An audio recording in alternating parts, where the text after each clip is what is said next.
Hi. Quick, before anything of particular note happens, I would like to prepare a few apologies, all of them somehow relating to sound or audio. First off, I would like to apologize to the people who entered at the start of the stream. I was planning on playing some lovely music while the sun rose, but it turns out that the music was muted on stream, so you did not hear it. Sorry for that. The second apology I would like to give is that I forgot to turn on sound for the game for the entirety of last stream.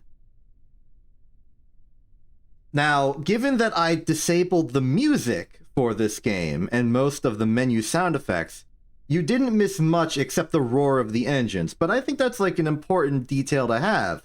So, starting this stream and going forward, yeah, the engines are back. So don't worry about it.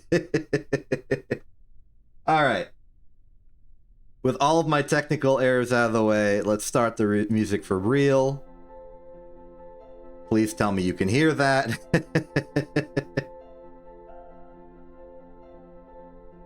And we can go about our business doing the proper stuff.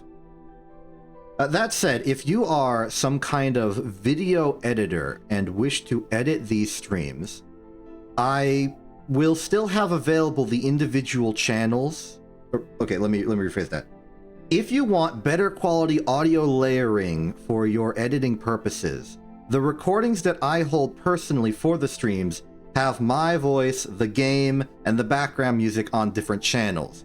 So if you want some extra audio freedom when making your edits, let me know and I'll give you those files. That one's for the future in case somebody shows up and wants to make a supercut. Just letting you know, I have those files available. Just contact me and I'll give them to you. Anyway, we've got Curb to do.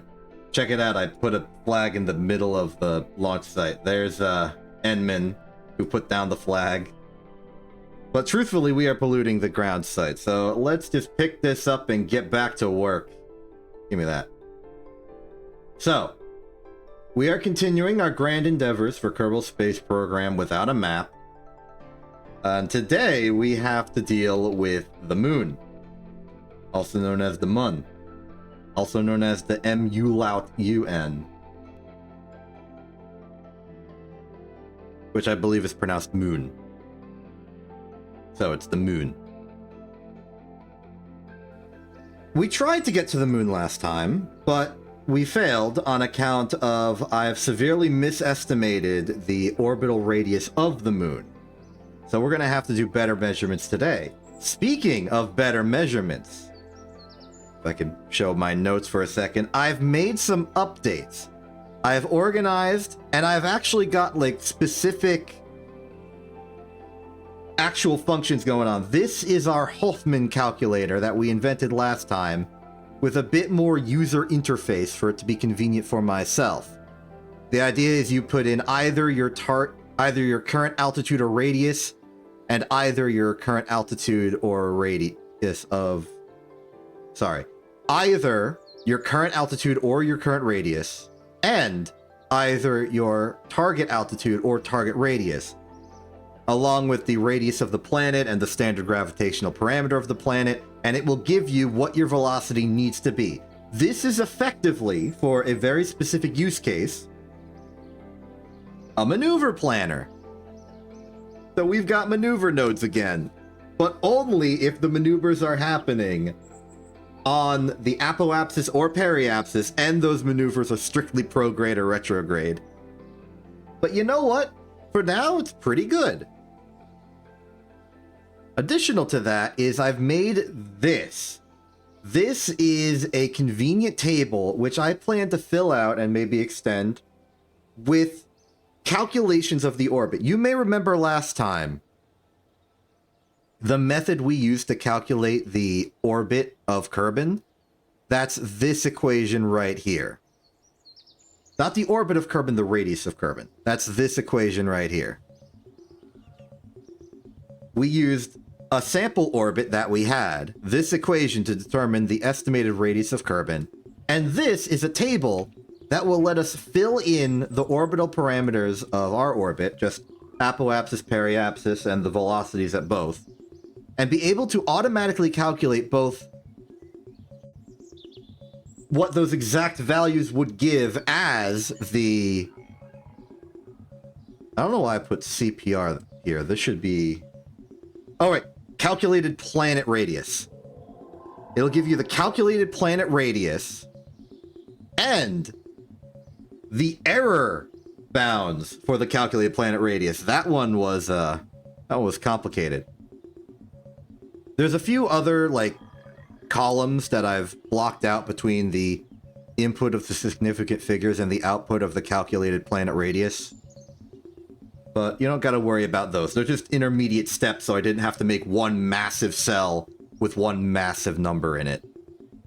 Just a bunch of cells and formulas and pluses and divides and parentheses. I split it up a bit, and we only care about the outputs.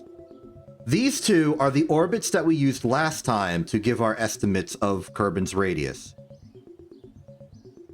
And as you can see, they still pretty much say, now with added rounding to sig figs, that the radius of Kerbin is about 600 kilometers. I'm pretty confident that it is exactly 600 kilometers. But for the time being, we're gonna stick with the given approximations until we fill out more examples.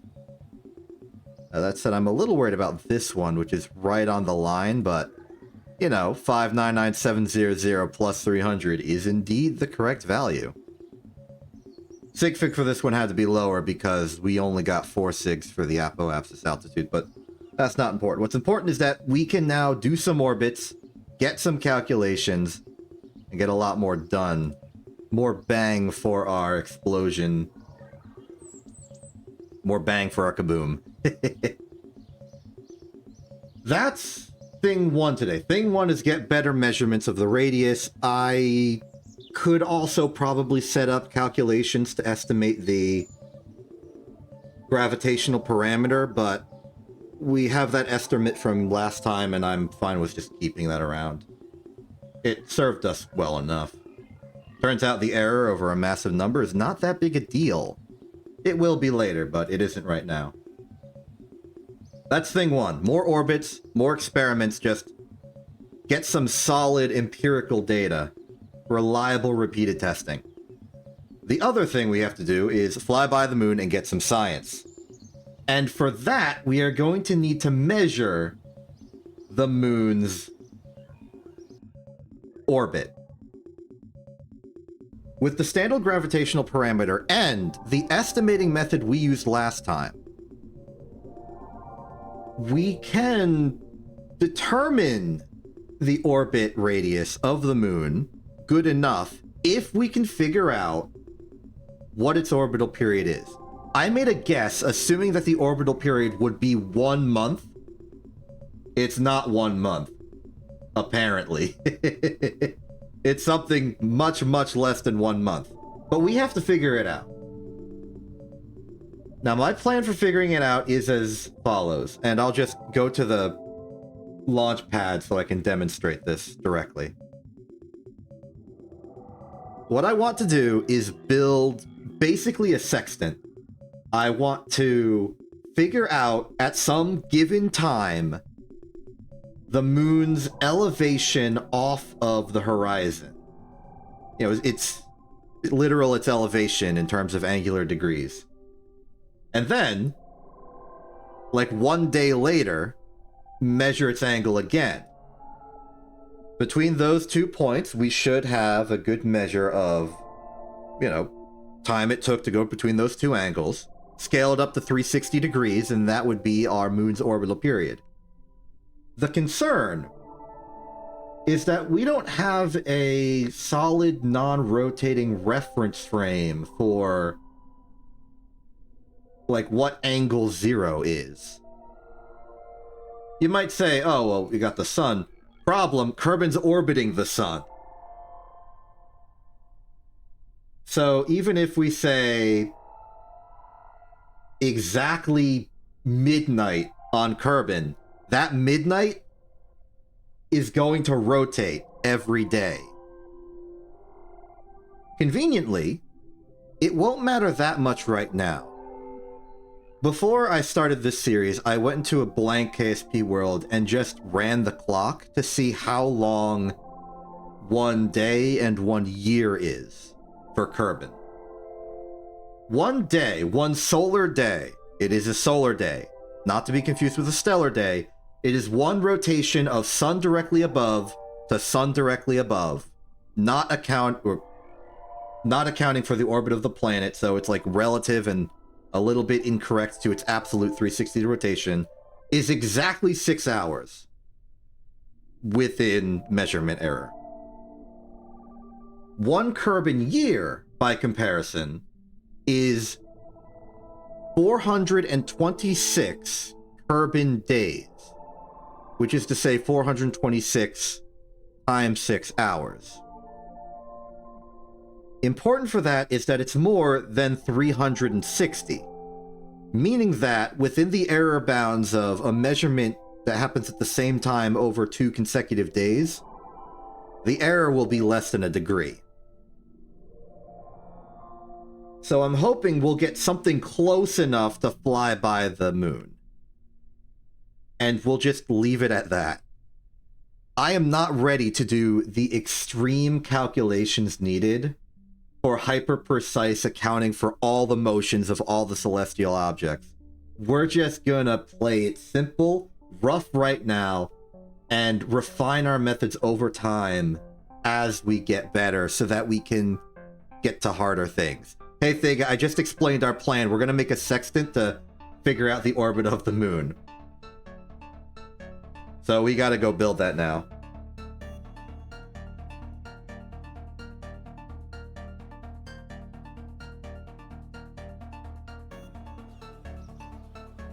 I'm also not going to worry about the individual seconds, because if it doesn't matter that it's a day later, it's not going to matter anyway. So fundamentally, what we're going to need for this is some rotating structure. Now, we don't have the most simple materials to use for this, but we have some. As far as controlling the camera for this, I think we want to... We can lock the camera to a particular part. That's a power we have. And as long as we know that the moon is... Well, it's coplanar to the equator, and the space center is on the equator, we don't got to worry about changing our facing heading. So I think just a single alligator hinge.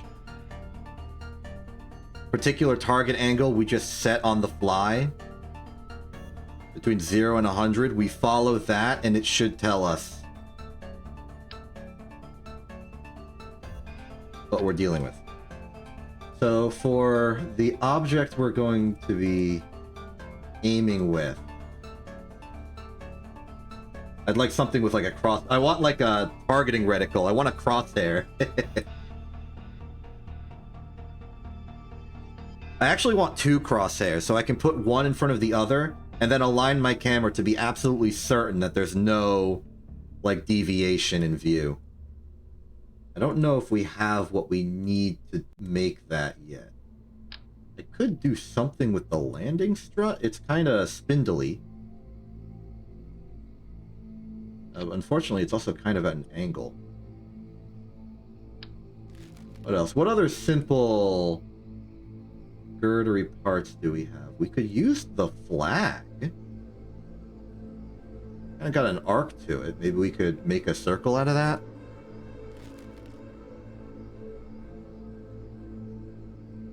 One obvious... Oh wait, we have struts. We can make a crosshair out of anything then. Okay, robotics, coupling... So what if we use, like, a really tiny stack separator? Like that. And then another one here. And you can imagine us, like, lining up the camera... Oh, this is some terrible placement. But you can imagine us sort of, like, centering it. We center it, and then we have our targeting reticle. And then we can shoot for the moon. Problem is, how do we attach it? Okay. And how do we make this, like, physically convenient? All of our parts are too big, mostly. Could use a winglet as, like, a little bit of a stabilizer. It's a little thick.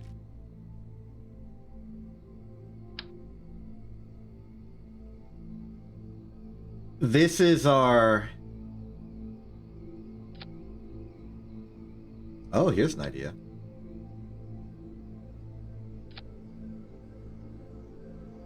Say that. And what's another one? Put out an angle. And then...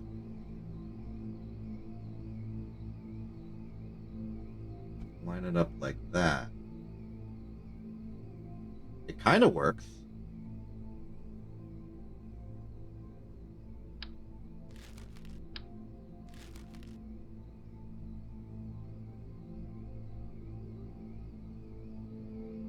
For an object as large as the moon, I think this might be fine.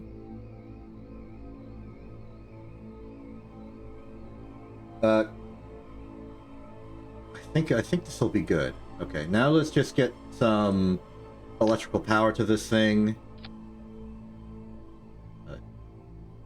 Maybe some structural support. Oh, good, we got a stability anchor. Which means we can just do this, and here's our observatory. Here's our targeting system.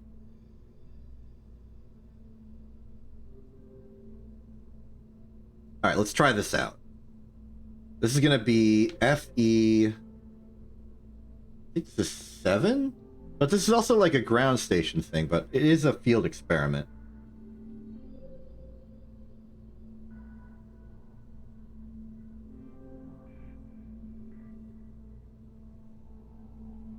It's the moon tracker. It gets the point across.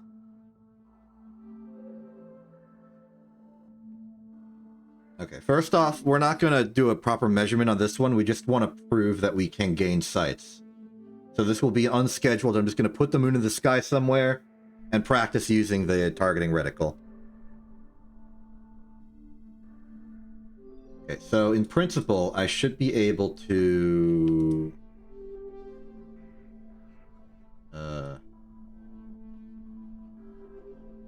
Oh, you can just get readouts, okay.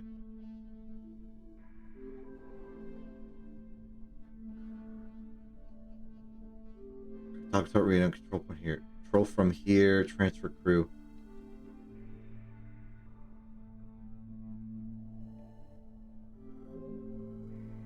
Okay, locked camera. I suppose that works.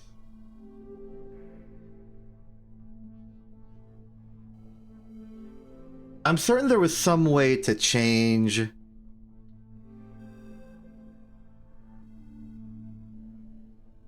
the part you orbit around. Because, like, by default, it's the center of mass.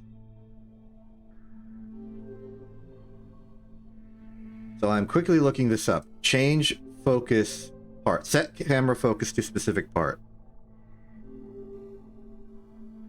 Oh.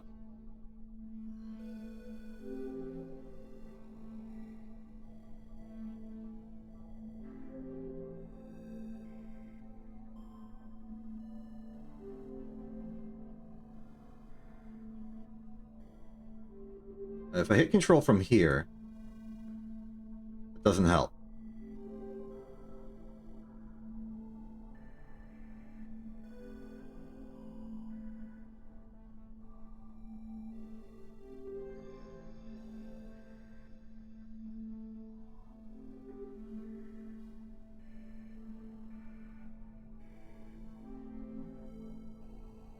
I'm looking it up.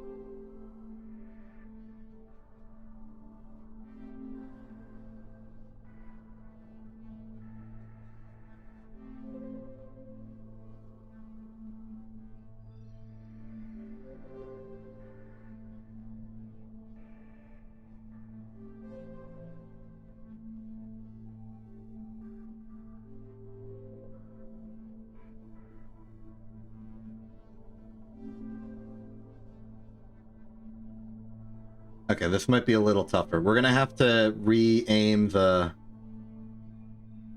focus manually then. Okay, how about we test by just starting the sun. So here's our level. Oh, this is gonna be an absolute pain if we have to.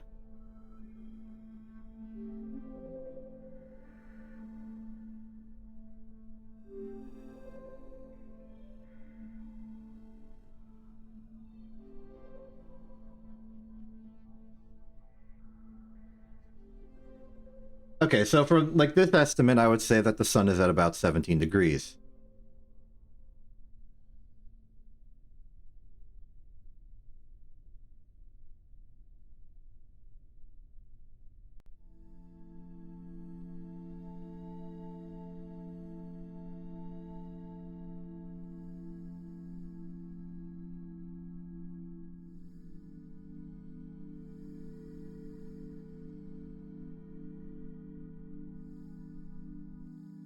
Checking the controls for a second. These are not the controls.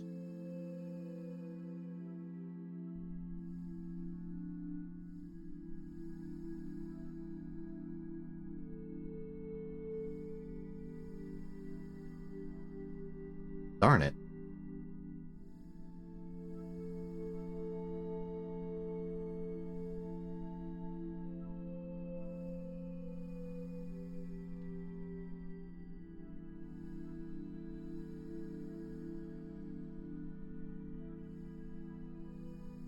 Like panning, focus, focus.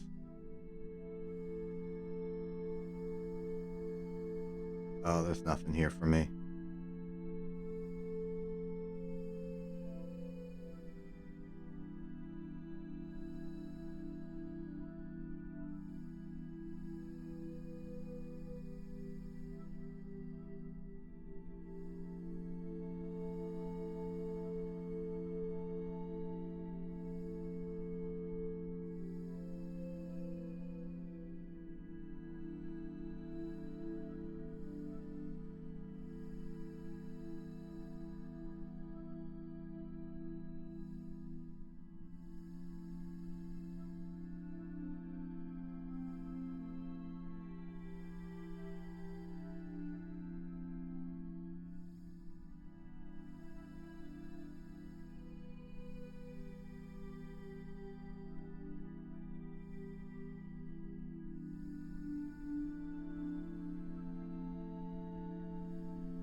Well, darn. I guess I don't have that. And that's going to make this more difficult. The heck? The sun moved? Like we're in the future or something.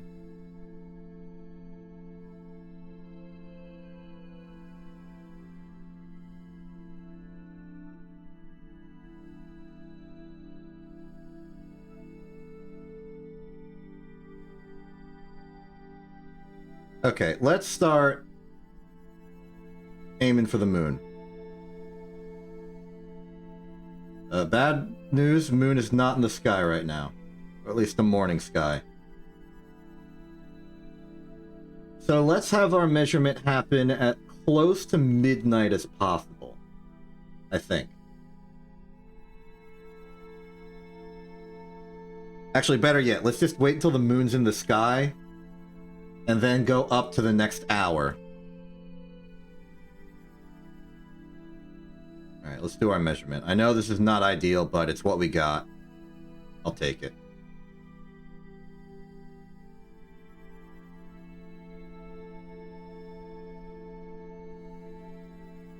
Where's a moon?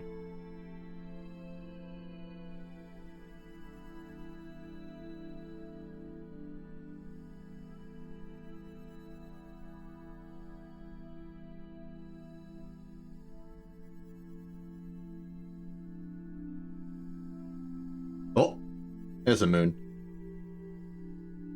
Okay, given all the circumstances, let's get our measurement happening at 2:30.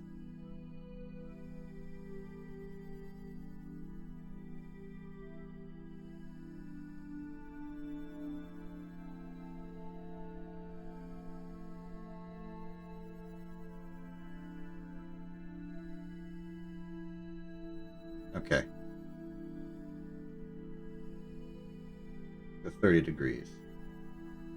Too high, 20 was too low. I'm thinking 26.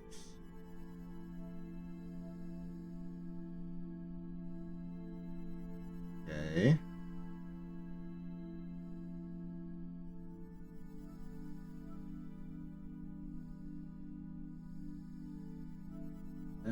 Okay. I think 26 degrees at 2:30 on a particular day. Let's write that down somewhere. Probably need a new one. All right, so got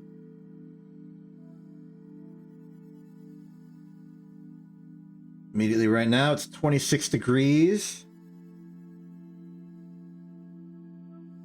And then we go to tomorrow at 2:30, and then we see where it is.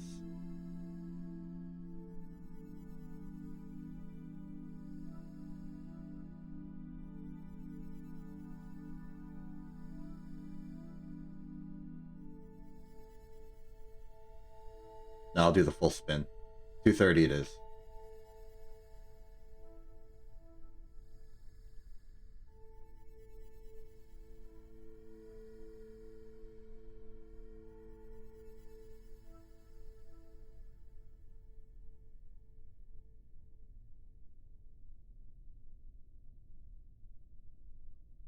Okay, we're getting close. Back to focus here.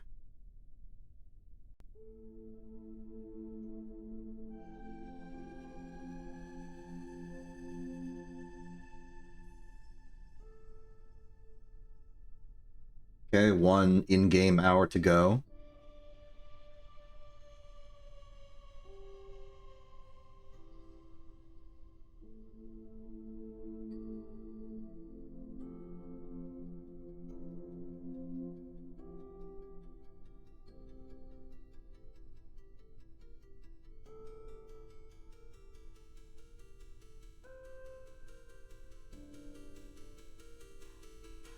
Where's the moon?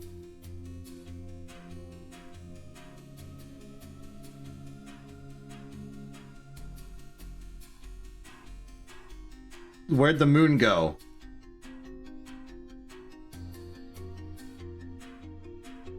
Oh, of course, it would have gone that way down. Okay. Well, we know how long an hour is, so going an extra hour shouldn't matter.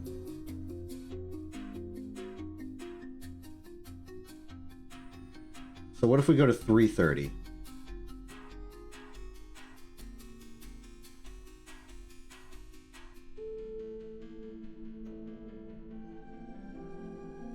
I picked a bad bearing for this, huh? Where's our moon? Where's the moon?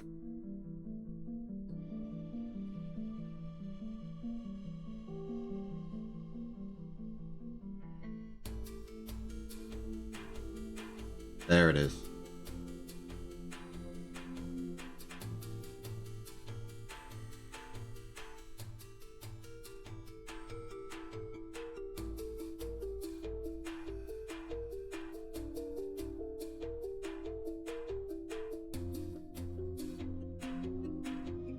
Okay, we're approaching 3:30. At 3:28, we're there. Sighting corrections. Let's do 15 degrees.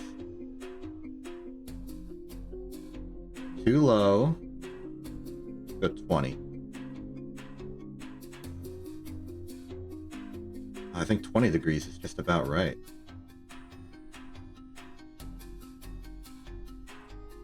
A little more. 21 degrees.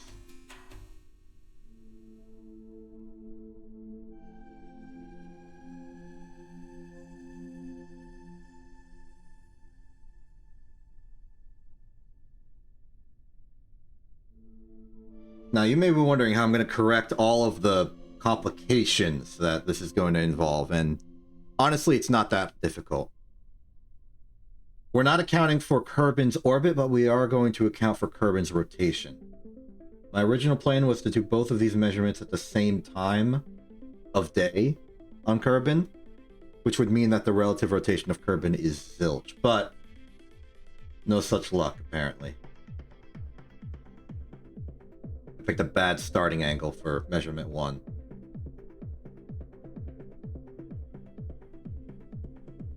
Three, 2, 1. We got 30 seconds. It seems like we're going to get to angle 22.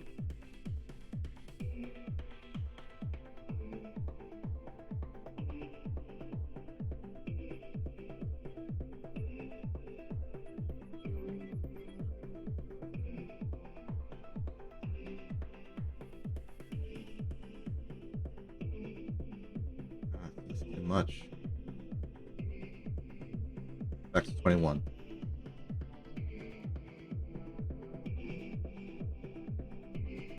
Yeah, I think we're gonna have to say 21 in terms of rounding.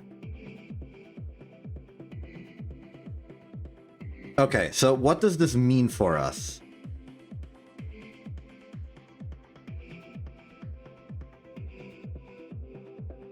Well, here's what it means for us.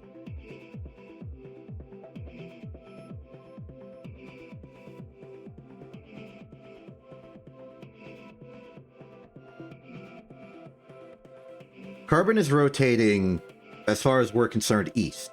The moon is also orbiting, as far as we're concerned, east. Which means in terms of it being 7 hours later, Kerbin has made one full 360-degree rotation, and then another 1/6 rotation, which is 60 degrees. Which means in a principle, our measured angle should be 60 degrees less in the reality of its orbit.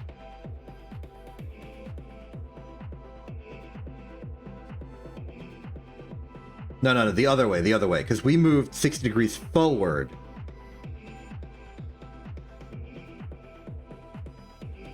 And the moon also moved forward as well.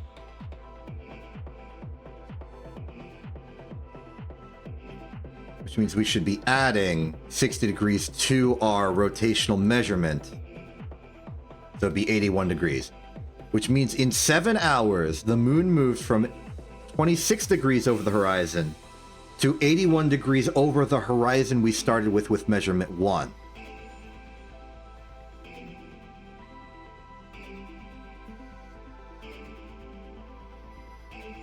No.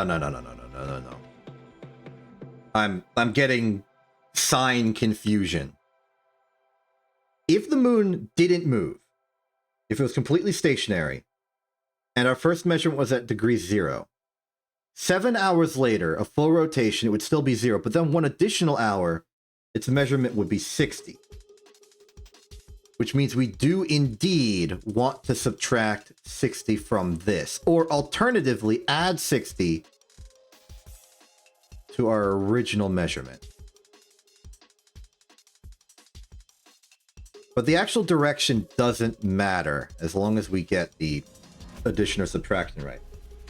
And because we were facing with 0 degrees towards due east and the moon was heading in that direction, we would expect the degrees to lessen over time. So I'm okay with making this weird conversion.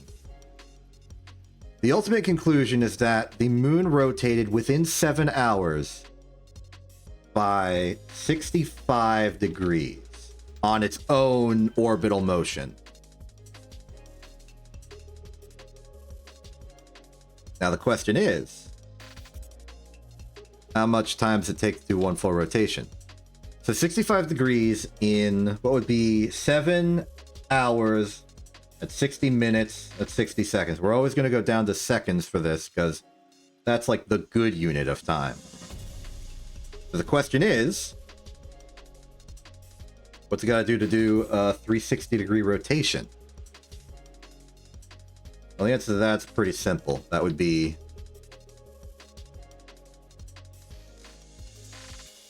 the amount of time it took to rotate divided by the degrees. That'll be how many seconds per degree multiplied by the amount of degrees we want. Answer is that many seconds. Let's convert that to minutes and hours, just so I can get a better idea of it. Equals divided by the hour. So the orbital period of the moon is approximately 38 3/4 hours, as far as I'm reading it correctly. And that sounds about right. That's a lot less than the theorized,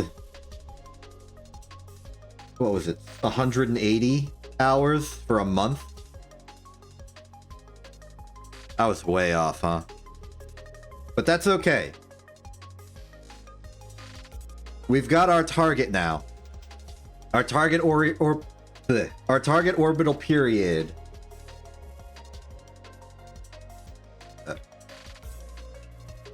is that as a value. Let's just paste it as a value real quick. This is our target orbital period. 139,500. In fact, just for convenience, I'm going to say it's exactly 140,000. We're allowed to make rough estimates like this right now.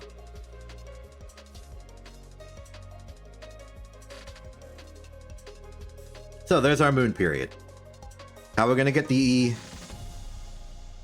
Okay, well, we have the orbital period. Now we need the orbital radius. And that goes down to...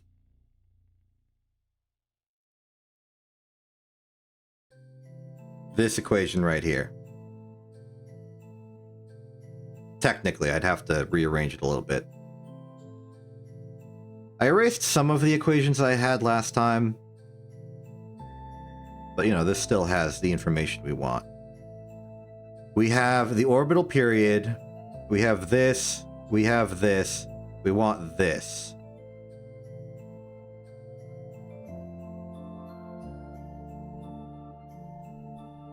So it's just a matter of flipping this around for our purposes. Now, I want to keep this equation around because this is how we calculate mu to begin with. But if we want to calculate the orbital period, it would be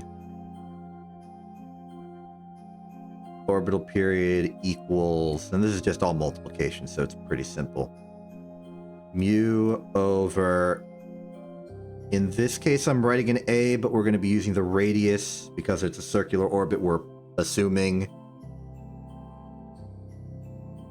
Divided by the circle constant. And then all of this is square rooted.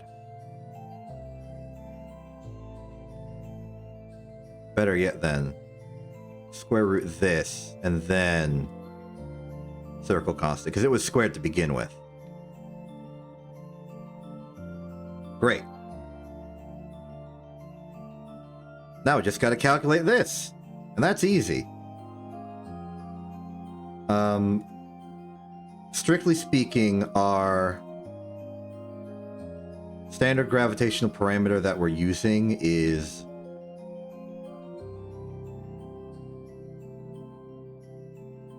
outdated in that we haven't really updated it with any more care.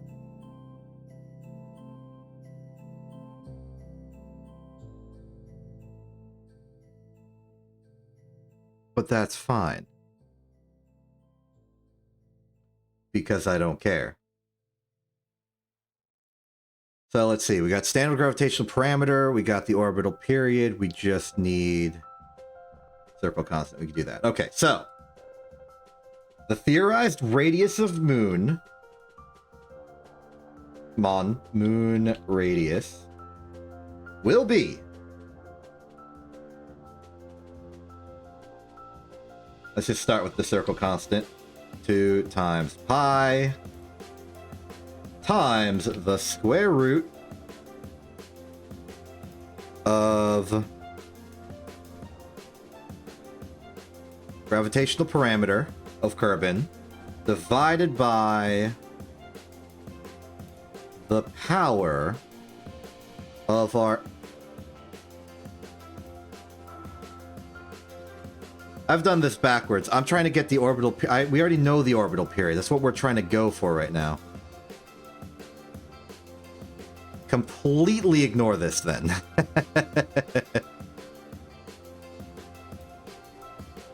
We don't need it.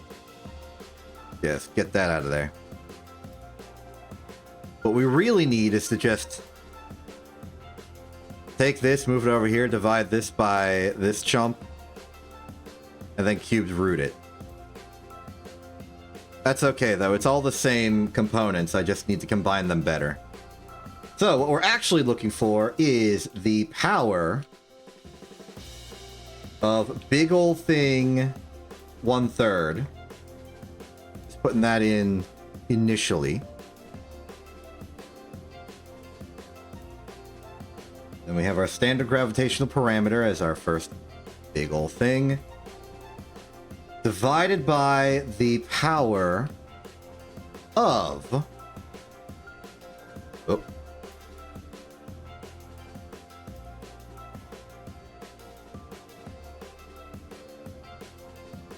Now we're dividing this as one whole singular unit, so it would still be circle constant over orbital period.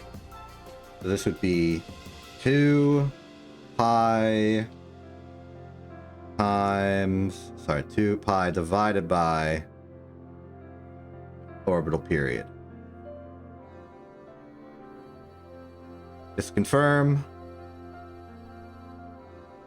Gravitational parameter divided by the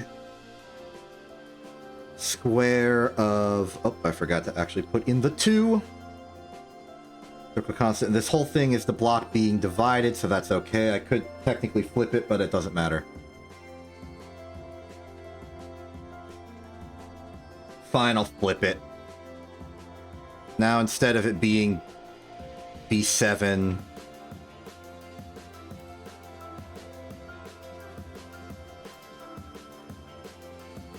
divided by 2 pi.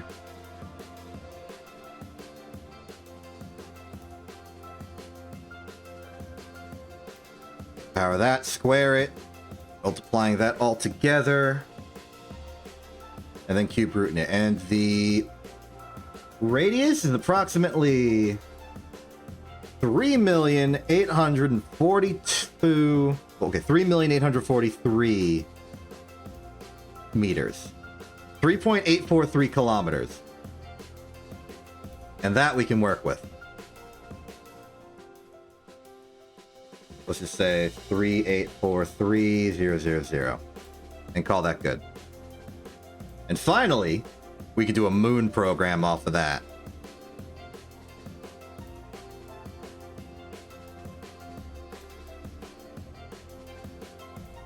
Go back to the Space Center, finally. With the math out of the way, it's time to go to the moon. Now, strictly speaking, this could go badly for us. I'm afraid we won't have enough fuel if we go on a crazy flyby that takes us off into infinity.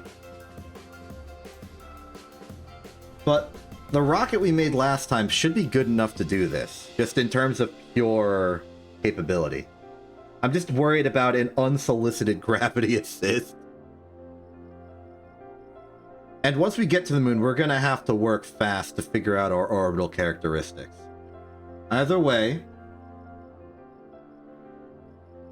boot up the solid domain. Roncott, our captain. Vessel. Recover the moon tracker. Enman's back on board. We go to the moon. Now this time you should properly hear the sound of the engines overpowering everything, including myself. I apologize you had none last time. You may have thought that was an artistic choice. It was not. I simply forgot to set it up. Not to worry. You'll hear it now. Just to double check. Audio should be good.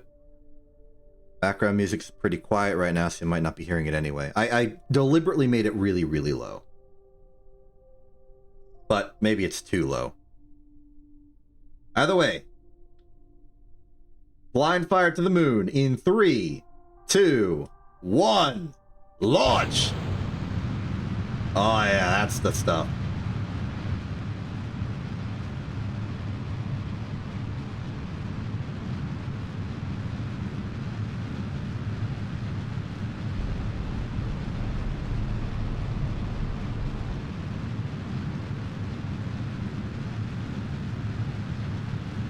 I don't want to invoke too much force. I've already kind of bungled it by thrusting at full throttle. Other way.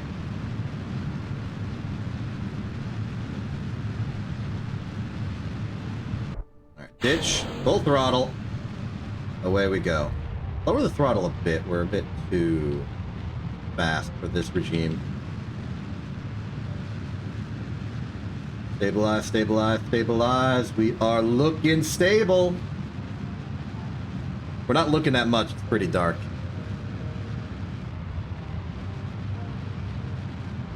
Yeah, re-entry hitting on the way up is not what's supposed to happen.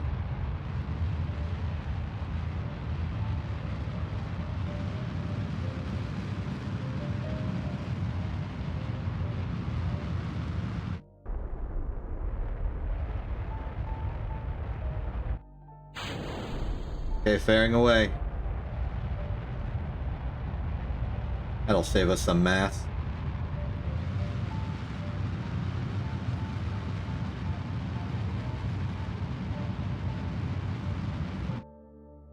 Okay, we've got 300 meters a second of fuel left. We're about to enter vacuum. We're in vacuum.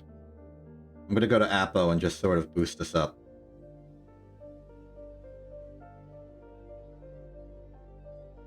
It's not the most efficient, but it's at least easy to rationalize.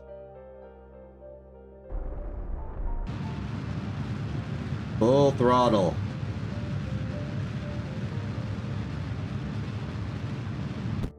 Okay, rest by the Terrier.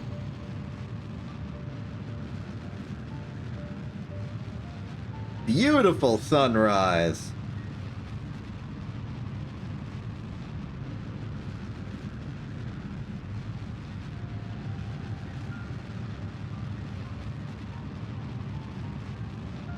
Gonna tilt us up because we're past apoapsis.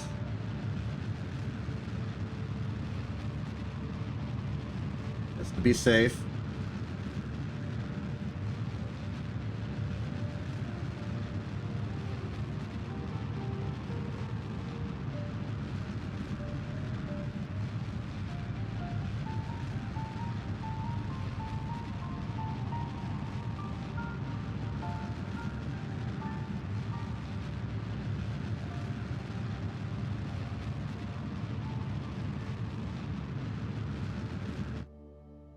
Alright, I think we're safely in orbit. Let's go find periapsis and then use our Hoffman calculator to get our maneuver planned.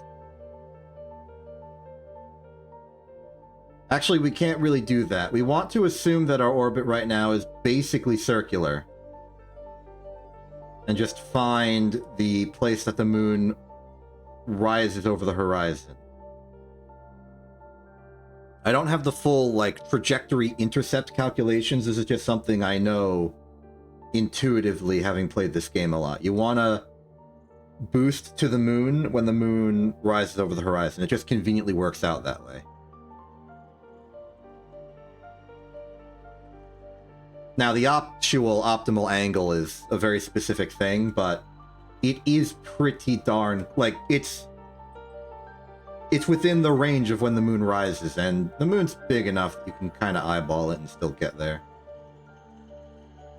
So now we just got to find the moon in the vacuum of space.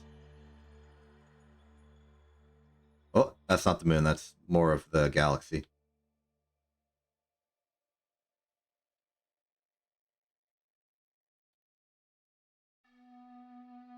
Oh! Okay, no, close enough. Kind of over the horizon. Hard to tell exactly where the horizon is. I think that's going to be good enough. Okay, now we do our Hoffman calculation. But this is going to be dead simple. Now that we have the calculator. So, step one, we have our calculated Hoffman target radius. So that'll be our R2 in this calculation. And now we just give it our current altitude, which is 119345.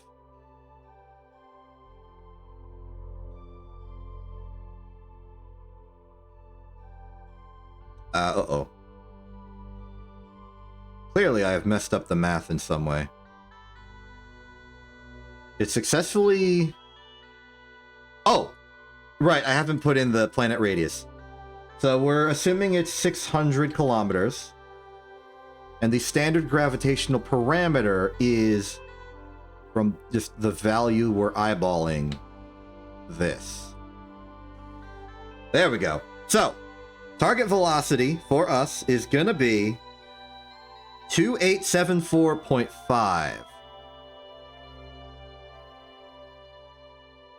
So let's do it.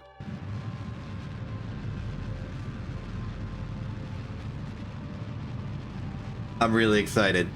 I have pretty high confidence that this is going to work.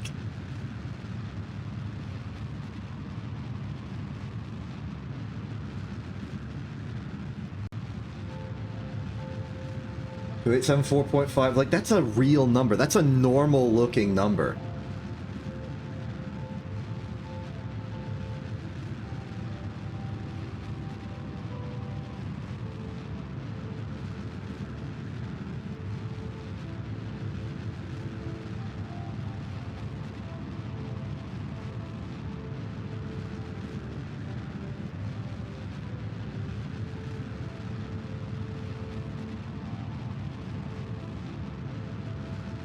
I'm kind of hoping that the basic inaccuracies of our calculations will induce a... like, it'll make it a shallow flyby instead of a deep flyby. I do not want a gravity assist. I very much explicitly do not want a gravity assist off of this. Funny problem, I know, but... Alright, here we go. Roncott, if everything goes to plan... you are going to enter the moon swa.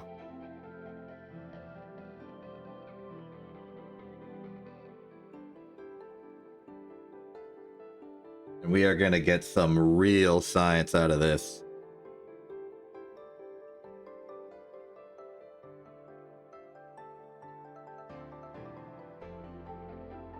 $900 meters per second remaining, though. I feel pretty good about that as a buffer.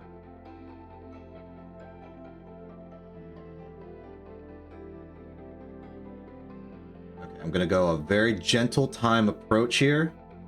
The game will slow us down as we're entering the sphere of influence. That'll also be our first warning that we succeeded in our mysterious goal. Here's the moon. Let's watch it as it gets closer to us instead of just running by the instruments perpetually. I have a bad habit of just watching the instruments and not actually watching the world. And that reflects in the fact that I keep the papers up. The metaphorical papers that I'm writing things down on.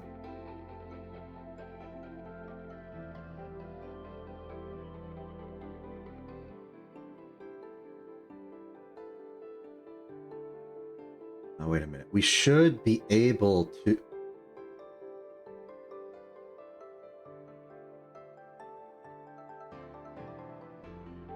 We didn't make it.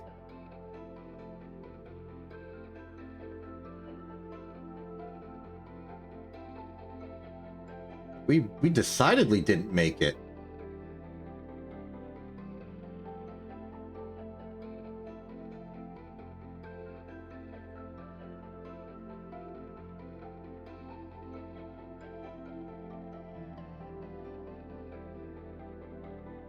Notably, we did make it to approximately the correct altitude.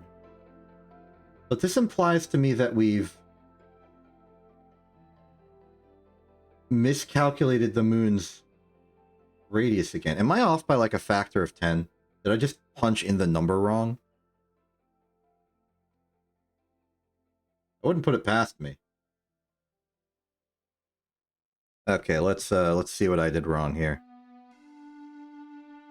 384300. That's...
We're not even getting close.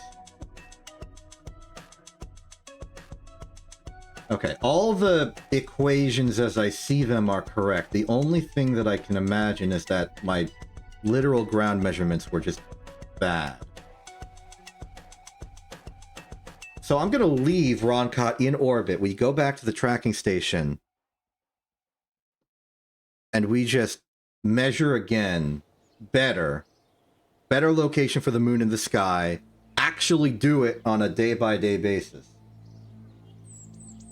Same time of day. The moon tracker back in operation. Launch it.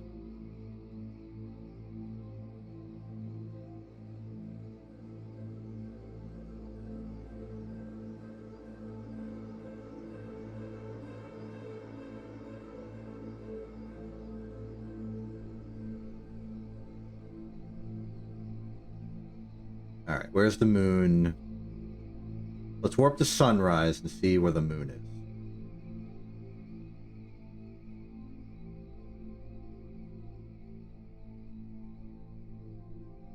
Moon is unseeable in the sky. Let's keep warping to sunrise repeatedly until the moon is in the sky.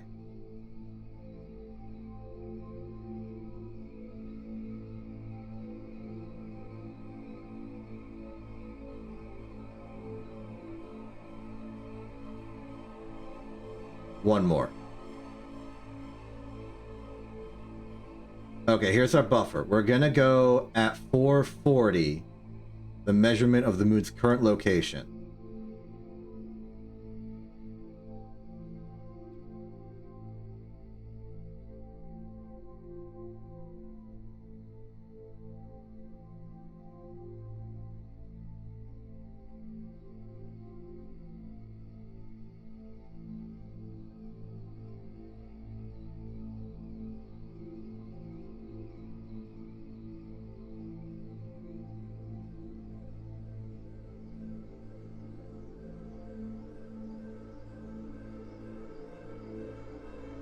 Official measurement will be done at 440.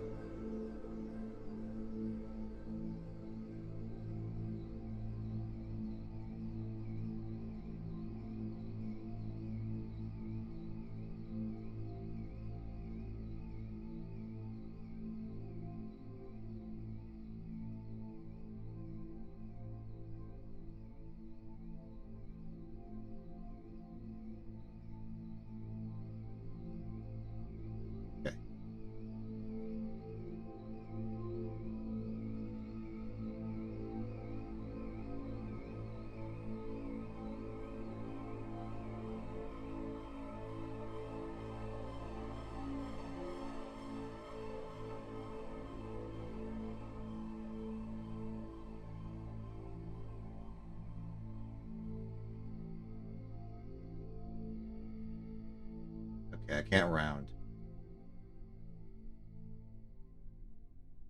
Fortunately, I think 114 is correct.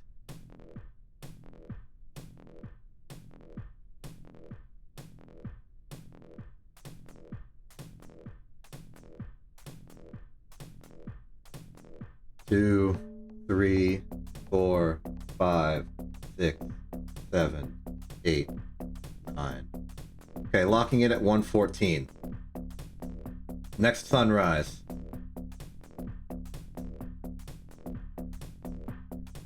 Okay.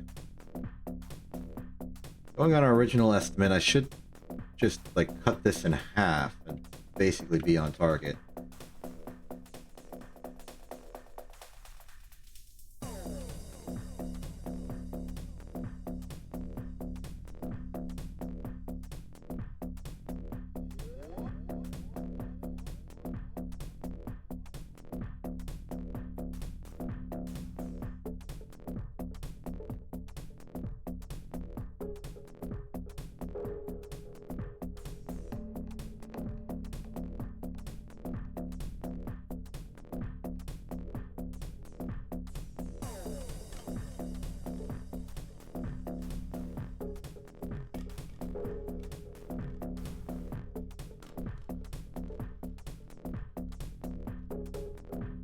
It's going to be about 55.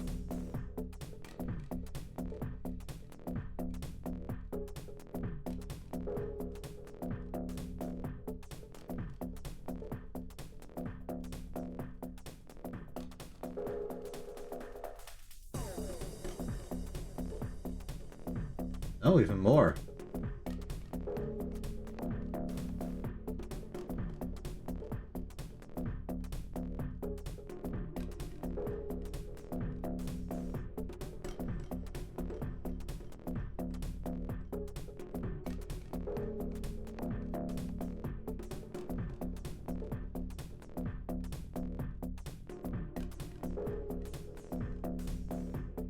Okay.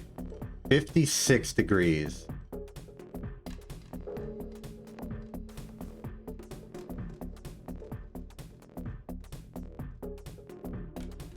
So, new numbers, new opportunity.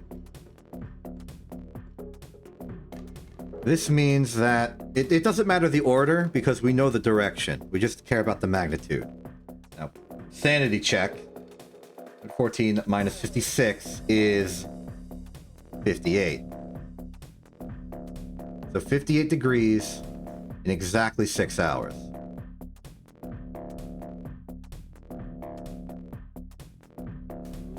$58.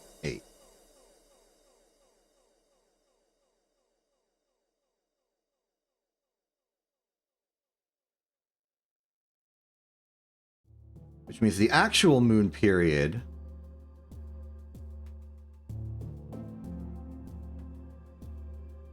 is 134069.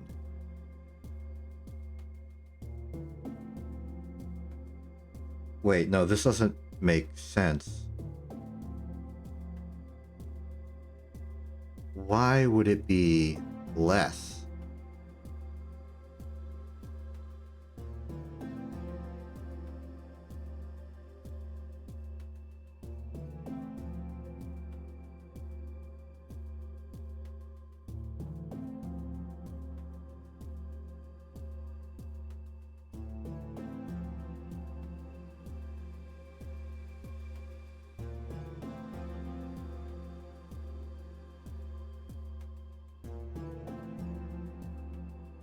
Moon rate, that would make it even closer.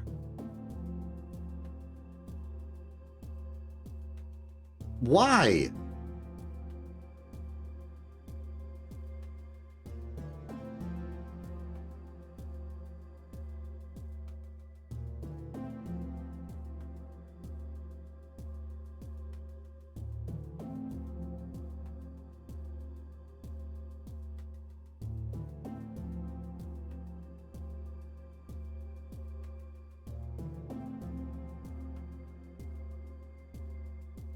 Okay, something has clearly gone extremely wrong.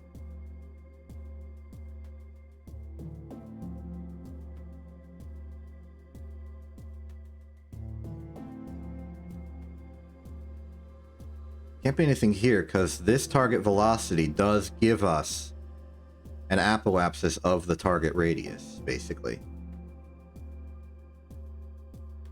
Planet radius is good. Standard gravitational parameter is good. Target radius is wrong.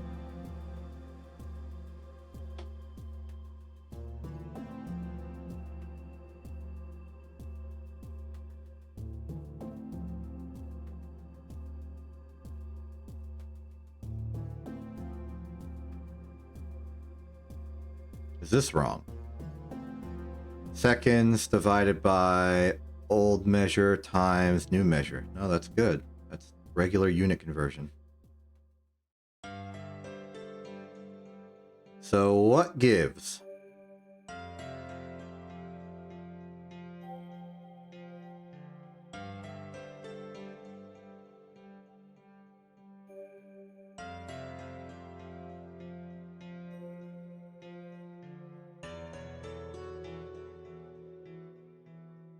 I'm not wrong about the length of a day on Kerbin, am I?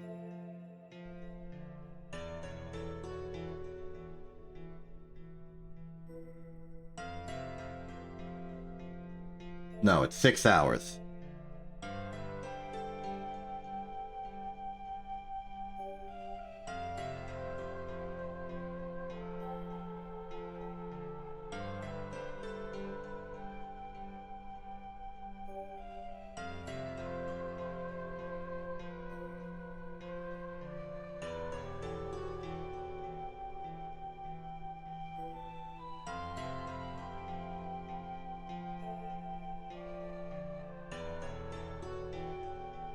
Fundamentals. This value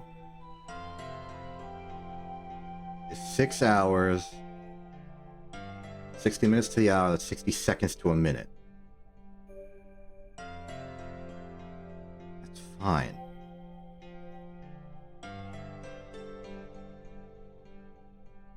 Meanwhile, this is just the two angle settings we had. Now, granted, it could vary by About the 2 degrees, but...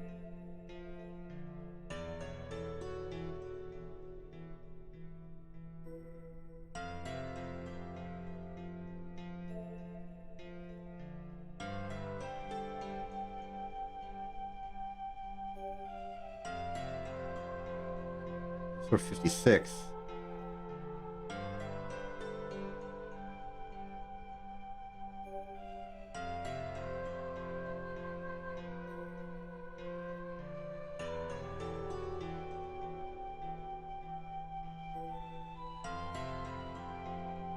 Why isn't the moon radius updating when I do?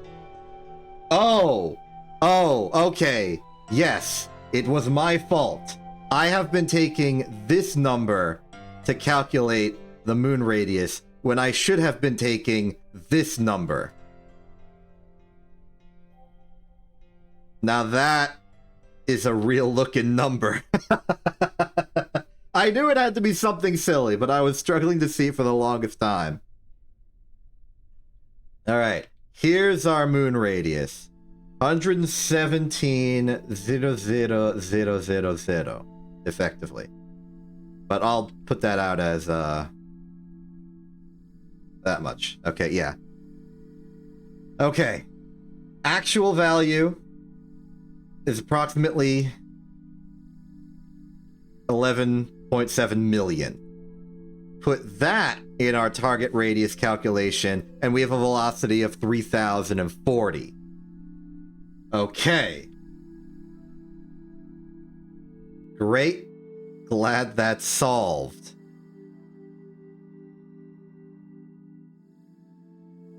Thank goodness. Alright. Foolish equation mess up on my part aside. Let's go back to Ron Cotton orbit. Oop.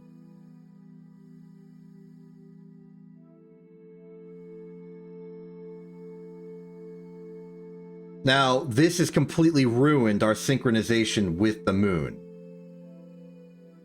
Fortunately, I don't really care.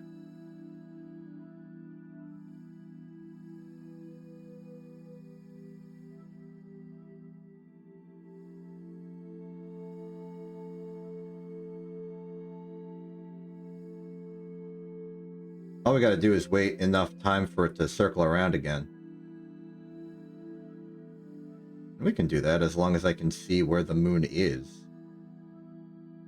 Surprisingly difficult. Yeah, I've lost the moon. Where is the moon? It's probably up there. Yeah, I was thinking it was a new moon.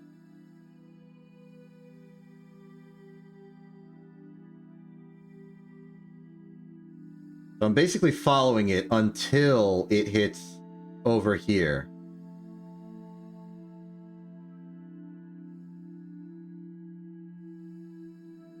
Where it'll be on the horizon once more.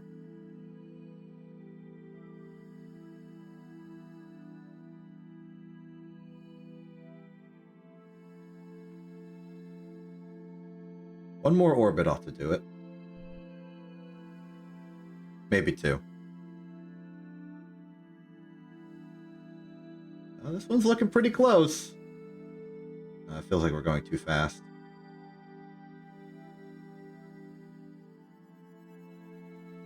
Yeah, now it's behind Kerbin. We need it to be on the horizon of Kerbin.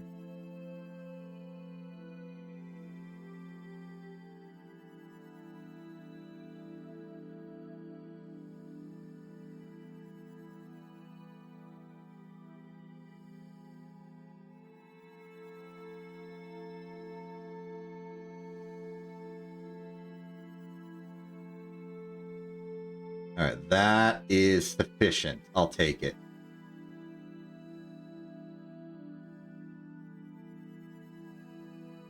Not perfect.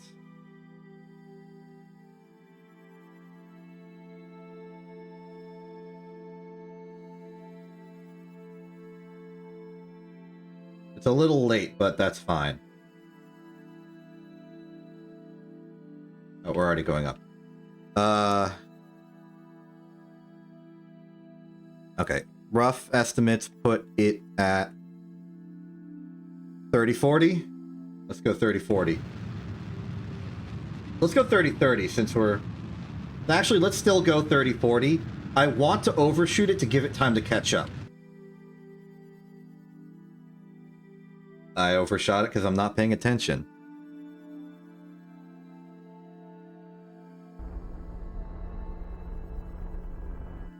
Okay, I'm going with 3035. It's the correct ballpark.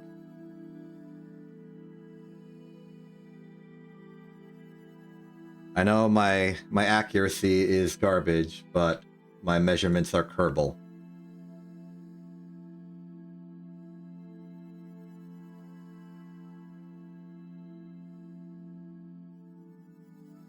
Oh! This is looking promising. Okay. Do we have intercept? No. But I know what to do.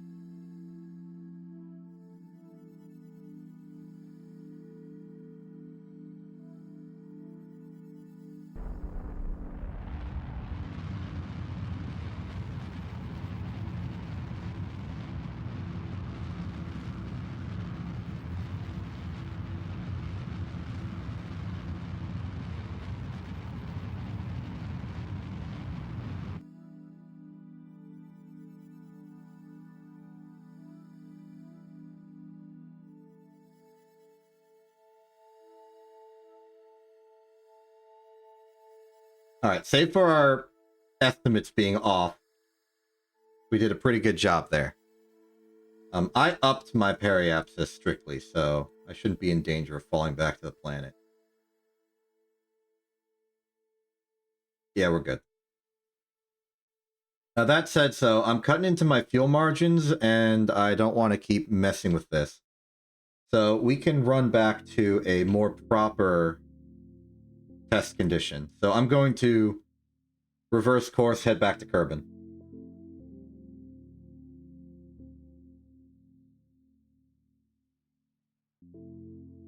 We'll launch again. Okay.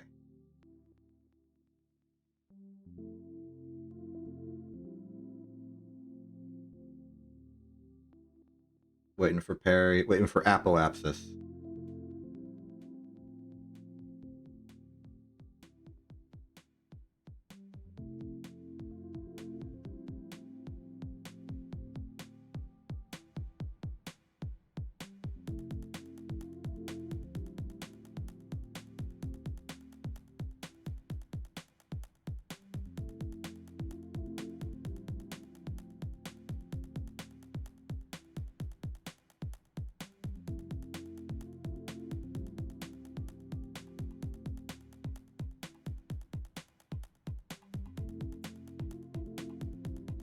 Wait a minute, we know that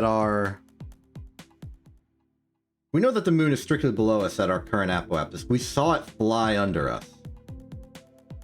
So this gives us a maximum for its actual orbital radius. What did we calculate it at again? Oh, that broke. I fixed it. We calculated it at 11.7. Okay, so that is still like a proper bound. Okay. Ignoring that for a second, we need to get back home. Let's go back to the calculator and put in our current values. 14396,000.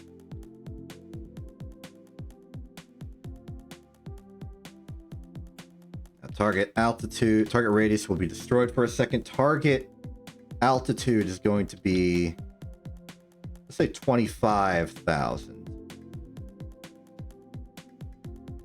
You want a target velocity of 137.21.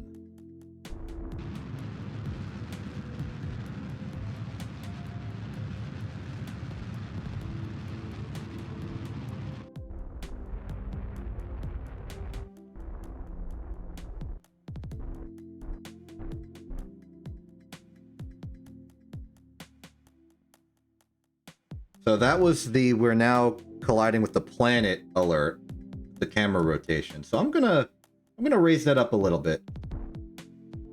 There we go. We should be not colliding anymore.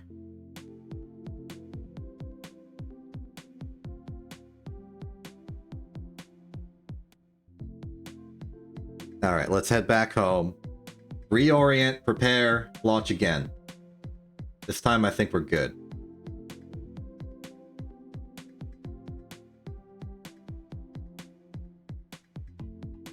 Only reason we didn't do it that time was I got sloppy with my periapsis and velocity at.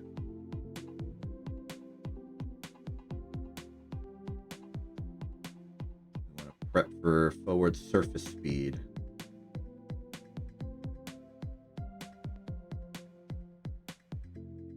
Okay, I am curious, how close were we? Maneuver mode?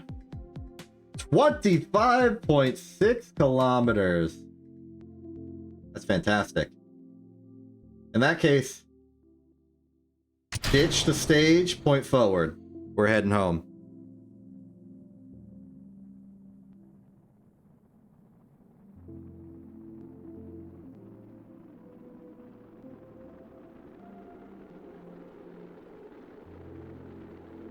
In some future design for this, I would like to add in some rotating hinge to allow for our small heat shield to be a bigger heat shield, just for the safety margin of I'm worried about losing our forward vector if we don't have Roncott at the controls holding us prograde. Alternatively, we just get a bigger heat shield, but we don't have that science yet. Let's conduct a material survey while we're up here. It's free science.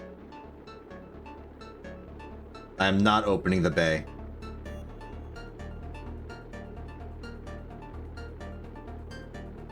How's the ablator doing? 62. I think, given I put it at 25 kilometers, it should be a one-pass entry.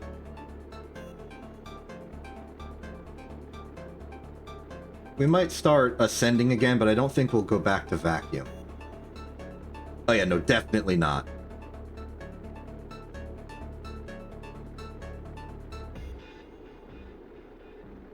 We are now officially suborbital.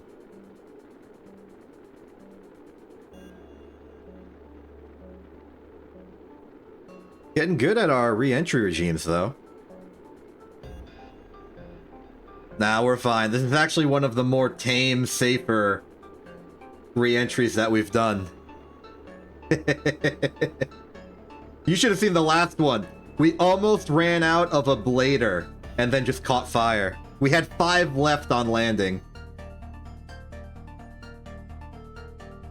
But no, we're absolutely fine and clear for this one. The only fear is we land on a really steep hill and then we roll down, but that's mostly for comedic effect. Can't see below us. Where are we? We're over the desert. Interesting. Fix deploy. Surface altitude. Open the bay. Do temperature reading. Oh, we haven't done this one before. Suspected as much. Alright, bad news is that it's nighttime, so we can't see. We got a bit till the drogues deploy.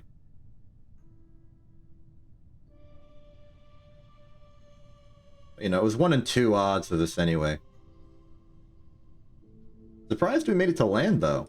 I think statistically you're more likely to hit water for a given planet that's pretending to be an alternate Earth. Okay, there's drogues. We can jettison the heat shield, and I will. There's the regular chutes. Now it's just a gentle descent into the desert. Tragic that it's nighttime. I would love to know where exactly we are.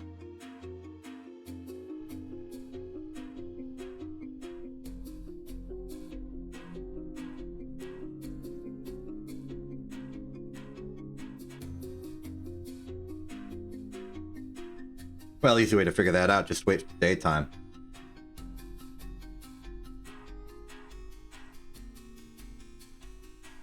So we'll make contact with the dirt and sand and then warp to day. I get the lay of the land. But we are in some deep desert. Like desert all around. I can't see the ocean. We should still be on the equator, but didn't think there was that much desert to find. Impact? Oh, there's that hill I was talking about. Nah, we're good. Okay, warp to sunrise, please.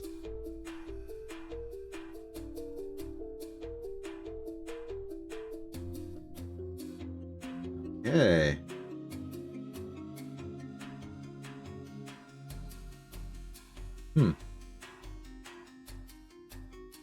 Interesting. Which way is... Okay, we're almost pointing due west a little bit.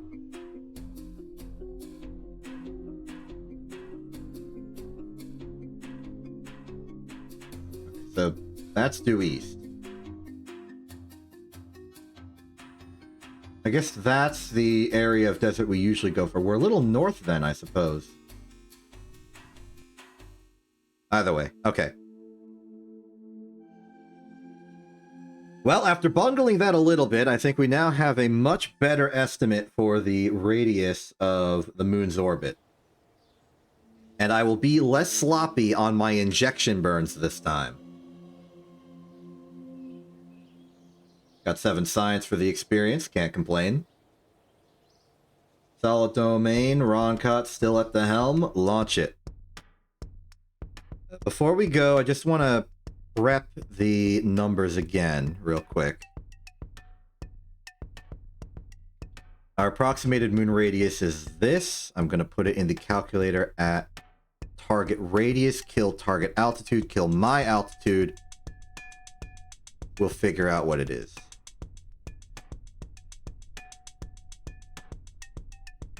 Okay.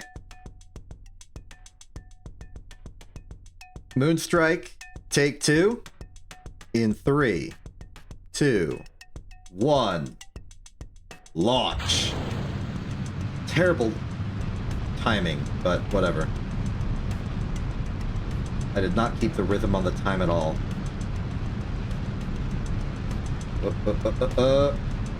Putting the thrusters a little bit just to...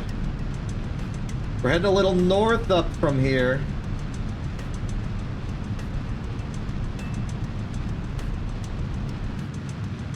Okay, our orbit's gonna be a little goofy.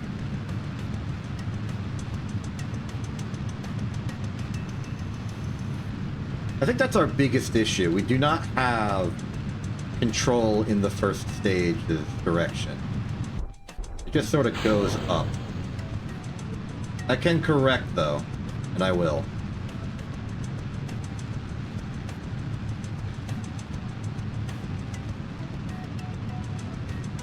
Want to be as aligned with the equator as possible.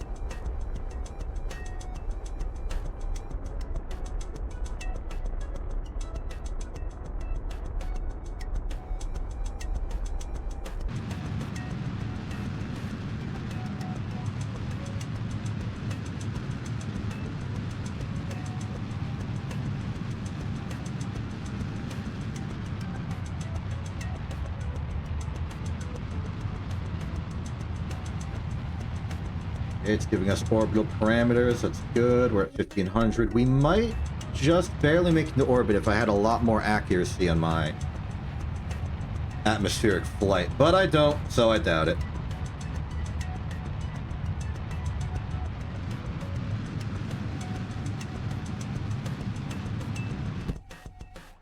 Okay. Let's call that good. Coast.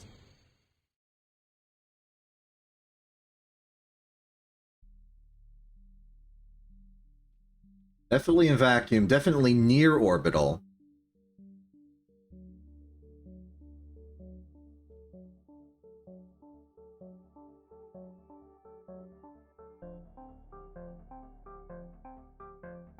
Okay.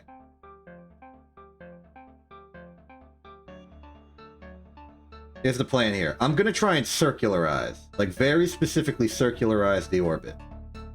Which means we need to get to apoapsis, figure out what our apoapsis is, and then use the Hoffman thing to figure out our target velocity. If we're off by a bit, we're off by a bit.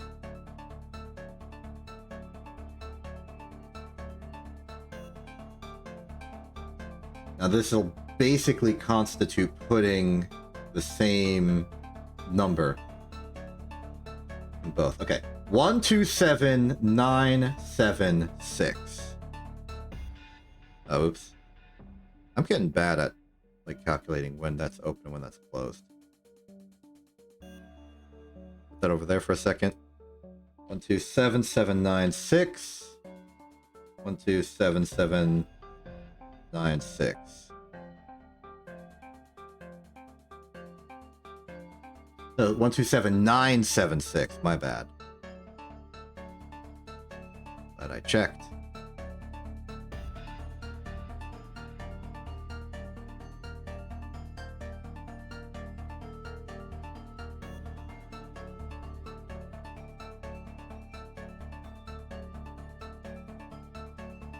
For some reason, that doesn't seem right to me.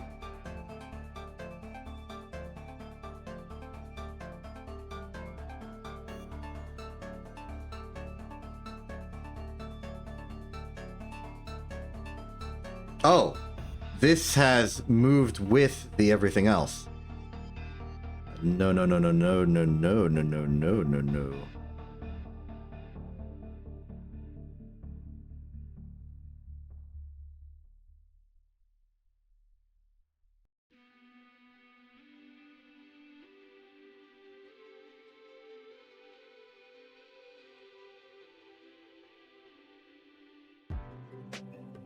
There we go.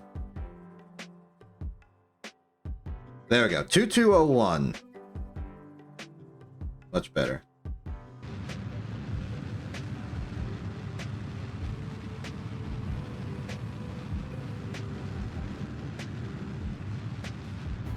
This is a rather high orbit for what we're doing, but I'd rather just have the reliability.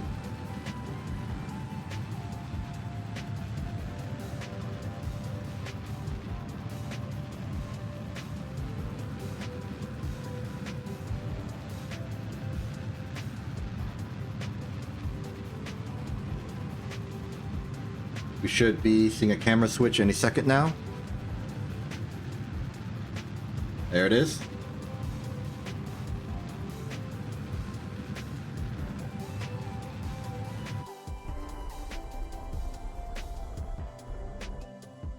All right. Vaguely circular orbit. Bunch of meters per second of velocity to go. Now we just wait for moonrise. Well, before I do that, let's prepare the numbers here. So we'll just know immediately what we're looking for. Target radius will be that. Delete that. Target altitude. Okay. So our target velocity will be 3020.91. Or 3020.9, basically. I'm just waiting the moon. Moon is over there. So let's line it up. Wait till Kerbin's horizon crests, and then we can slow down and look for it more carefully. If we're lucky, we'll be going to the moon during a lunar eclipse. Oh. I see it. I barely see it, but I see it. Let's go. 3020.9. In 3, 2, 1, go. Don't have to worry too much. This is a vaguely circular orbit.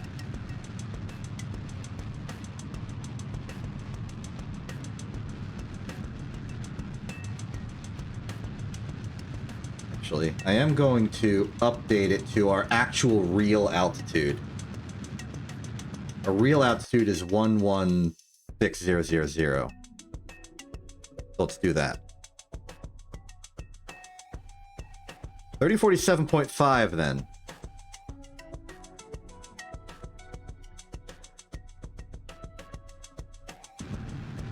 Not that big of a correction.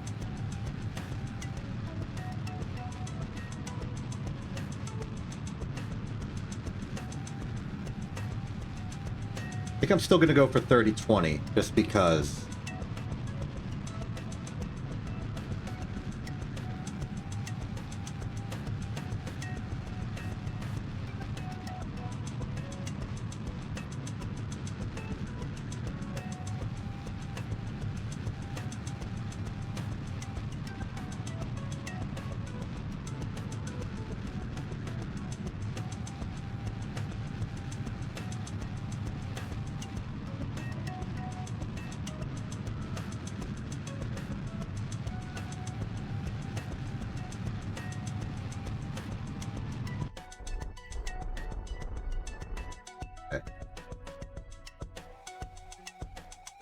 Now we're at about 30-20 at 126. Going back to this for a second. That is about the correct ballpark, assuming this was where our periapsis was. It's not, and we're going to have to contend with the inaccuracy, or just the fact that a burn is going to take... It's going to happen over time. This was already a problem with doing maneuver nodes in the regular game. But now we're going to have to do it without maneuver nodes in the regular game.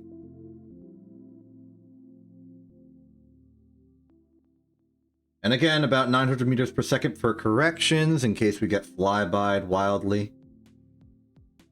This is it. The big one.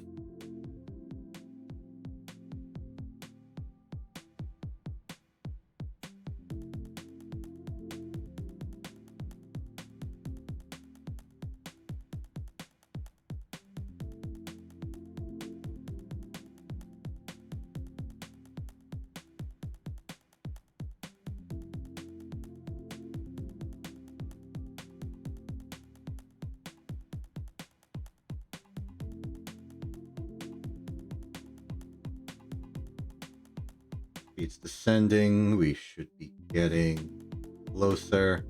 I'm going to increase the time warp increment. How you doing, Roncott? Roncott's doing good.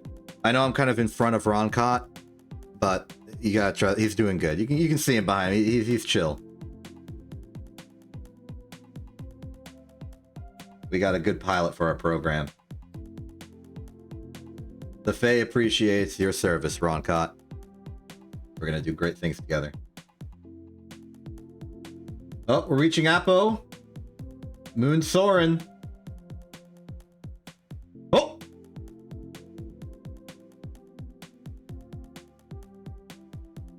We've crossed. We've crossed. Prograde down is this way. We are officially in Moon Sphere of Influence.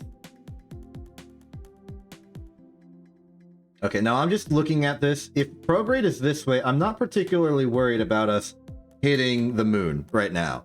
This is also very far out, very shallow.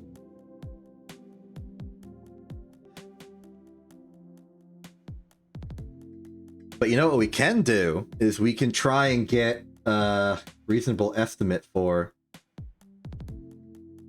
Okay, there are certain things we can't do. We're in a flyby of the moon right now. And an unfortunate consequence of that is that we have no we have no apoapsis. Our apoapsis is a geometric, numerical concept of going past infinity by a certain amount. This is a hyperbola. Our apoapsis is behind us. And we're never going to reach it. So what we're going to have to do instead is just go to the periapsis, get a measurement, and be like, That's exactly the thing we have to do. We're not going to be able to get precise measurements of the moon until we reach the moon in an orbit.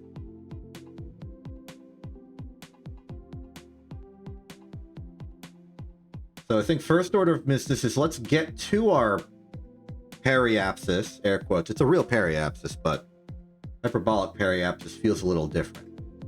Our point of closest approach. We might have the fuel to do this anyway. We could lower our apoapsis into not infinity And from there, we could start getting a measurement as we orbit just a high orbit, and then just boot out when we're done.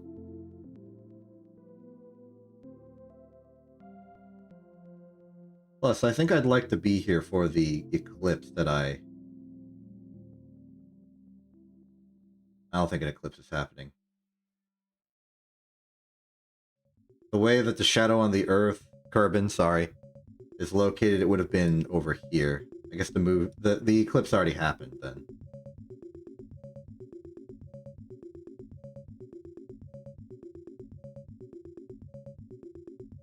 Oh, now here's an issue. How will we know if we're in an orbit?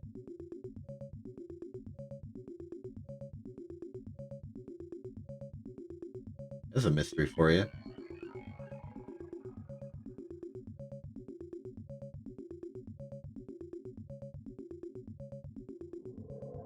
Okay. More importantly, let's do what we came here to do. It's the moon.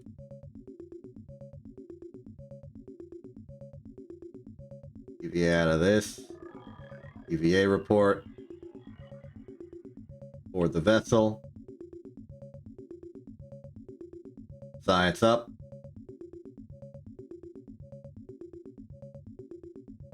Oh, this is some good science. Come on, Mystery Goo, what do you got for me? 12 science. Very good.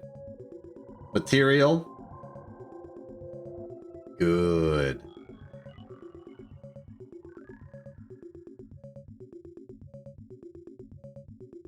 All right.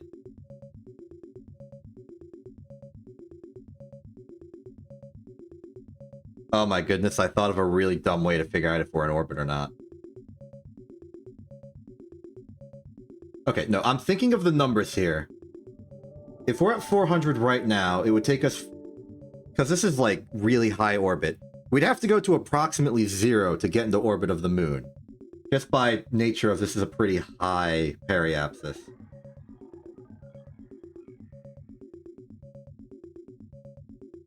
And we only have 900 meters per second of fuel. I'd rather just leave. For safety. We got the science. We'll move on to more advanced tech later.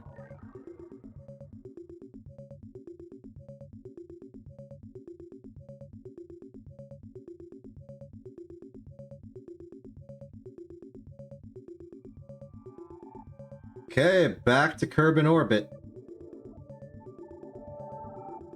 And it looks like we are... descending.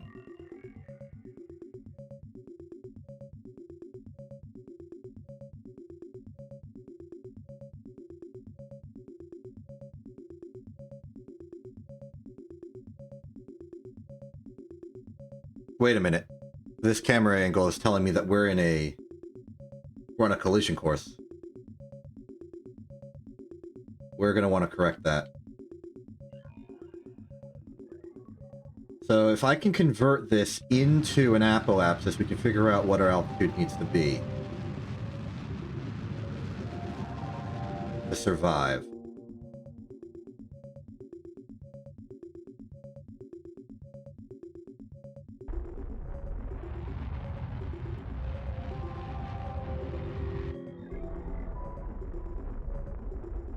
Okay, this is an apoapsis. Let's get our measurements for reentry.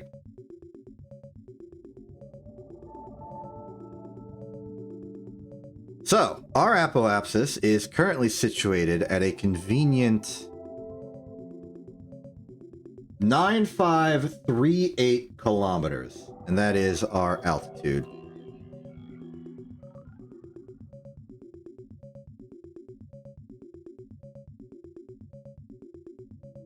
Okay, our target altitude is, again, we're going to go for 25,000.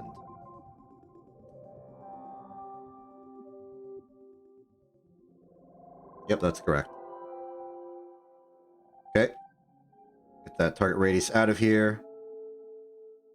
Our target velocity, therefore, is going to be 201. Okay.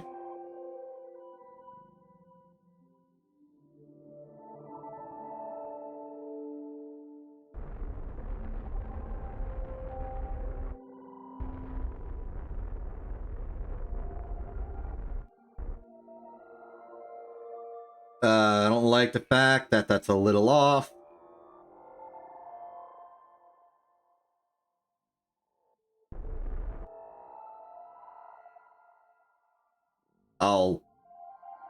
I'll let it slide.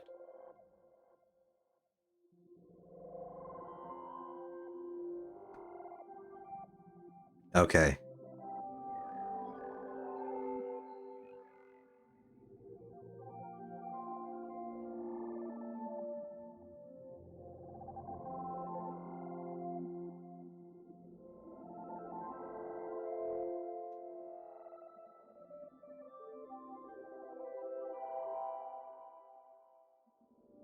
Oh, here's a fun trick. There's going to be a point where our surface velocity is 0. Well, relative to, like, lateral movement. And when that happens, our surface velocity measure will become a vertical velocity measure. And we could technically use that to determine our radial velocity at this point. And our true velocity just overall. Well, no, we already know our true velocity. It's this.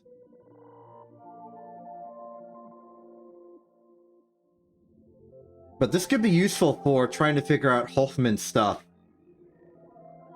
without having to be at Hoffman.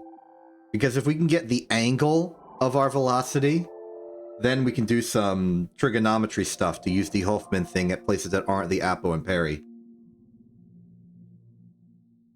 That said, it's not going to be useful to us right now.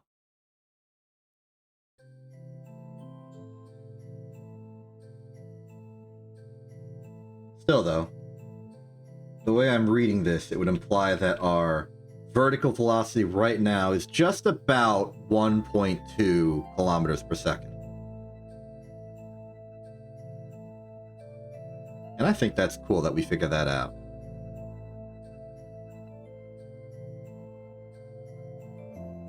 It's also kind of depends on how these numbers interact.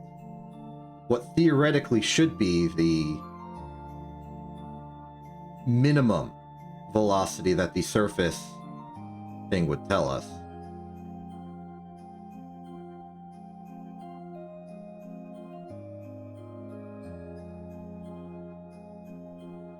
Okay, going in for contact. There's our contact. How close were we? Again! Kind of accidentally, but very close to 25. Okay, main stage is away. We're going in. This is going to be the big payload.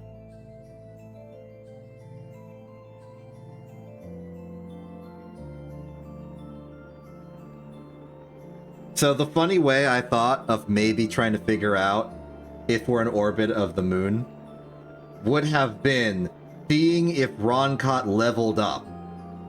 Using that as our telemetry data. That would require that Roncott levels up by nature of being in orbit of the moon, but that could be the threshold. Okay, I heard some explosions. I think that is the main stage burning up. Got a lot of heat this time around, but... Oh, it's because the service bay is open. Let me just close that real quick, thank you. Oops.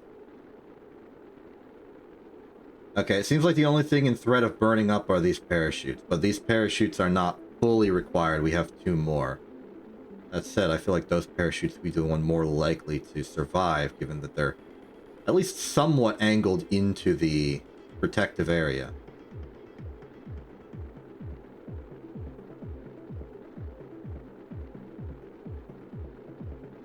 The heat shell might care about angled attack, I don't know.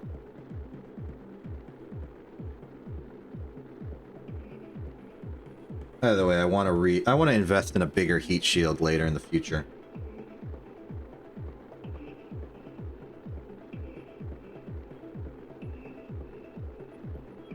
Okay, suborbital, we're approaching Mach 3. That's sort of when the fires tend to stop. Yep. Okay. You know, I am curious, where are we?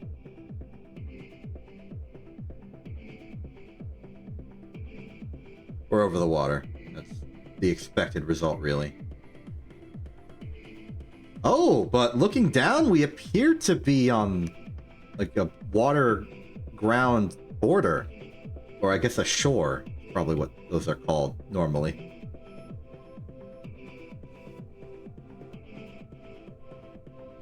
Can't really see below me that well, so, plus, I think there are, like, weird squares occupying reality, so I'm not gonna worry about that.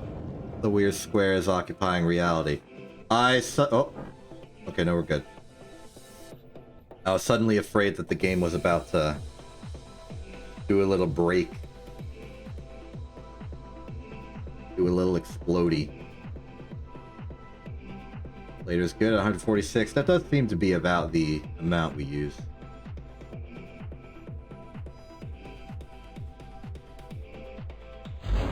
Rogue's active.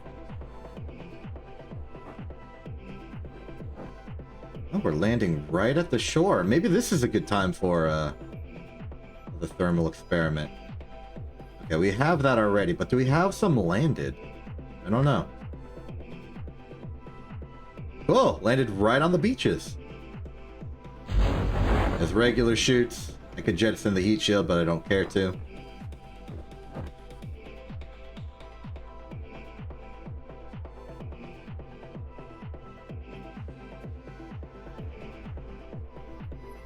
Where are we anyway? What continent is this? The fact that it kind of becomes pointy near the bottom,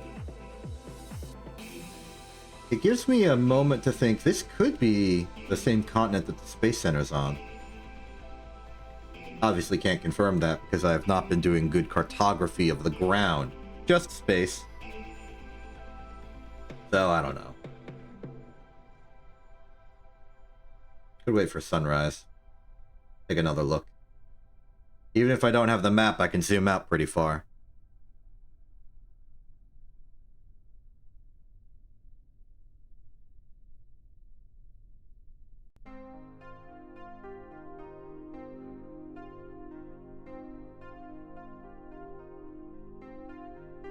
Touchdown.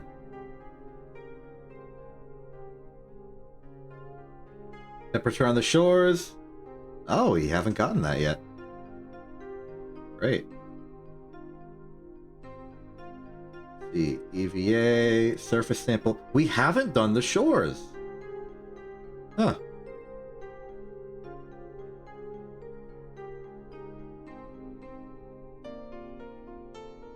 Barometric? Hey, even more science. Great. Alright, time for the big payload. What do we win?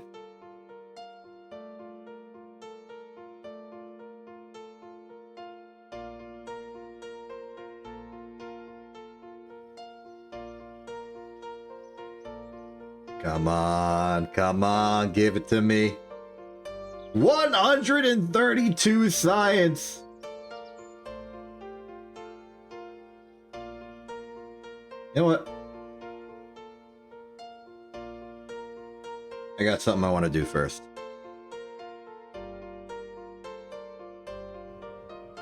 $132 science is like supremely close to 130. Actually, hold on.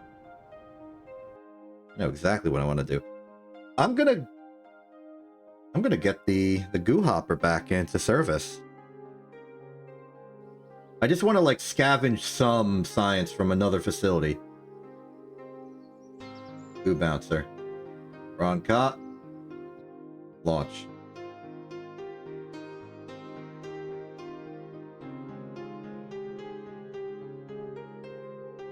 Because if we get up to 135, then we'll be able to get a 45 cost science and a 90 cost science at the same time. And I think that's worth it to round out our program a bit.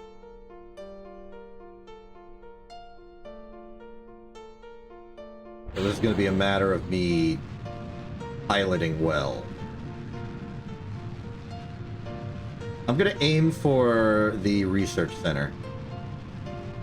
But if I fall way off course, I'm not going to get bothered by it too much. These are some high speeds we're dealing with. The goo hopper was kind of upgraded to do larger goo hops.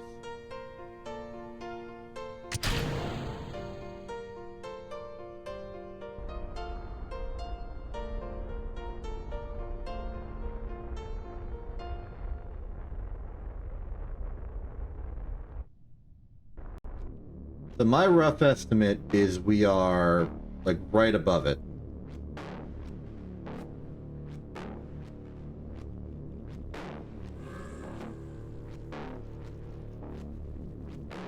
I don't want to deploy shoot.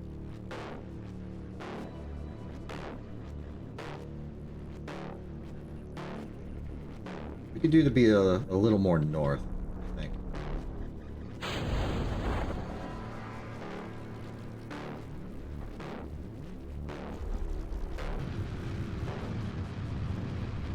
A little more north. Let the parachute do most of the rest of the work.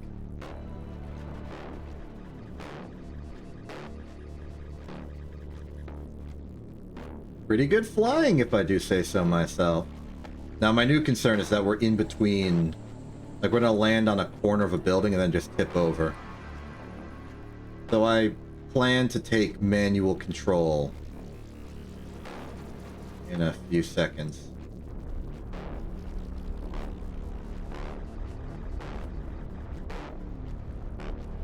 Oh. Ah, clipped it. That's okay. Not that big a fall. Okay, so a report from R&D. R and D. My apologies. Too much armored core on the mind. EVA report. Surface sample. Back in. Didn't bring a barometer. Oh yeah, I did. I put them underneath these things.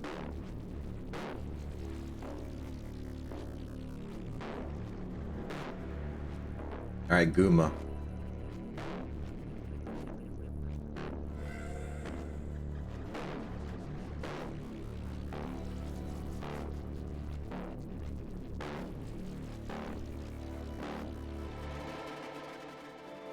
Alright, final science total for our operations. And I'm already at the R&D site. I can just walk right in. 145 science. Splendid. Okay, what do we want?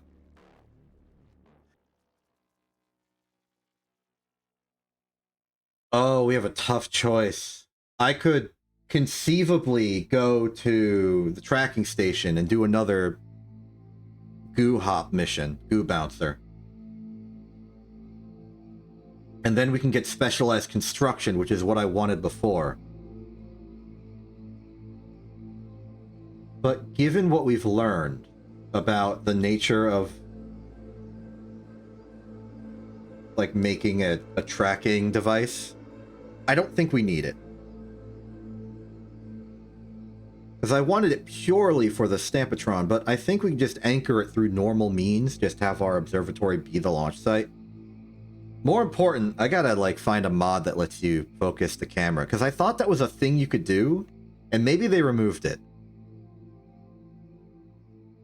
But I kind of need it to get like accurate camera or angle readings. More important is, where's the thing that lets you control a thing automatically? Not advanced metalworks. I doubt it'd be north of this line. Sonic flight. This is just propellers. Just big. Just large. Sizable.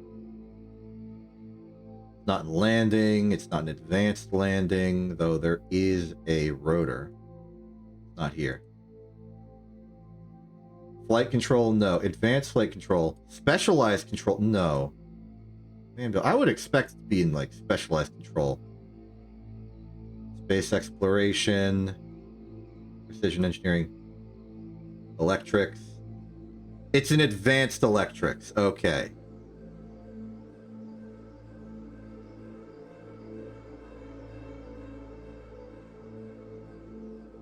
Okay, so what do we want to do then?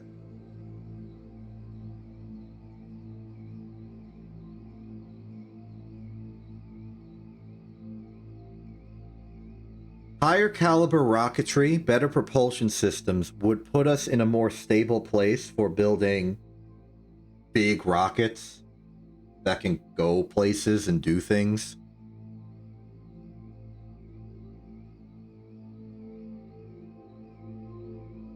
Aviation would give us some actual control, but also control would give us control. Winglets, we don't need like plane level wings all too much. Just some winglets.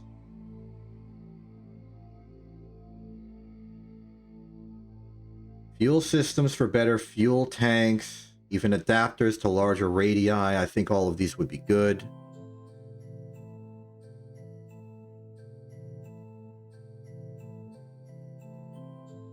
Advanced flight control would be nice. This is my preferred option for a lander on the moon.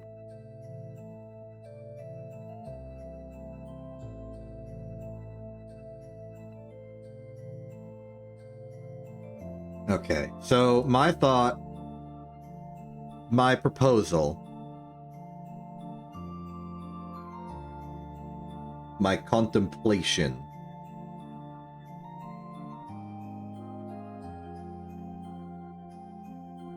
A lot of options. A lot of things we want, which is good because we want stuff, but bad because we can't get it all right now. I think I want to get the combination of flight control and fuel systems.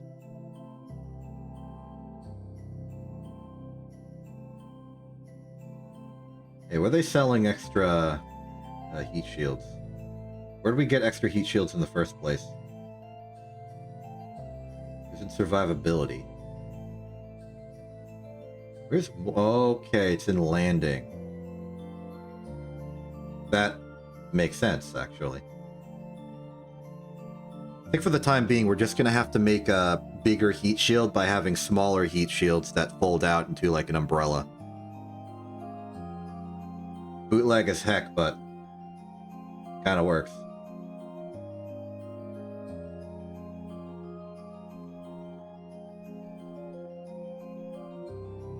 So yeah, I'm going to commit flight control as an entry into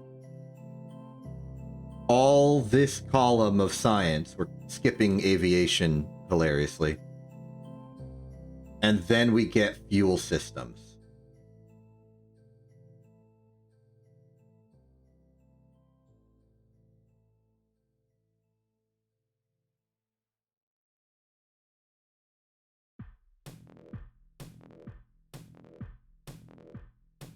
Yes. Yes. Okay. Okay. Okay. Okay.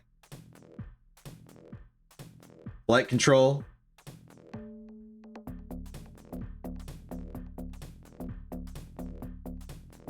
Fuel systems.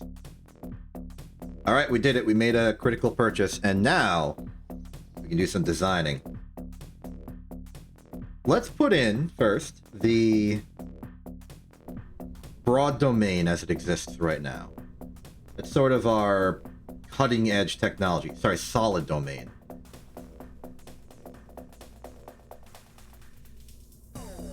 Okay, so in principle, we can upgrade this by just making the part count less, and therefore make this thing more stable.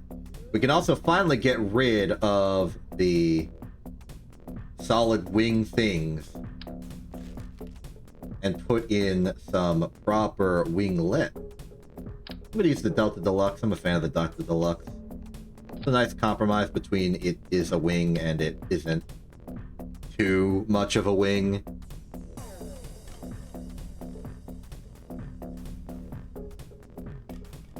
But first, so this is 3 TX 2200s. So if there was like a 6600, that would be the one we would swap it with.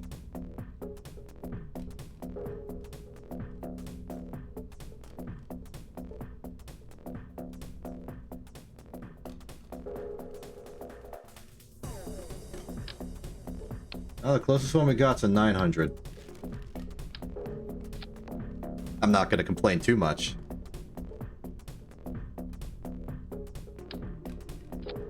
Okay, 1, 2, 3, 4, 5, 6, 7, 8, 9, 10.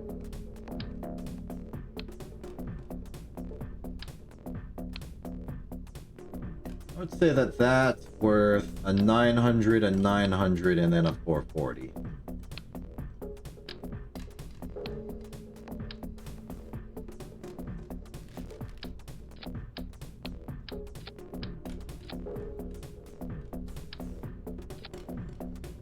Alright. Winglets in. Then the thumpers. A little unfortunate for the thumpers, because they can't really scale to a rocket getting more powerful because we didn't get any more. The only thing we could do, theoretically, is swap out the 4x symmetry for 6x. Which I guess I'm doing now. I'll have to do the same for the winglets so that they fit. But doing this also makes it lower clearance. Still though, this should generally fit. Swapping this to quad just because we're getting slightly heavier around. Nice.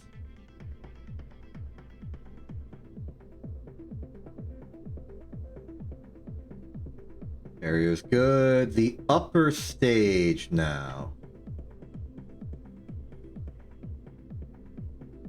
We can now switch to the P module. Downside of this is we have less innate control. Plus side is it can basically land itself. But I question if we really want that, considering our whole ordeal here is we want to keep science and get science back.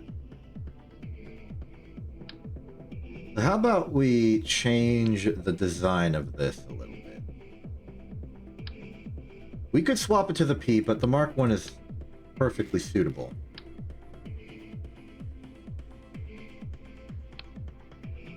Instead, let's say we make our deployable extendo shield.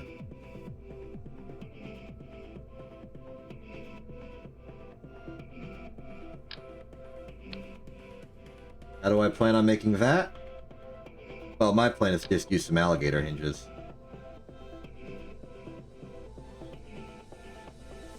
In principle, it would work like this. What do you think?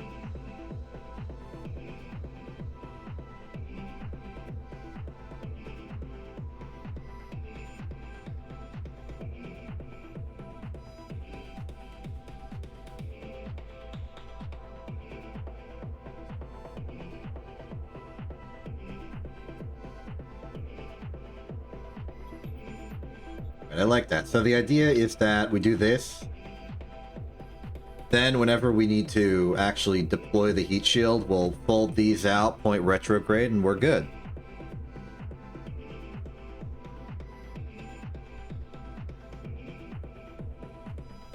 Improvements. They're not really colliding, which I appreciate just from a design perspective.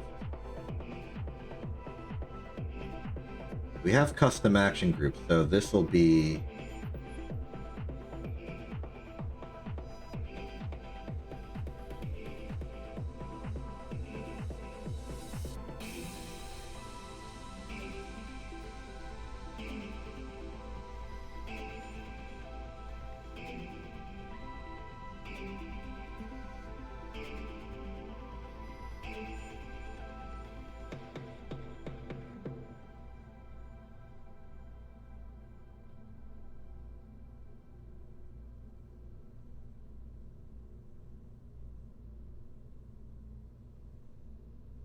forgot how to do this.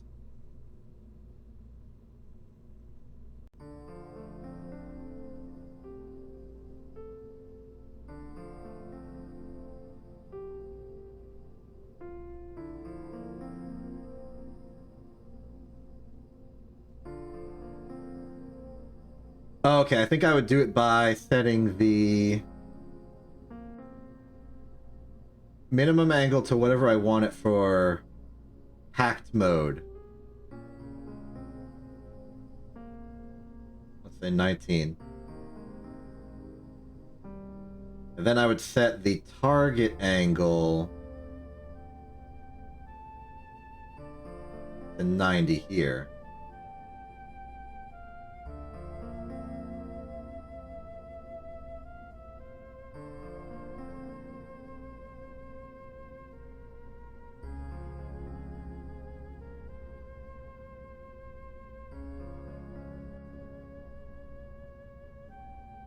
Okay, this is not strictly what I want.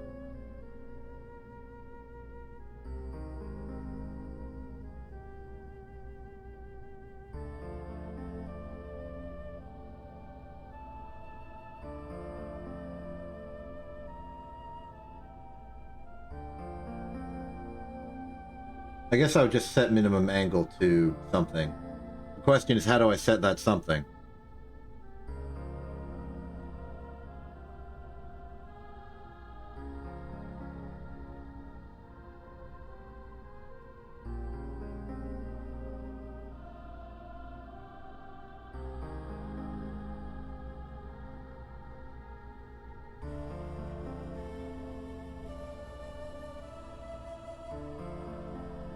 It's fine. I can do it in flight. We got the angle limit. I just need to take the target angle and floor it. It's fine. We'll have proper automated control stuff later.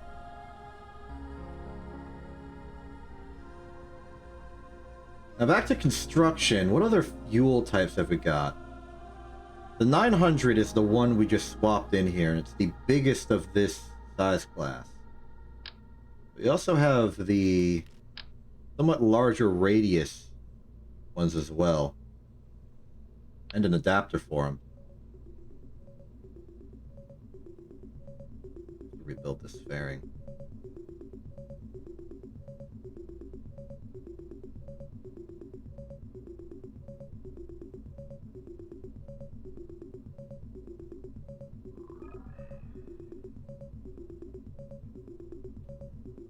Ah.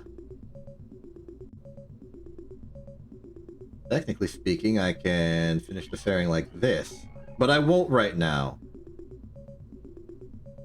because there's more work to be done. What I would really like is a just wider operating area overall, because eventually we're going to need to upgrade this to proper Moonlander. And it's a little too tall right now. Payload, we got fancy things like the service module.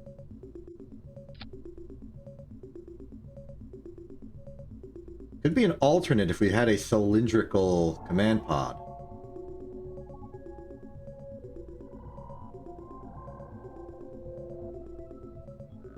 Service bay, we have a big old service module. Could be a good option.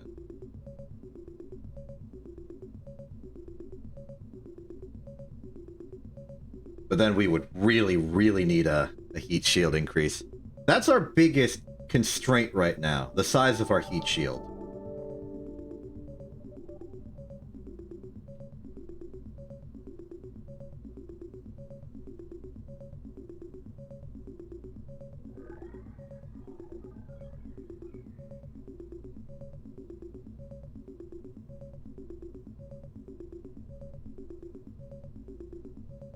Right, new idea. What if we go back to science storage tech? Something we haven't used in a while. We store all of our actual experiments outside.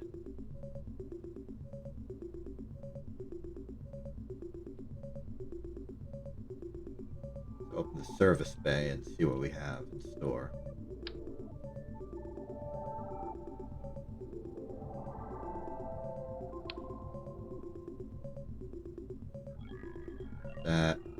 There's batteries, the barometer, and the thermometer. Oh yeah, also, I learned last time that I didn't really need my bootleg unregistered modded in gravitometer and accelerometer because we were able to get radius measurements using strictly the orbit and the nature of angular momentum. So I have removed them. Never mind, they're still here. I thought I removed them. I thought I deleted the files. Okay, well, it doesn't matter. I'm not going to use them. I don't need them anymore. Knowing the fact that they're still there, weirdly.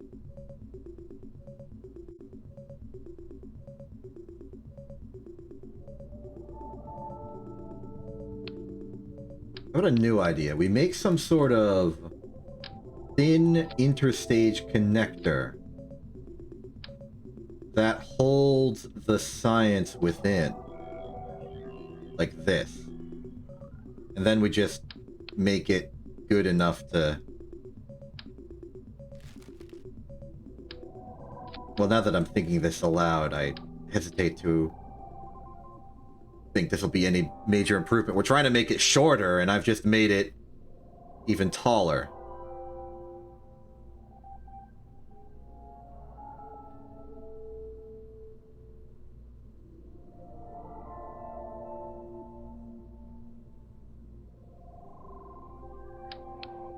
If I could get it down to just one of these, that would work.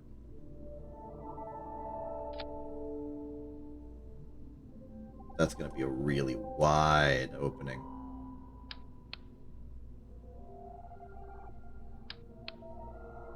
Any other structural options we have? What if we rotate them like this?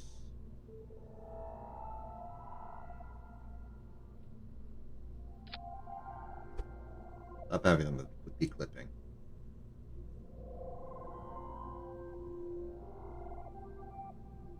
That's promising.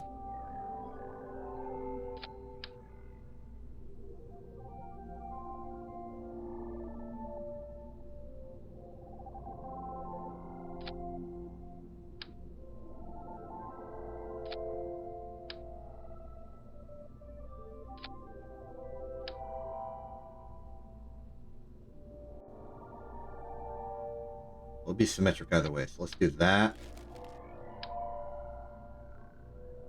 Thermometer. Barometer. Rotate that for some style. And then in terms of electricity, we just have these batteries. So put them... Nuzzle them into the corners like this. So here's our science module.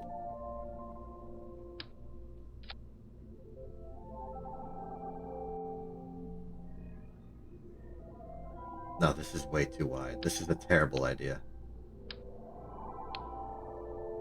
I think our best bet is indeed to just use the provided payload. So...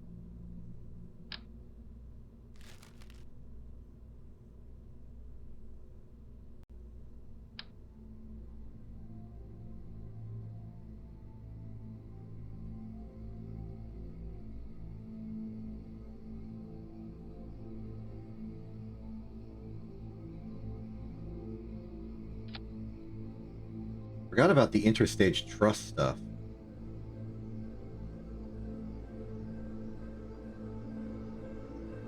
This might not seem like it does anything better for us, because it's still going to make the ship freakishly long. But at the very least, it makes it more structurally stable.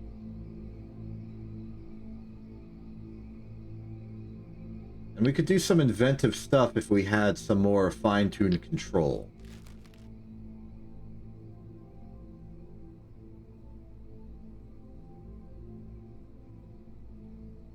Truthfully, though.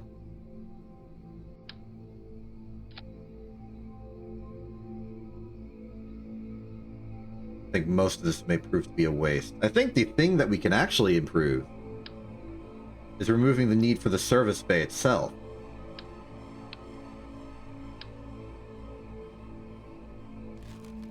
Wider heat shield means more room along the outside.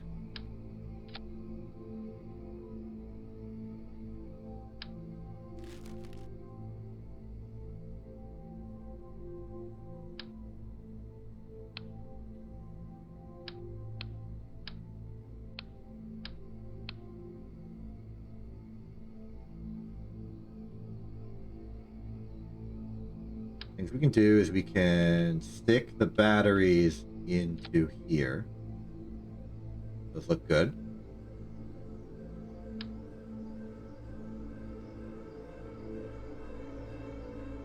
Antennas can be placed on the outer ring up here. We can use that newly added area for a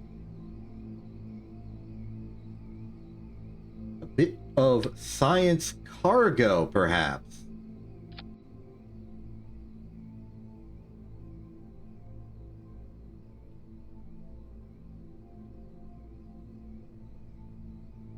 Yeah, okay. Take this off. If we do that, we no longer need these to be a part of our drop.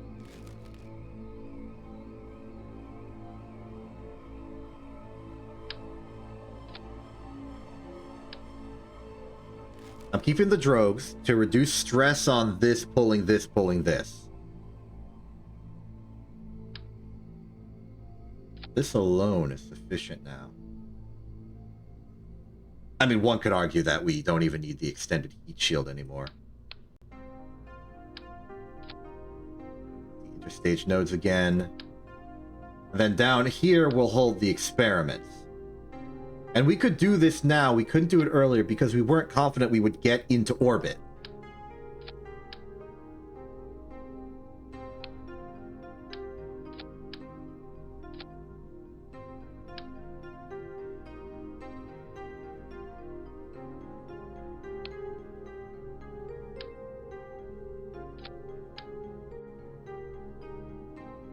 How do I... like that. This?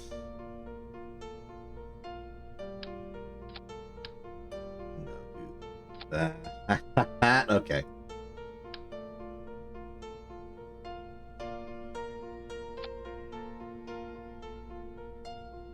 It fits. Technically fits.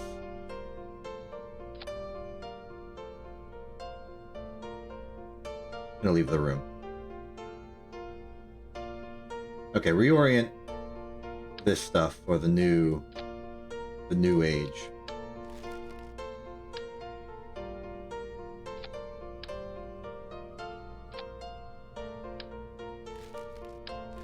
Two thermometers, 2 barometers, 2 goo, 2 science juniors. Looking fine and well.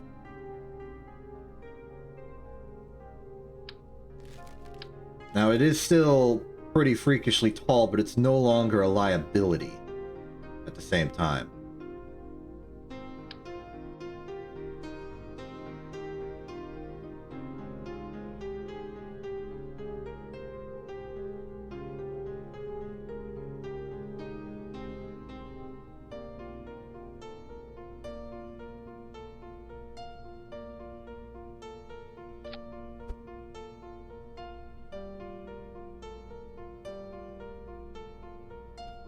Test still works. It's good.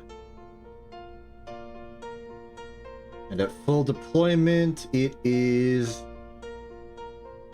looking like it's shielding everything.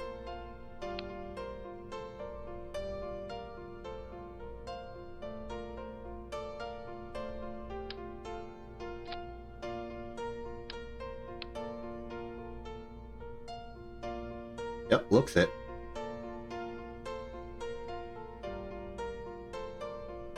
I think the safest way to do this would be to have even more and then set them offset at like 45 degrees and have them just like layered vertically as you spiral around, but I'm not doing that. This should be fine. Theoretically overkill.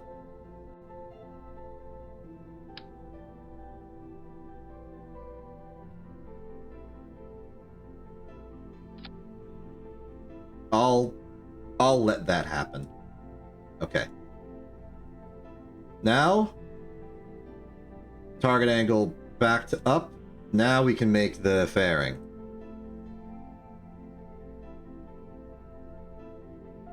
Never mind. Push those in slightly. Make fairing.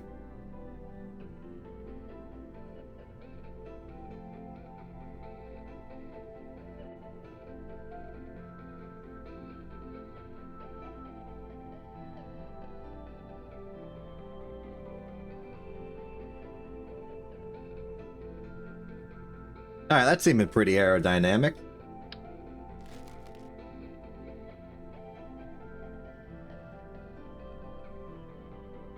What's this thing?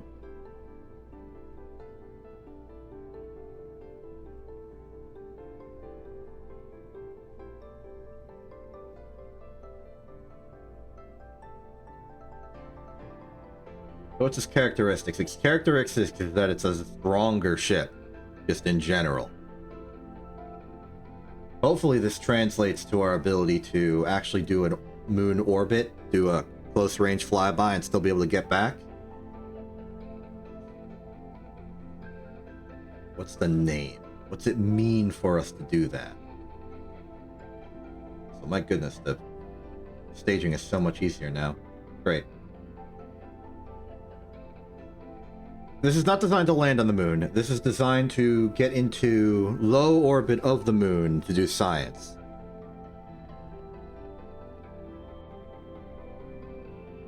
Who knows? We could also try and skirt deep space and do some science there.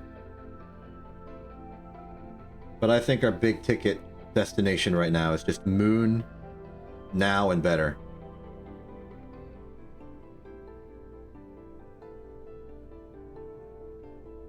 Get that ISP in terms of vacuum real quick there, buddy.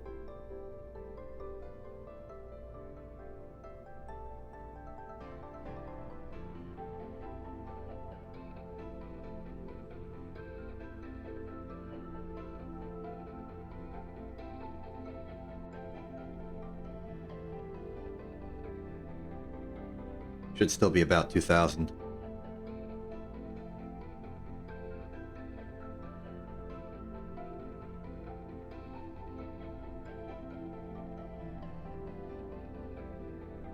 All right.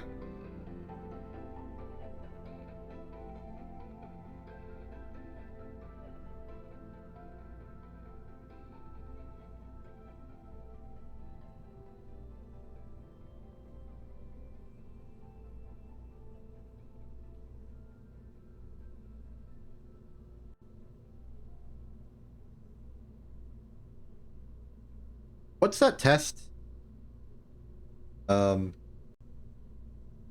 When you want to see how hard a rock is?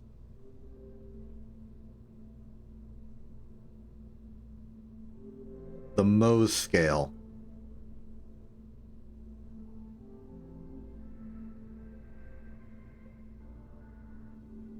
Did I spell that right? Oh, it's an S.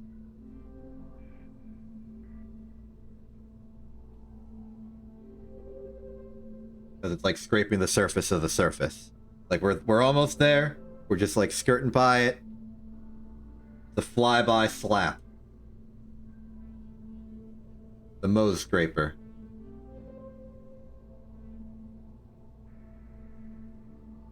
And it's time for us to test this thing.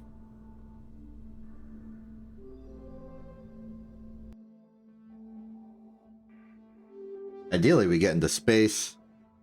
Do some science. If we can get some characteristics on the moon, that would be good. But also, we have a pretty solid means of getting there. We got a flyby once, I'm pretty confident we can get a flyby again. Alright. This is the Moe Scraper. Inaugural test launch in 3, 2, 1, go. TWR is 1. Winglets, do your thing. Oh, it's so much easier to control. We have control authority in the first stage. It's beautiful.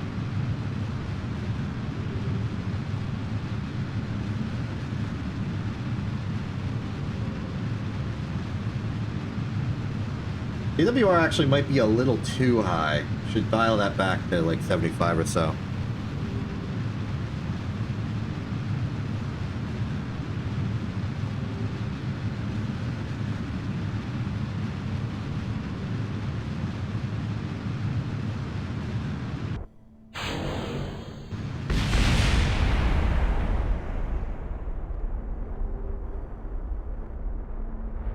Okay, keep up the speed. Alright, one improvement to make, lower the TWR on the solid rocket booster so it can do a better gravity turn and not go to Mach speeds, losing all of our efficiency for no reason. Second question, how good is this thing at getting us into proper orbit? Even with that.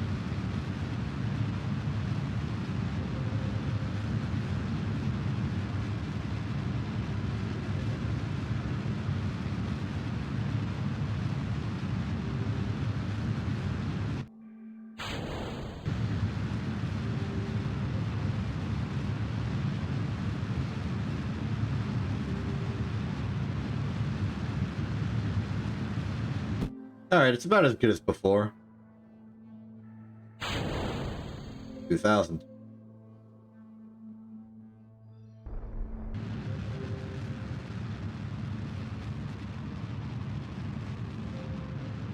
Alright, I'm not going to try too hard to go to any particular location. This is going to be strictly a systems test.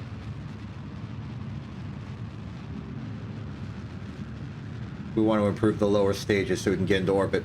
My hope is that we can eventually get to a point where this can be placed in orbit without using any fuel.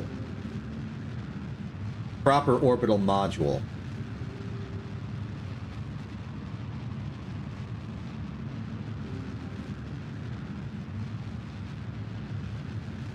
He'll thrust for a second. Let's go to Apo.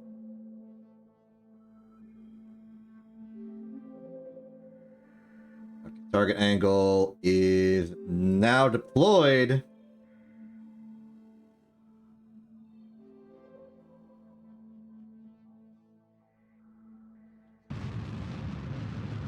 I'm just eyeballing it.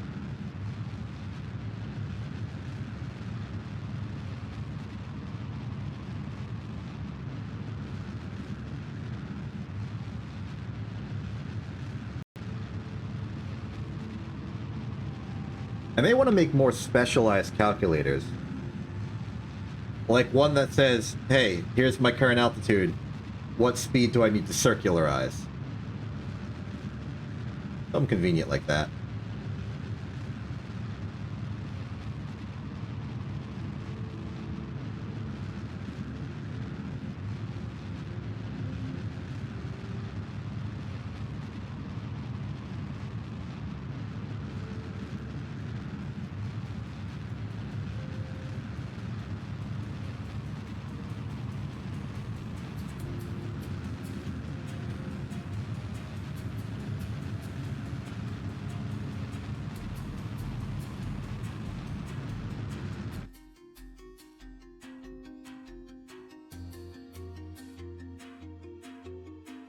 Alright.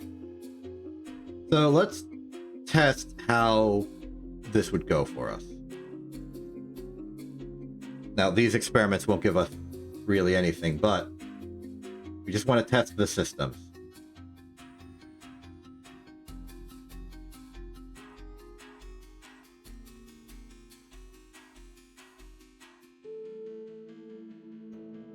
Just getting the science back down is a little more involved now.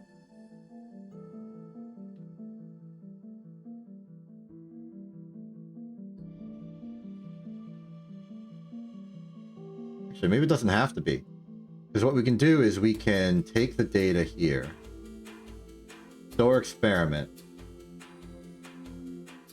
Board.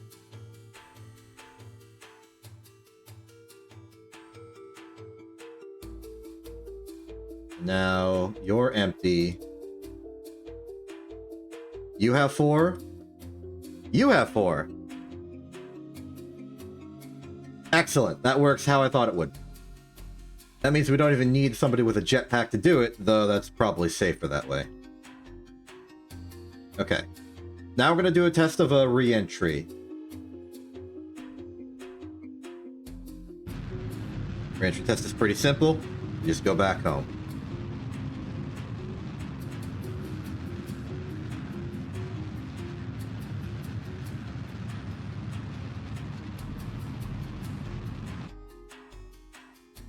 Okay, so now we ditch the orbital stage. Hold retrograde now, not prograde anymore. And set target angle to full. Now, for the nature of me wanting to know if this configuration is properly stable, I'm going to disable SAS and only turn it back on if it's an emergency, where Roncott will take manual control over the vessel. Other things I'm curious about is if it might be better to hold these at sort of like a partial angle. Instead of a max angle of 90, what if it was like 80?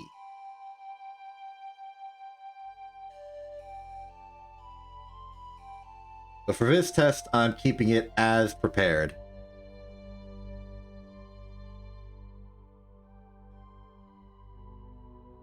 Hopefully we land in the sunlight. Seems like we might.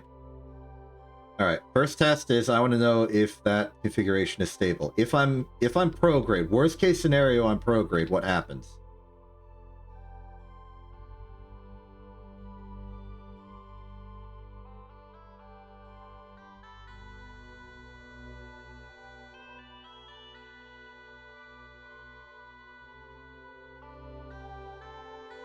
Oh my goodness, hold on, wait. Complete perfect prograde. What happens?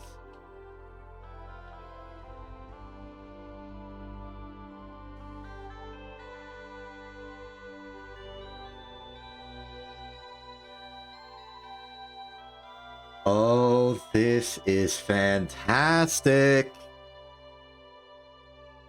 It's unstable prograde. It's probably because this thing's acting as sort of a drag. Center of mass is still so far down here, though. It is hyper stable.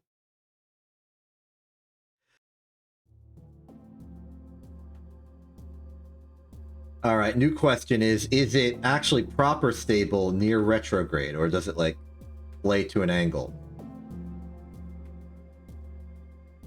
It looks like it does want to wobble. How bad that wobble is gonna decide how well this goes for us.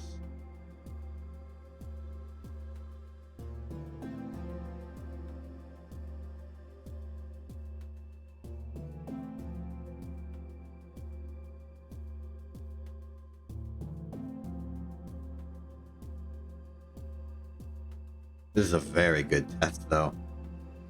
I can envision bringing a scientist or an engineer up in this configuration instead.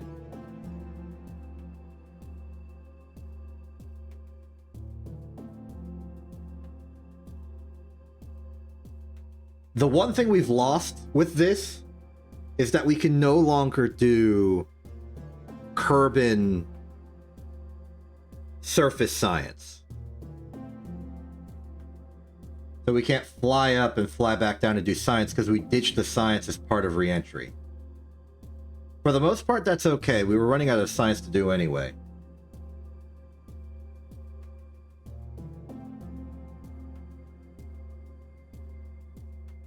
This kind of work on re-entry, stabilization, aerodynamics is important. Because if we're going to be sending probes to other planets, we are going to have to deal with plasma blackouts. They will not be able to control themselves and adapt to the situation.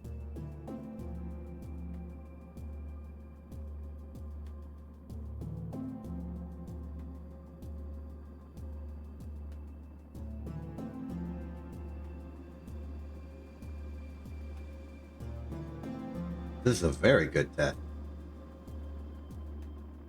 Stable configuration, heating is fine and good. Everything's looking pretty darn stable.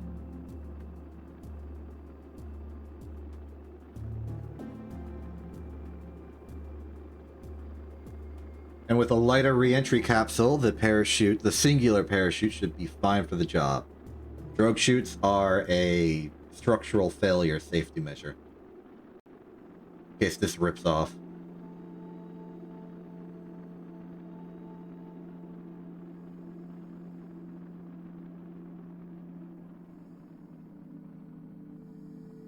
Look at that. Gorgeous. Positively gorgeous.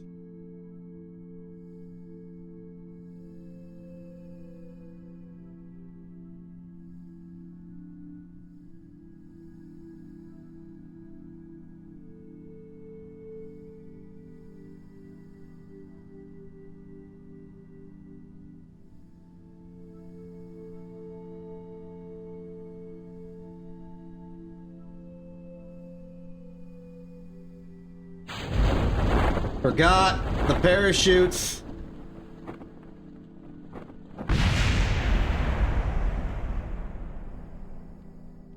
I was gawking too much at it working. I forgot to actually do the parachutes.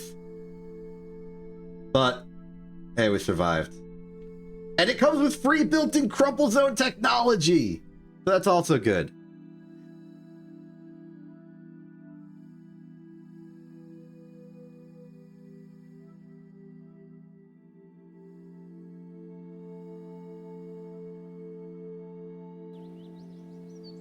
All right, I think our next test will be something simple. I'm going to change the thrust on the first stage. But if that goes well and we get to orbit, I think I'm going to try and go for a quick temporary escape velocity.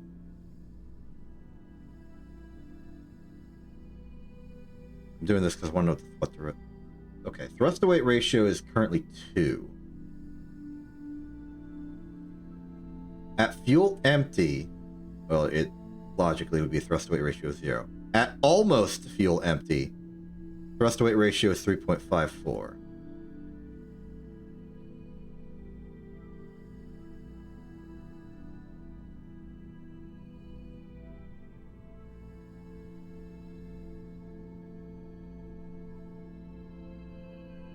Seems like it won't update the thrust to weight ratio until I do this. Say 60. 1.2 to 2.13. I think that's a good regime for atmospheric shenanigans.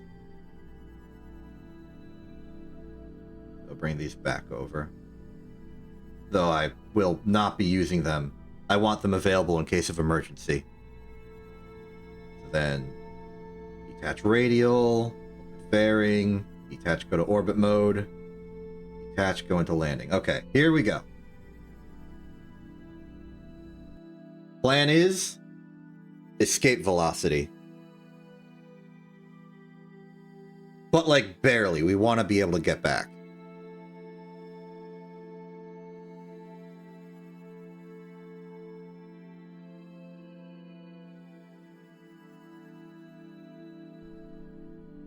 Other test is, can the lower stage of this get the upper stage of this into orbit? Which we shall evaluate in 3, 2, 1, launch.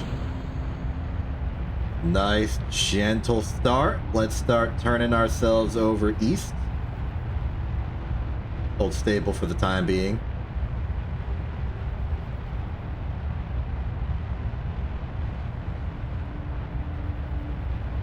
Oh, I think I turned over too much. We're not going fast enough for the winglets to have control. Because the control of the winglets scales to the velocity we're going.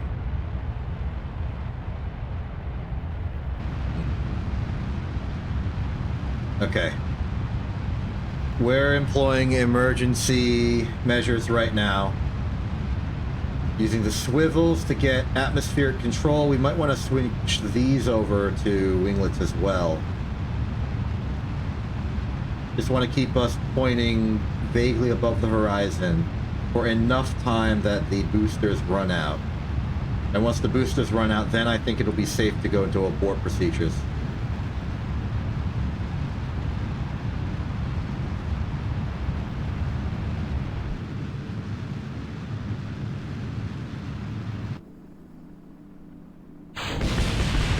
Yeah, I didn't need that part anyway.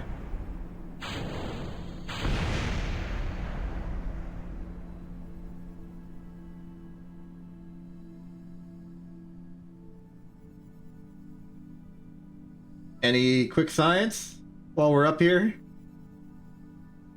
Marginal science. Take it all the same, though.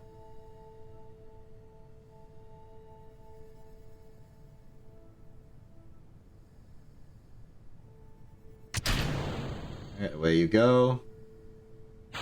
Deploy parachutes this time.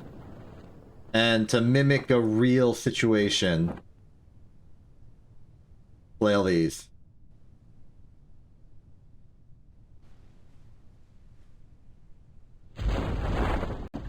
Alright, botched launch aside, went pretty good for us.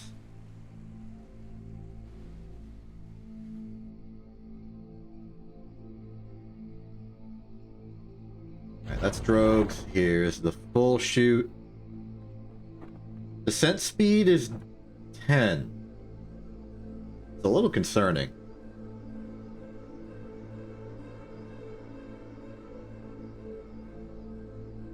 I suppose in principle we could put a separator here and just ditch this when we're low enough. Or just jettison them ourselves.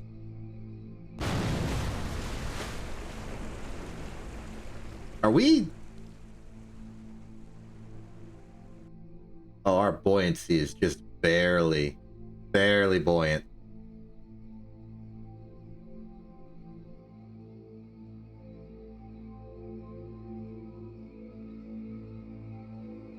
I wonder what's doing us in. Are the heat shields not buoyant?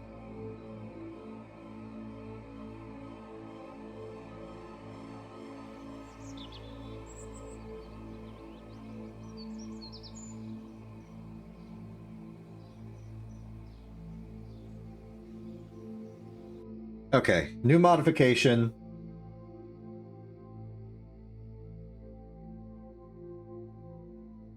I think we need more aerodynamic control.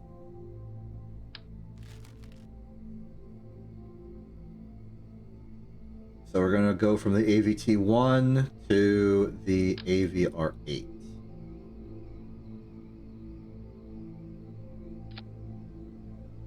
For the SRBs.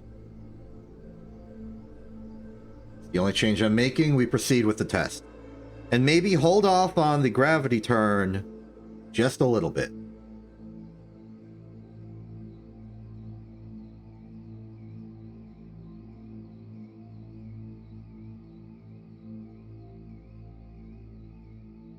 Ultimately, the atmosphere is still thick. We still need to start by going up.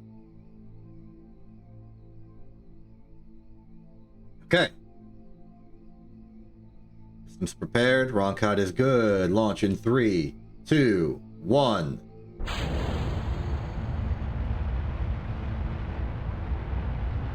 Nice.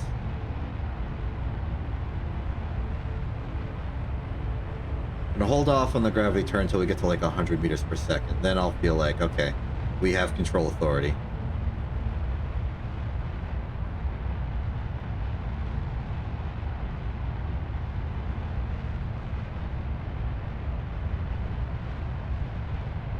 And we can turn.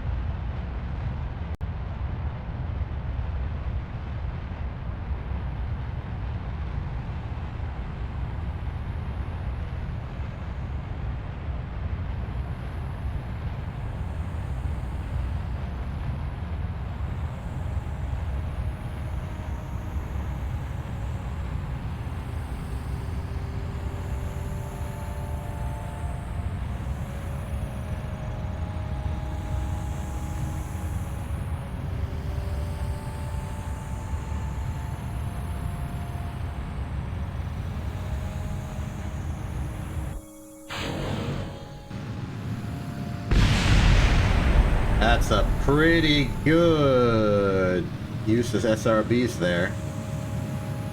Feeling optimistic about our odds here.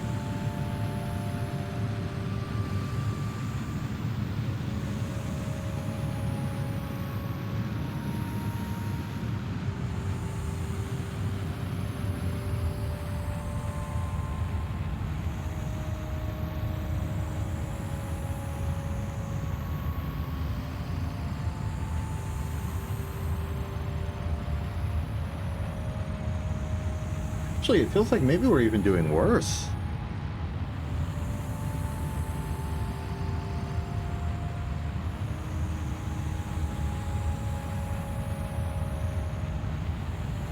Maybe I'm bleeding too much to gravity.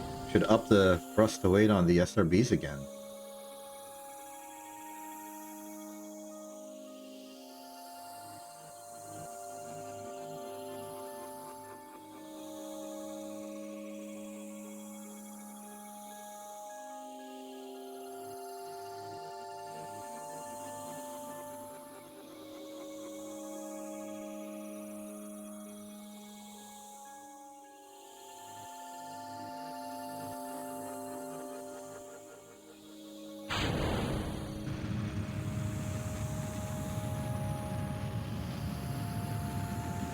Yeah, we do this, we'll get about 500 remaining. This is not enough thrust.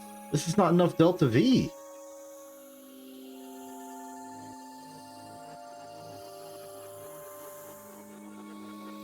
Going for an exit. We're going back home.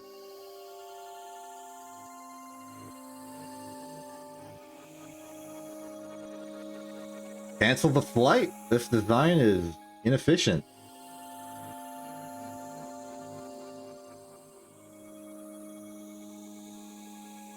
At these speeds, I expect that the heat shields aren't really required, so that's why I'm keeping this part attached.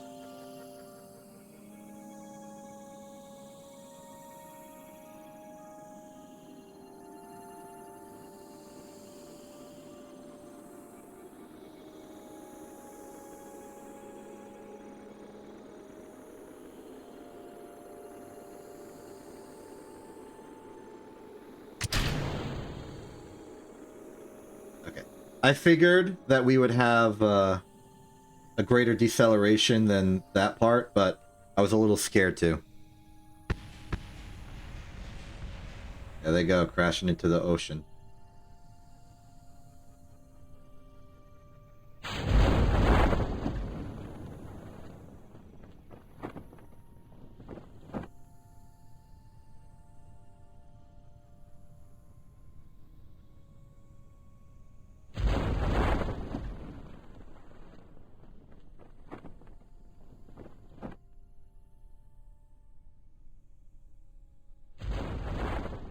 With both the drogue and the main chute, and our descent speed is still 10 meters per second, is a little concerning. What's our speed if we jettison all the heat shields?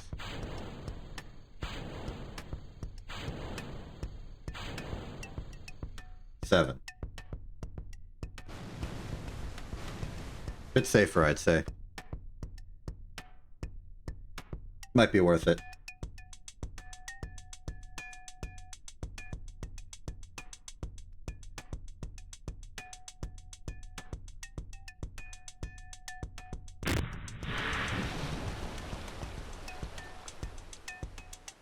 And I saw we were definitely more buoyant that time.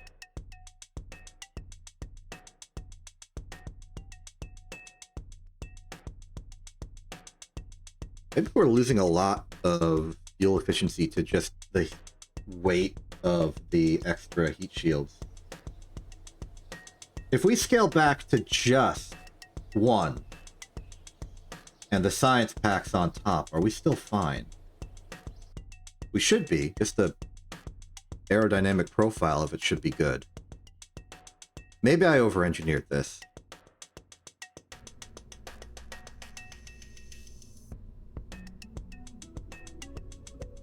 Why all this when...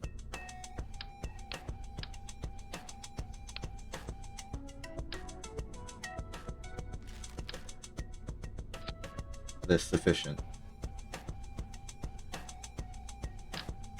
Like to restore our margins a bit on power by putting those 2 batteries in. And then... what here?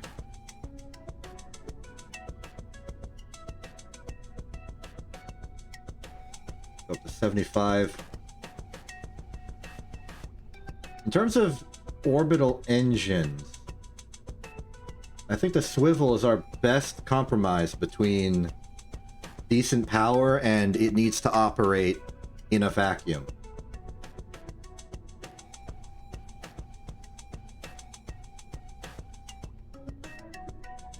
We need 4 Terriers to match 1.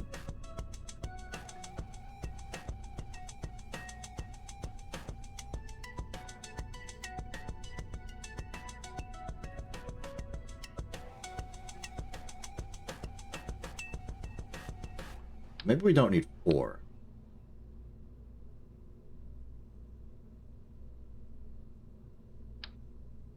Back to triple.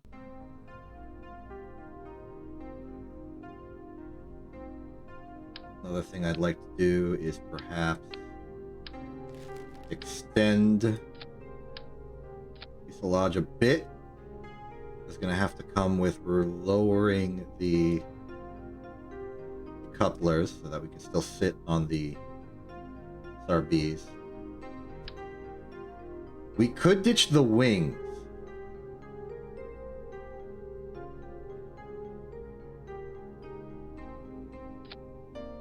Doesn't really save on mass.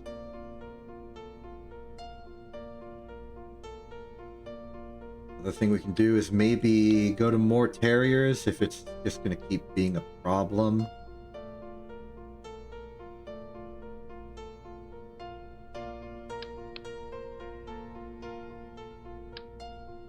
Maybe 2.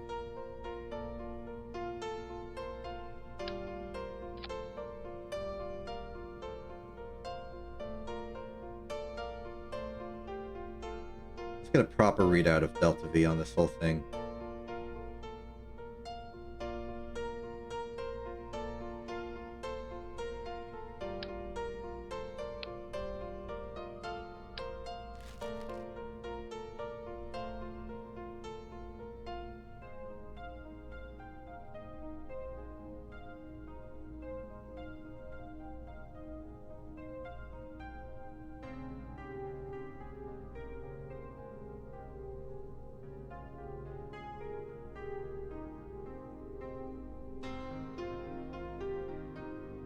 So it's 1,000 and 1,000, so it's not really much of a surprise that we can't get to orbit off of these 2 alone.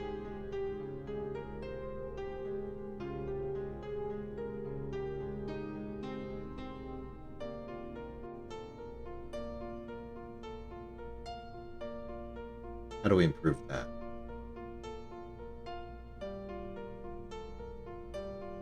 Specific impulse of 275 versus 250 at vacuum. So 250 to 320, these are 275 to 305.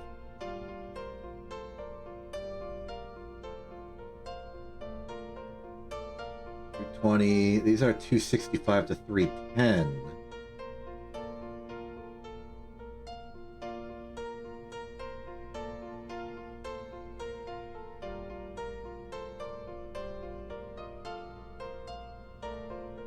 This is 643 now, for some reason. I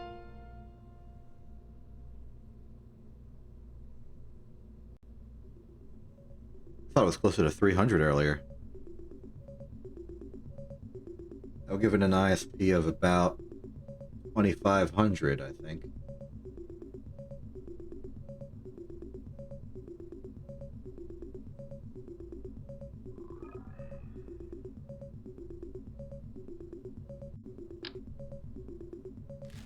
Maybe it's time we go wild. How much fuel is this? 270?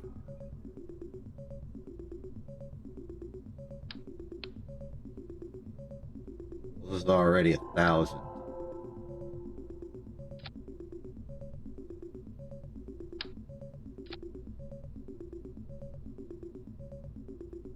$200 times 16.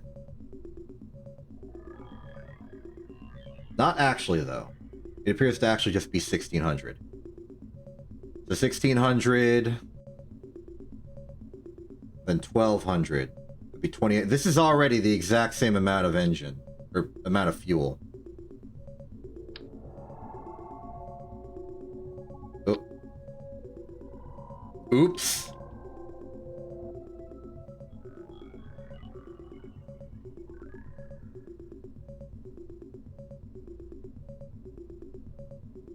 Don't worry about it.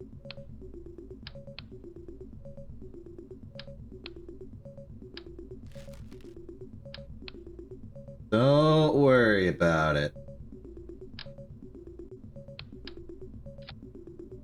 Okay, 1,200. 1,600s, 2,800. This should be more fuel, which means if I put this back,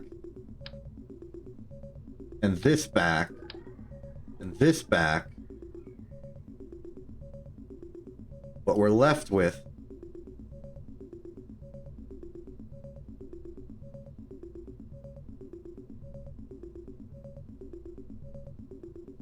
what does it say? It's got no fuel.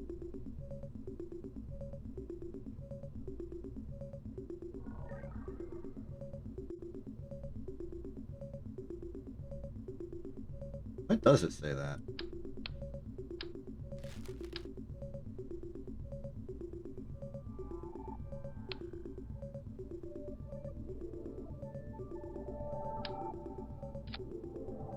It ain't empty.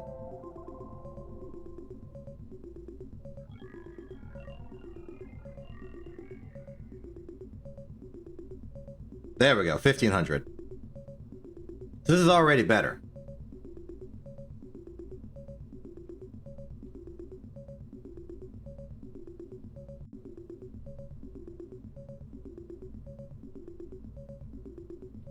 Put that to full thrust, and then let's just make it bigger.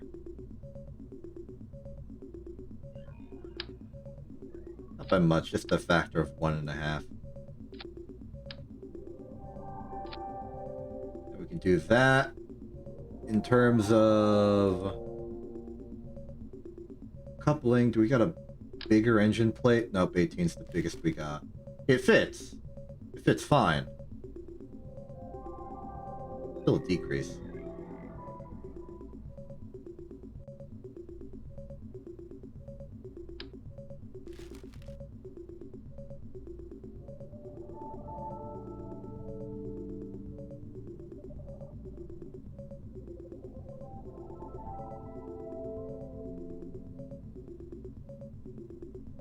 I think we're starting to get limited by our engine selection. Because I personally think it would be nice to have another stage for this, but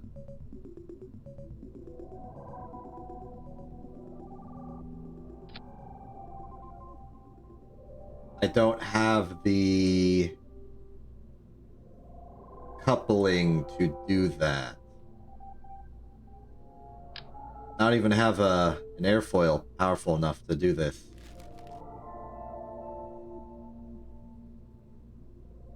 So that's inconvenient. What's TWR on this? 1.89. I could afford to add another. Okay, what's TWR on you? 1.36? Maybe we go up to 4.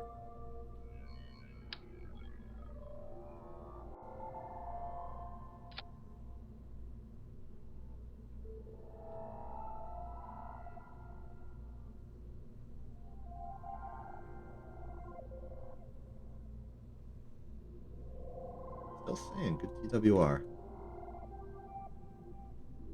Okay. 2015 here innately is great. So let's slap that back in here.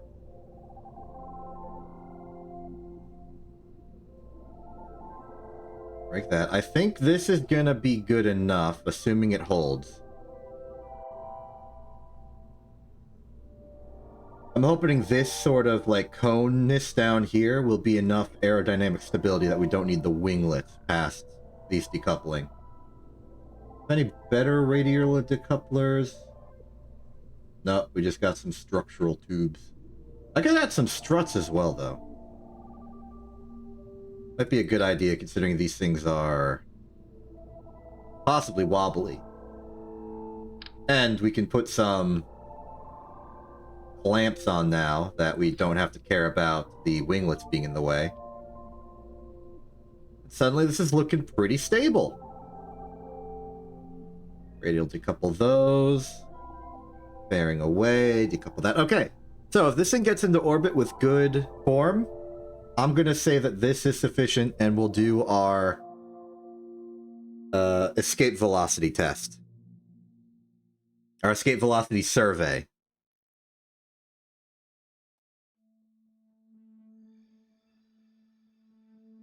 I am not measuring the sun's parameters until I get a probe.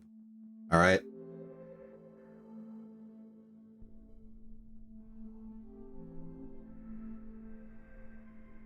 Alright. Roncot's ready. System is good. Staging looks proper.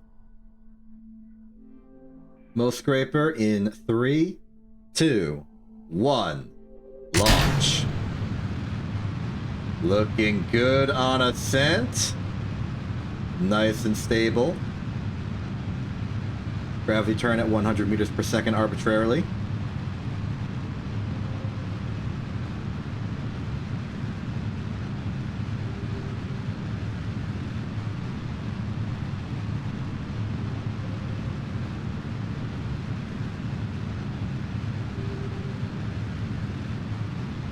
We actually have to hold into it just so we turn enough.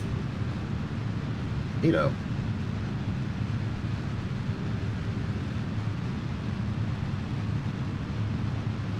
Alright, big test.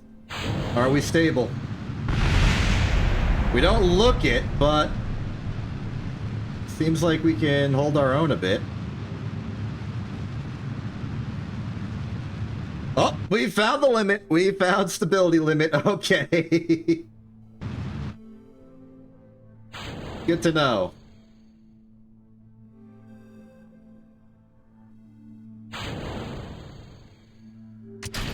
So as I somewhat feared, we are not very stable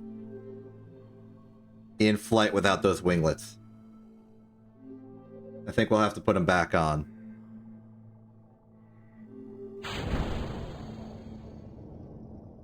Everything else is going good, though.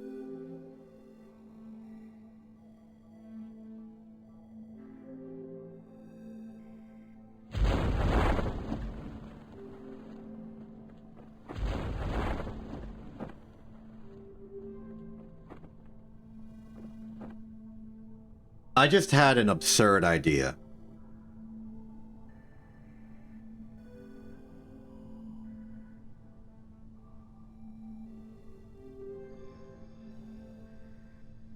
It's a terrible idea, I'm not going to do it, but just know I had it.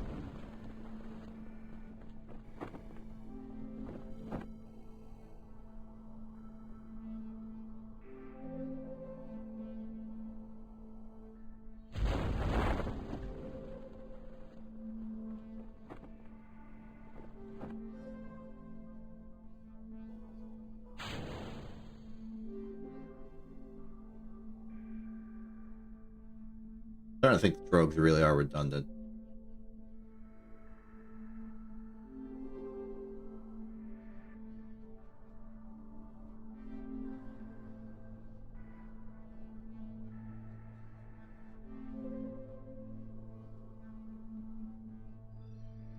Okay, how do we... Oh, hey, there's my heat shield. How are we going to do this?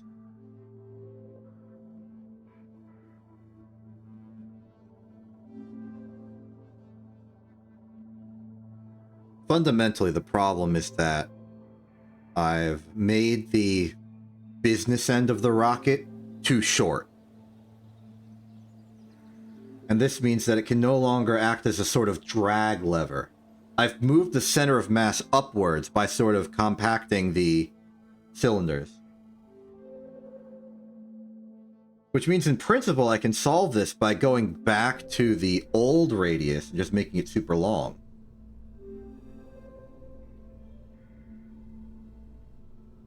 How much do we got? 1600, 1200, 800. Oh, we got double 800. So 3200, 1200, that's 4400. So we need to substitute this with 4400 fuel.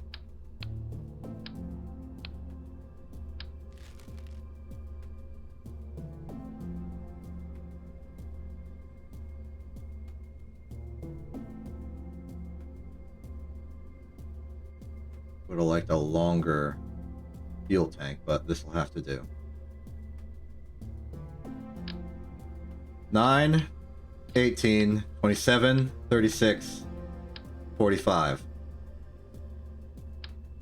Rare instance, we're making this thing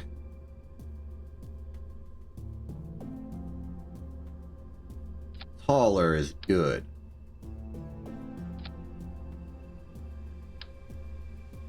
Should put the struts on the boosters themselves.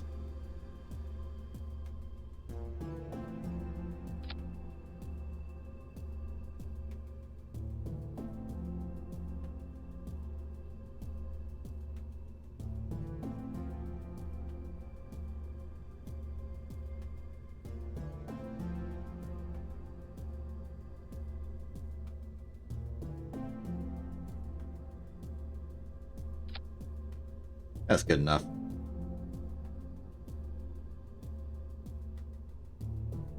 Okay, no other corrections I think are needed. We can proceed. I won't even add the wings back on.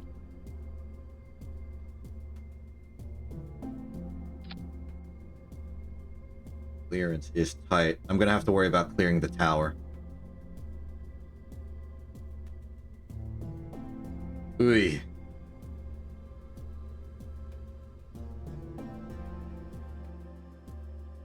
A long rocket's concerning. I'm just worried that I'm going to tilt slightly. It's going to snap in half, but I think it's the correct play here for aerodynamic stability.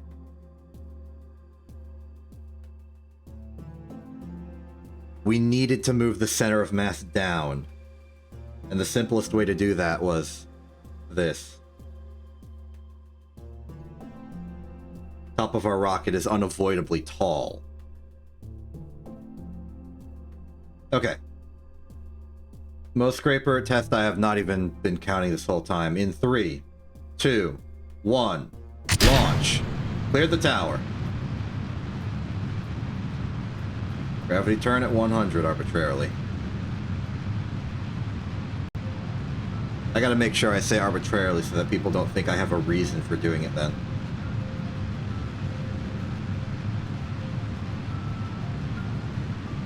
Okay. Regime is good. Angle is good. Reaching over. We've reached Mach 1. PW arc may stand to be decreased a bit. Okay. Detached launch. Okay. Are we stable now?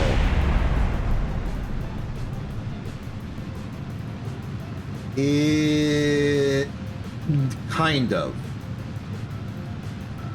Maybe I go down to like...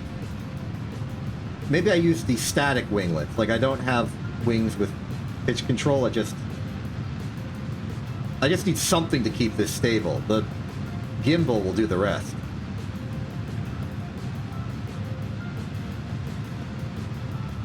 Is there a problem? Welcome, then, Rocket! You know what? I can't even argue with you. I need to rename this thing immediately.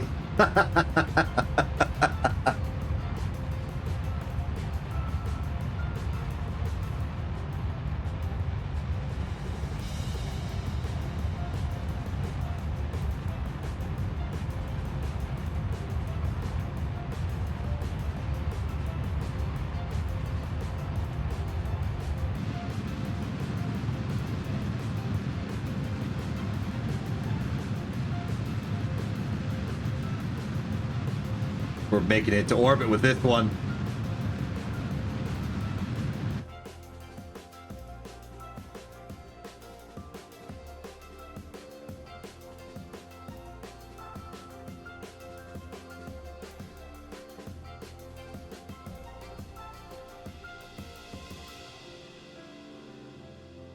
Might have overshot our apoapsis a bit. Ditch the fairing.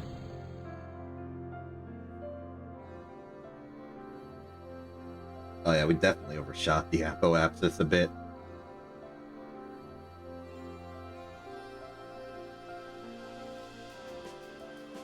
Control authority is a little bad without the gimbal. Oh no, I'm not actually trying to get the prograde. Oops. Okay, that's fine.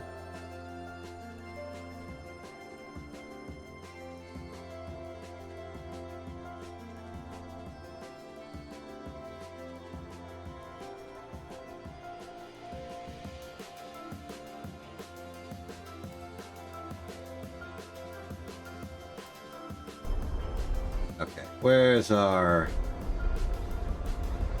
Apo?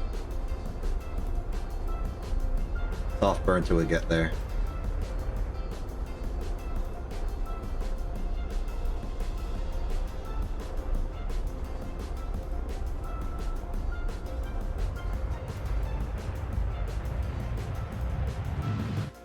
Oh, we've hit orbit. Jettison, pause.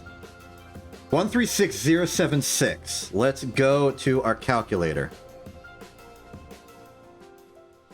136076. We want a target altitude of, let's just say, I don't know, 100,000. 2161.7.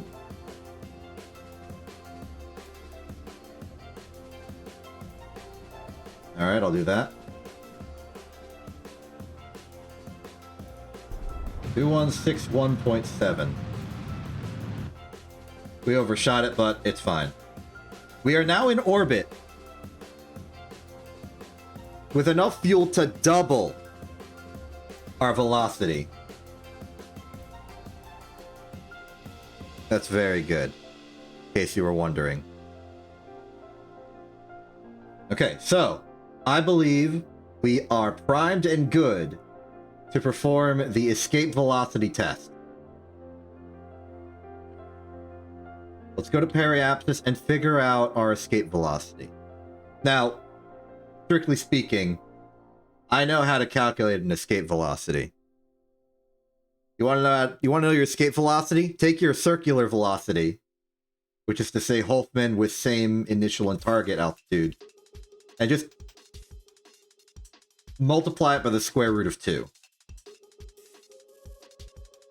It's a fun little trick of parabolics there. Now, we don't technically need to run the calculation of what is the square root of 2, because there's a funnier way we can do it.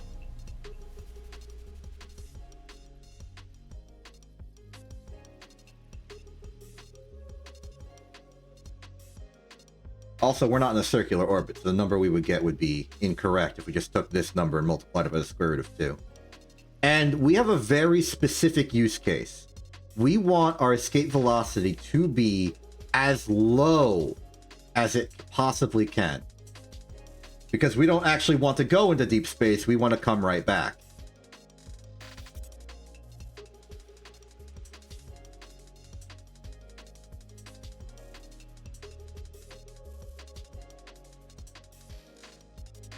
Very subtle distinction. Waiting on that periapsis.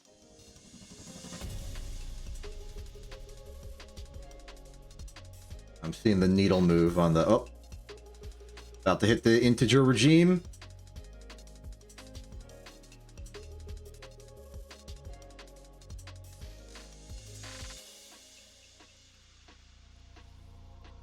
of the work of figuring out where our apo and periampsis is helped by the vertical speed indicator to the right of our altimeter.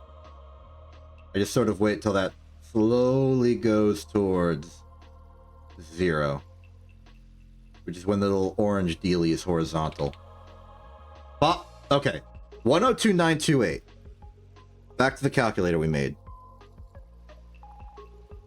102928. Now, for reference, we put our target altitude as the same. It says velocity is 2240.37. I'm going to put that over here for reference.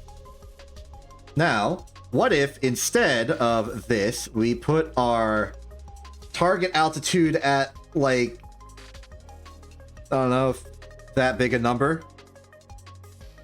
It asymptotes. The more zeros you add, you will converge at a particular value. The value you are converging to is your escape velocity. Because to escape is to have an apoapsis that reaches infinity. And here it is 3168.4. Now here's the information I told you before. Let's say we take this number and multiply it by the square root of 2. What do we get? The exact same thing.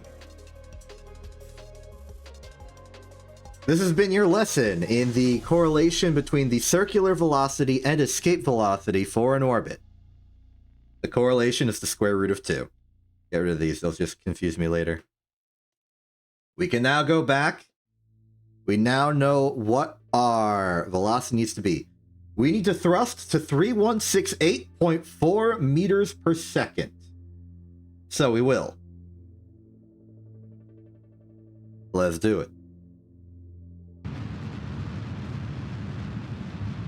Now, granted, we don't need to go any higher than that, because while that escape velocity would get us to infinity, we also have the Patch-Connex approximation working for us. We don't need to go infinite meters away to exit Kerbin's sphere of influence. Heck, we don't even actually need to turn this into a parabola, just a really long ellipse. So I think that a middle ground between the gravitational influence of the sun and imprecisions in my own calculations, that 3168.4 is a good enough estimate.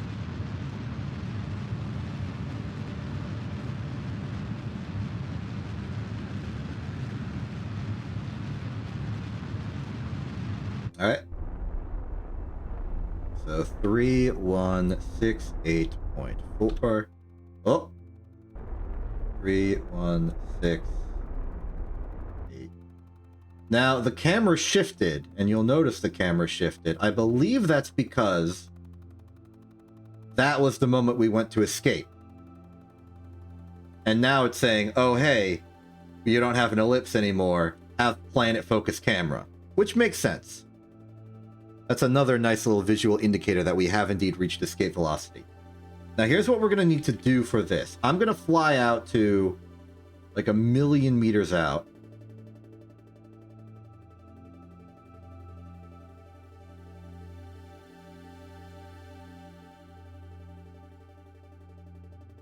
Alright, there's 1,000,000. We want to point ourselves like dead backwards. Because when we leave, we want to reverse course and come back. So I'm going to set us... The further out we get from Kerbin, the closer our trajectory approximates a straight line. So we won't have to worry about, like, turning around, curving the gravity of Kerbin, because it's so far away. It's mostly just pulling us back straight down. So we get a sufficient distance away. Orbital velocity. And point retrograde. We then want to hold that orientation. And then the moment that our reference frame changes to the sun, we want to just floor it. and go back. We also want to check what our orbital speed is when we leave, because that's basically going to be the delta V we need times 2 in order to get back. If I played this well and we're close to escape velocity, the delta V, the orbital speed upon exit, should be as low as possible. I'm a little worried that it's still at 600 and we're really starting to leave the area.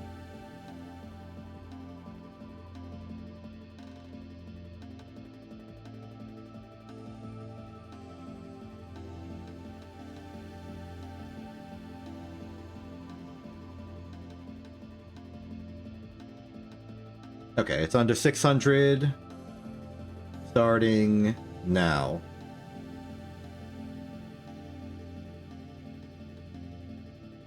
I'm just gonna let it lower.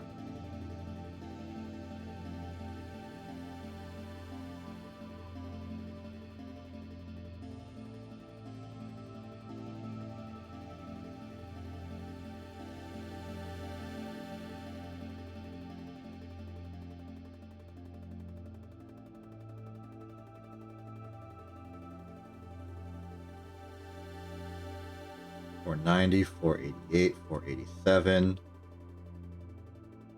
Let's correct our orientation a bit.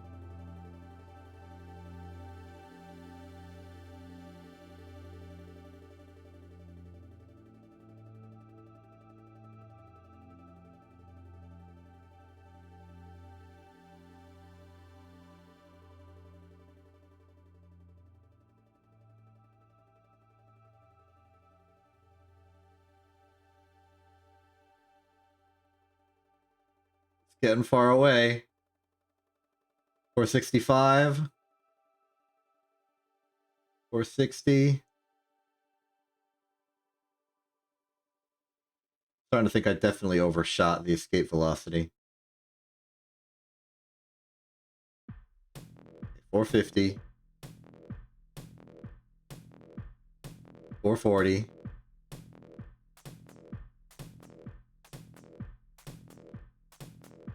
30, 420, 410, 400. Okay, 400 is our goal. We are in Sunland. Alright. Let's do our science and get the heck back. I don't want to stay here. Oh, that's some good science.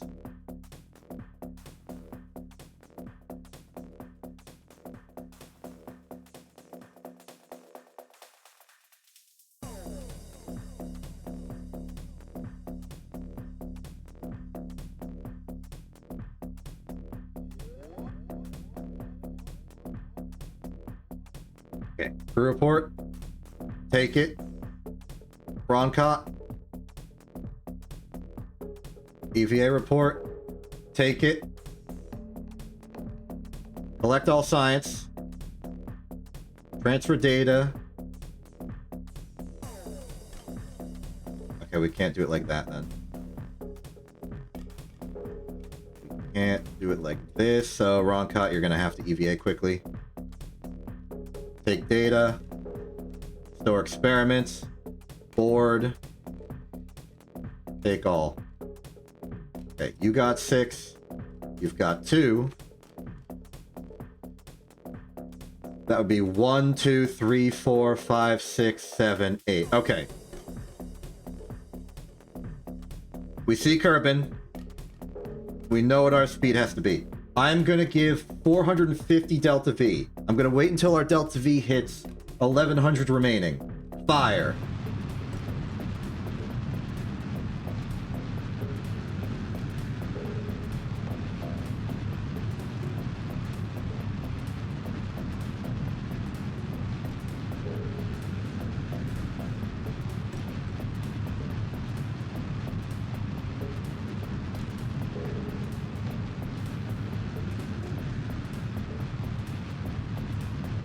Okay, we should be moving back towards Kerbin by a margin of 50 meters per second. Hoping that's enough.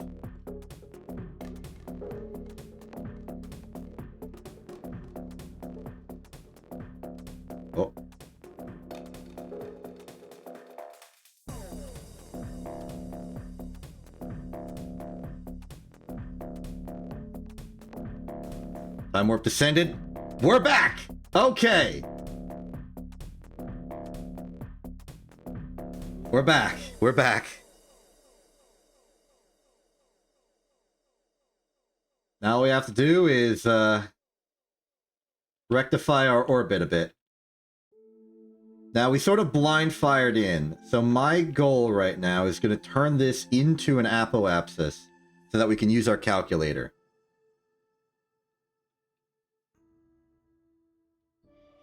Best way to do that is to just fire radial up.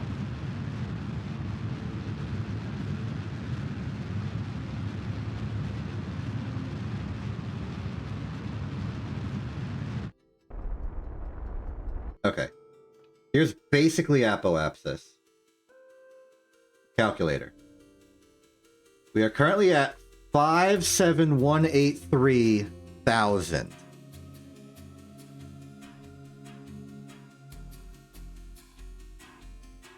And I want a target altitude of, let's say, I'm going to play this safe. Let's go 300,000.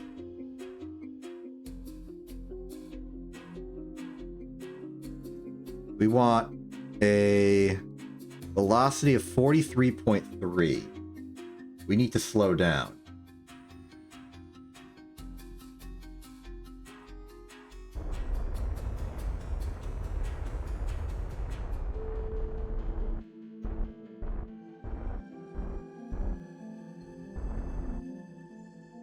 Okay, I'm keeping it like that.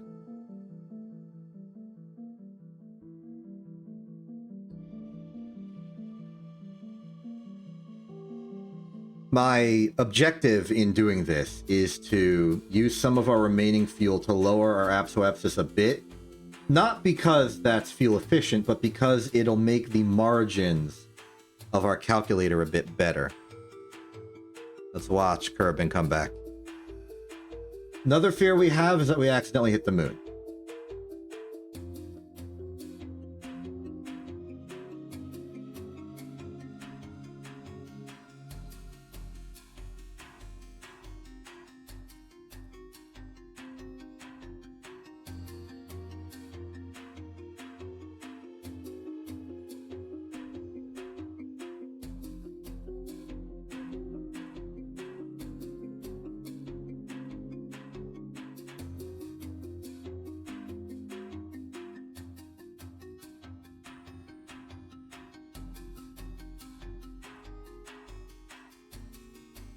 Sorry, I just wanted a cool visual.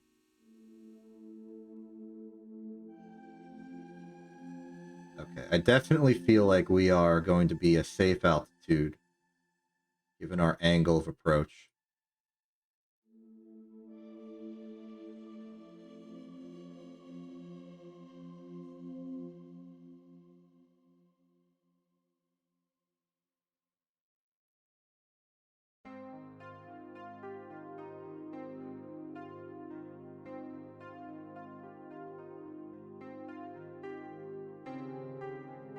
In principle, we should have enough fuel to just slow ourselves down. We don't even need, like, an aero capture. It'll be close.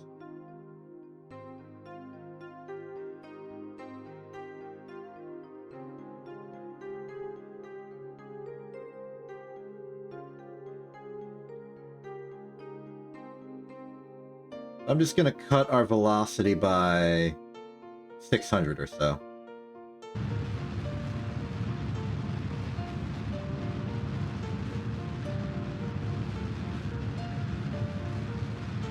We have 200 meters per second remaining. I'll stop.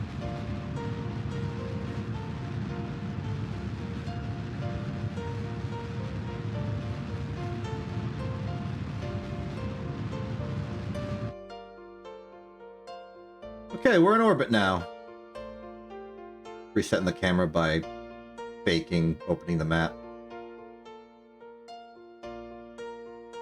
What's our orbit looking like? Let's find the apoapsis and then work our way back down.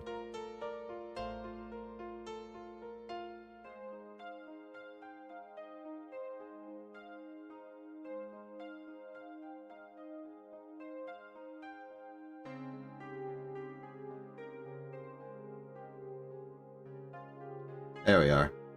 749015.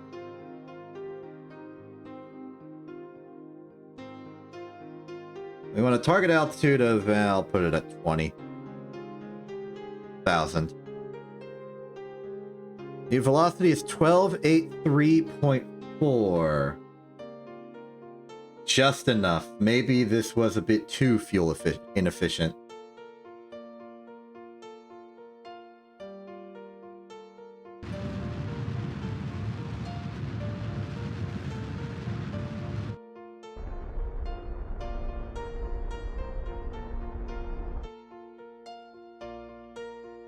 All right.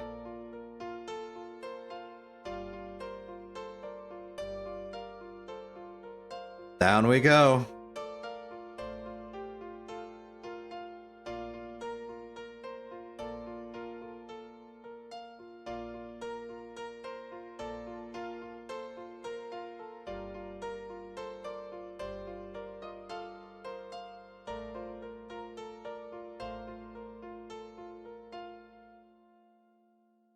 No reason to keep all of our fuel.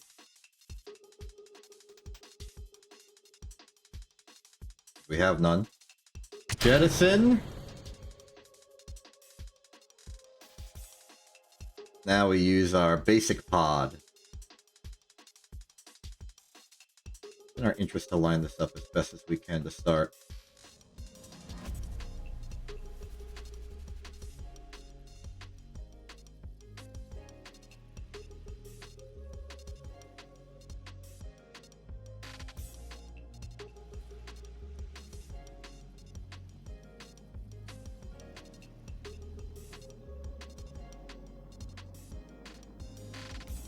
Descent begin.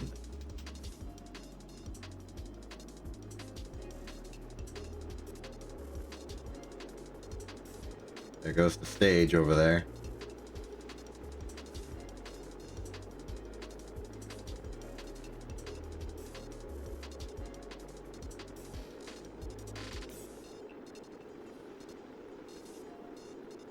Ooh, I even get readouts for debris I own. Cool.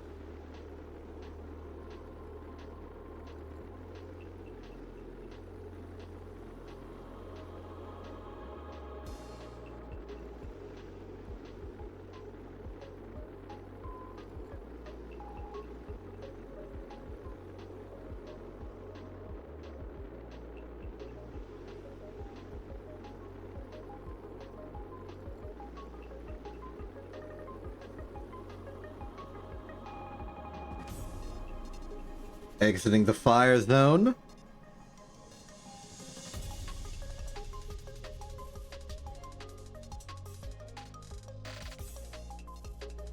I think we're home free.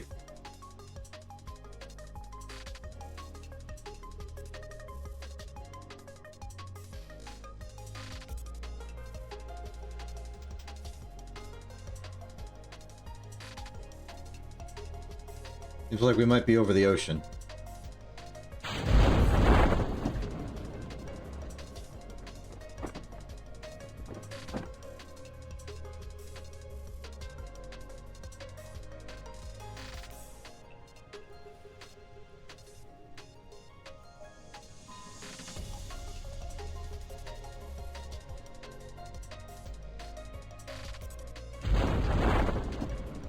Good deploy.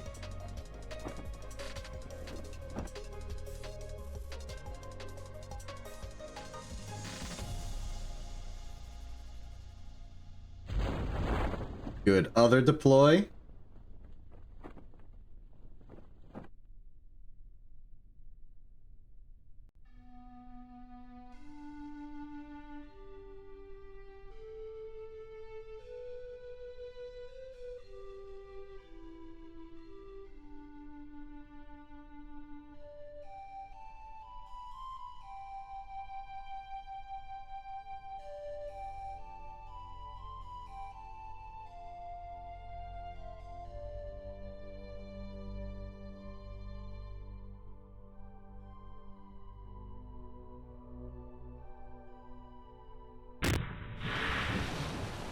This is a win. This is a big science win. It's also a big capability win.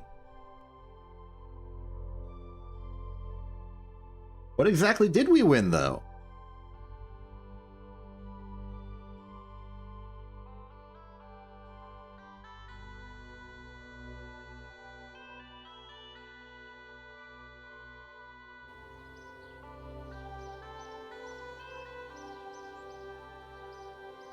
Tell me. Tell me what we win. I want to know. 122 science! Roncott has leveled up.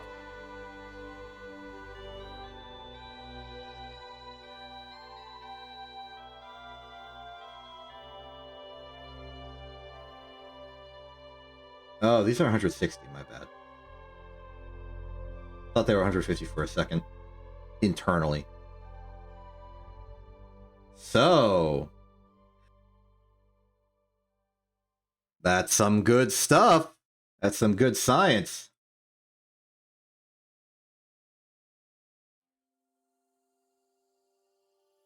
We could try and fight our way forward like that, or we could try and fight our way forward like this.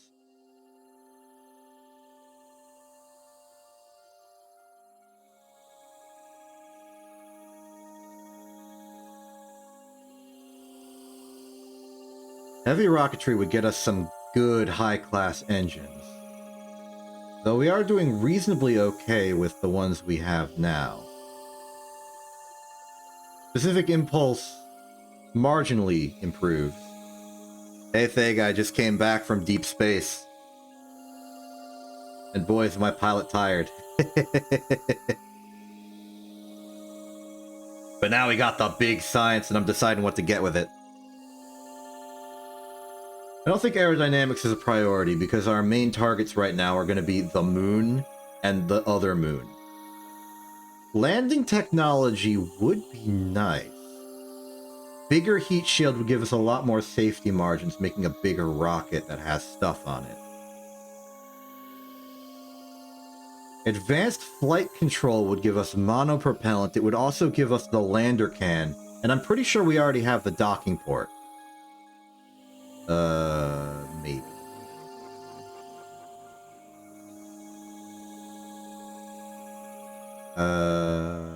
Do we? I'm expecting to see it somewhere in this list. I don't. Miniaturization. Oh, we got it from miniaturization. Weird that you can get the... well, maybe it's not weird that you can get the mini docking port first. Like a completely different direction, though. If we save up to get to 160, which we might be able to do with a bit of shore science, we could get some good small construction tech. Hexagon probe. Better option than the Sputnik.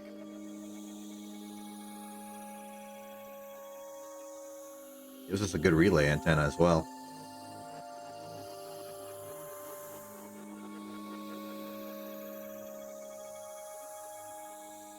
Electrics, however, gives us the Octo, which is reasonably okay. It gives us SAS, but no prograde, retrograde. It also just gives us the power to recharge our batteries. And could give us this science. But I've fallen for this trap before. I don't know how much science this is going to give us. Now, when I say science, I don't mean that machine. That's just a solar panel. I mean this thing.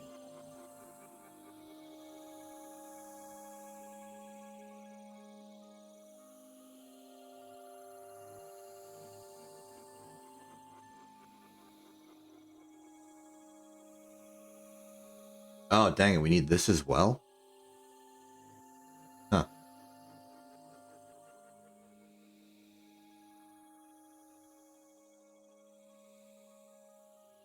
Well, then I don't think we can afford it.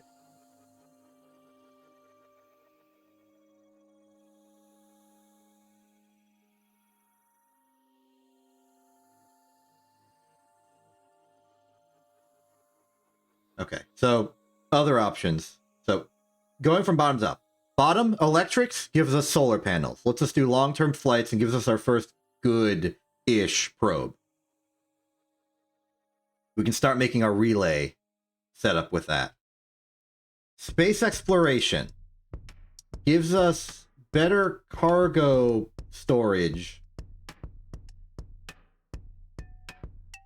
and ladder and wheels. Gives us wheels. Wheels are nice.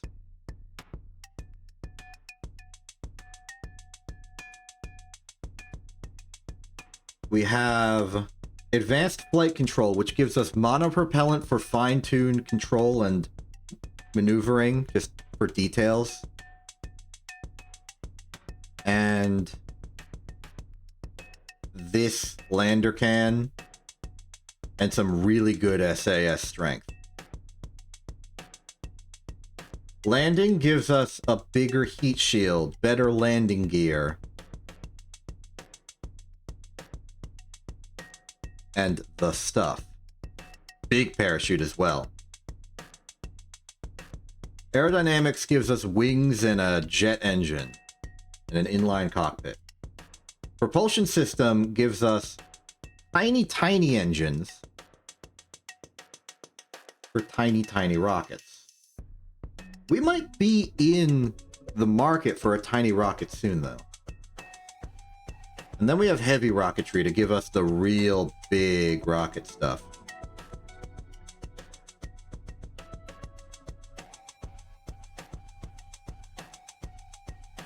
Specific impulse of this at 350. Pretty good.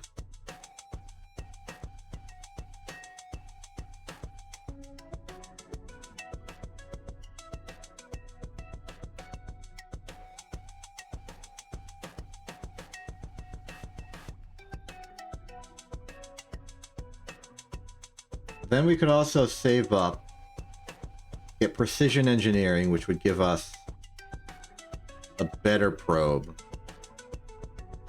Actuators for grabbing stuff and better we don't care about the actuators. Specialized construction gives us the ground thing, and advanced fuel system gives us bigger fuel tanks.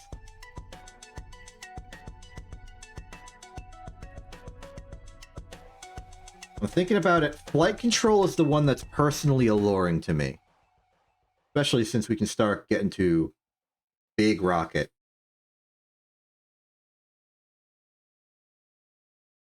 Big rocket's compelling.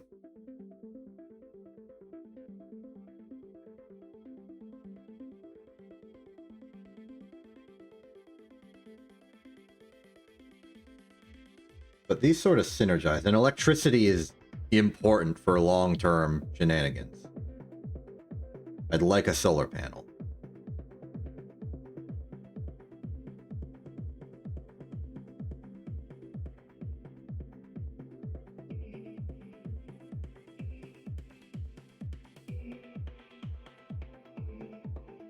Man, making decisions is tough.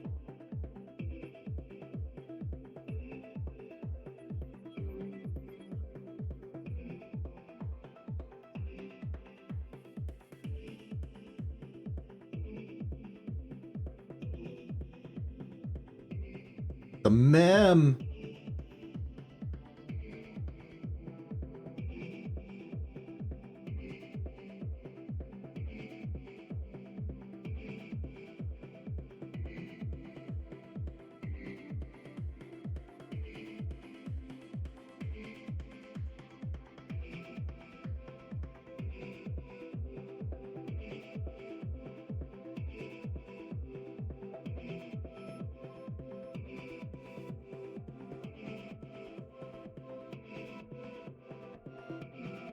These are kind of dead ends when it comes to research, but this itself, I think, is useful. I'm having difficulty. We can't use the Mark II if we don't have the... Well, we have the 1 point. We would need this for the Mark II. That's a factor.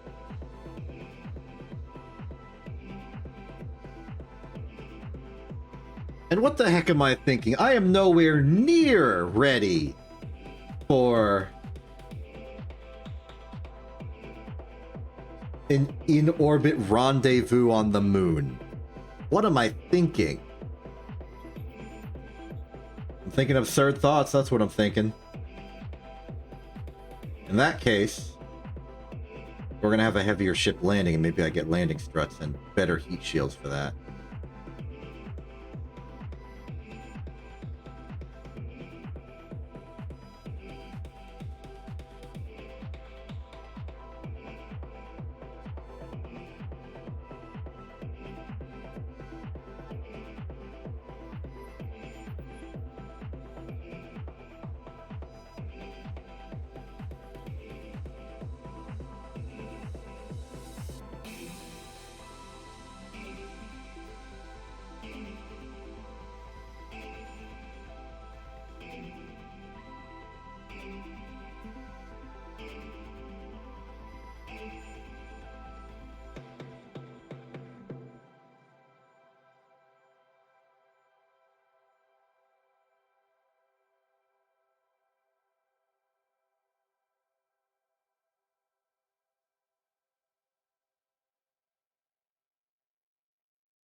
Huh.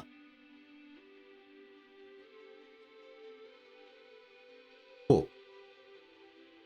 Alright. I am eventually going to have to make a decision, which stinks.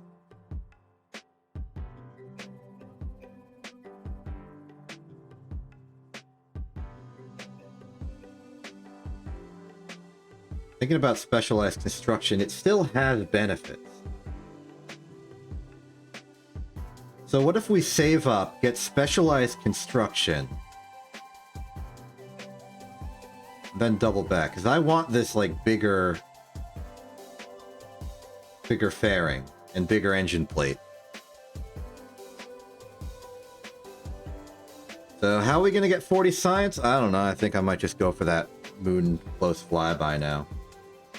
We've proven that the most scraper works in its current configuration, so let's just use it again.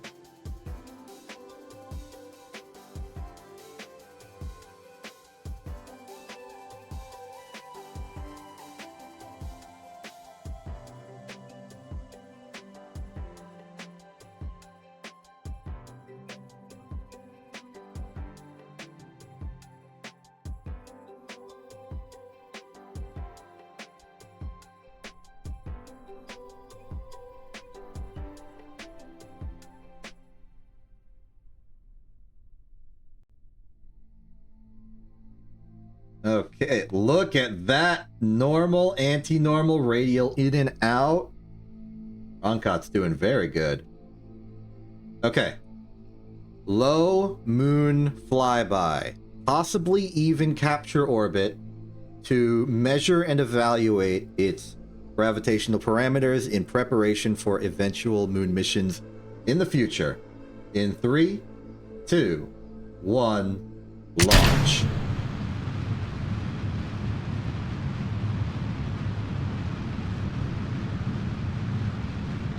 Far so good. Arbitrary gravity turn in 3, 2. I already did it. I tricked you. I forgot to name this thing the Wacom thing. I got a Wacom tablet it.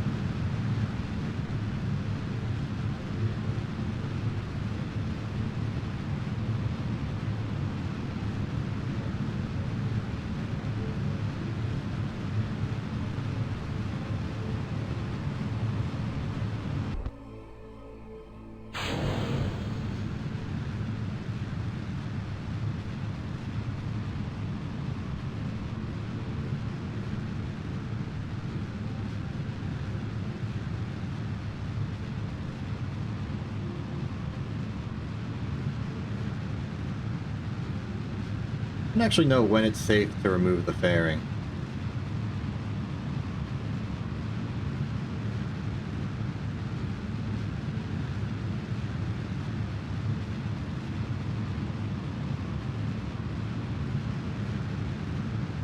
Wind is still doing wind-based stuff, so I'm not gonna release it just yet.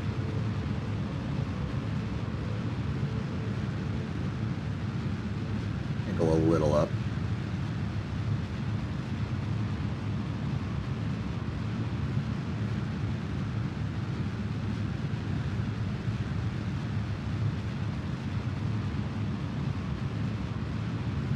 Figure we're orbital at this point, or at least out of vacuum.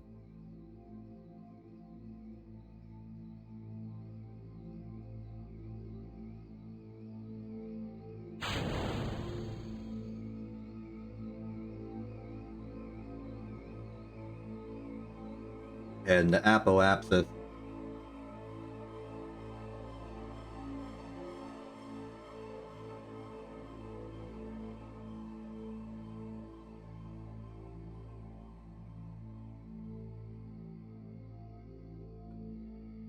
Stop.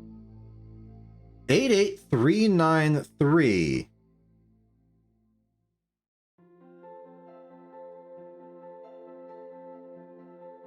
Let's just attempt to circularize. 2263.9.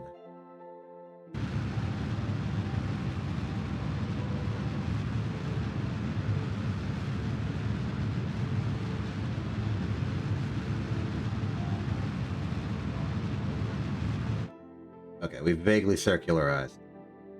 Alright, let's go find that moon. And use the same estimates for orbital parameters that we used before. I'm just gonna plug that into the equation and do a thing.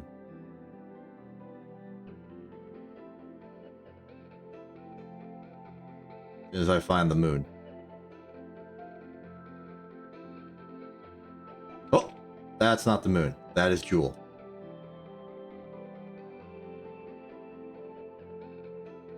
The moon is very strictly behind us, okay? Good to know. It's over there.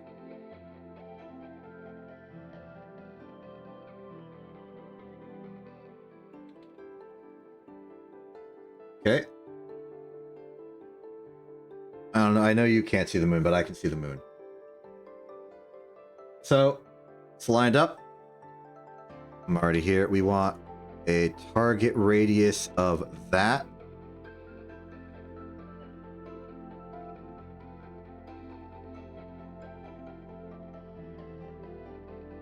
.311.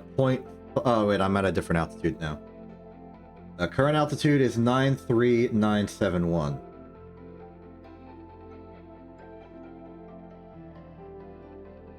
Okay. That makes a bit more sense. 3098.27. Get that done. I'm gonna have to swap engines partway through this.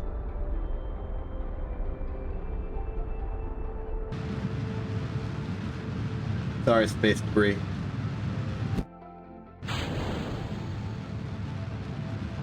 .309.827.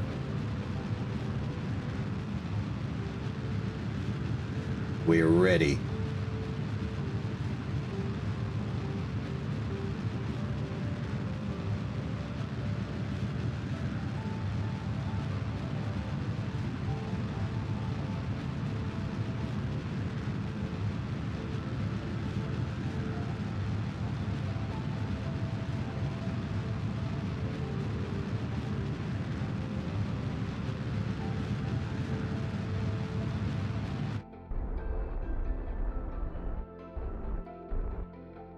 Okay, I'm calling that good enough. We might overshoot it a bit. That's fine. We're gonna have to flail around wildly anyway.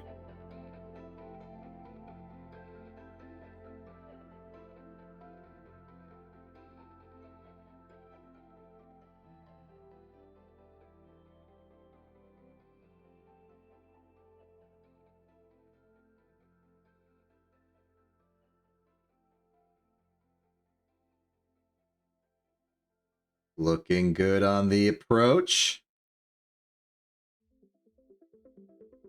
Oh, that's beautiful.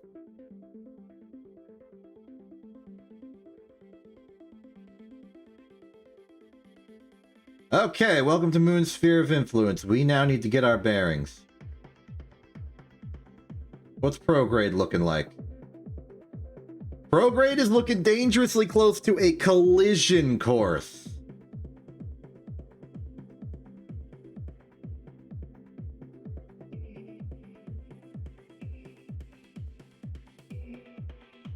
Actually, wait, it can't be, because our camera is fine.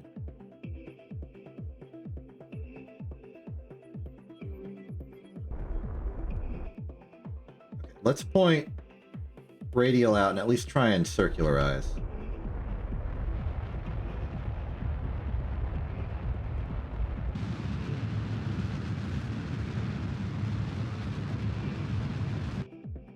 Okay, now it's a collision course. That's good to know.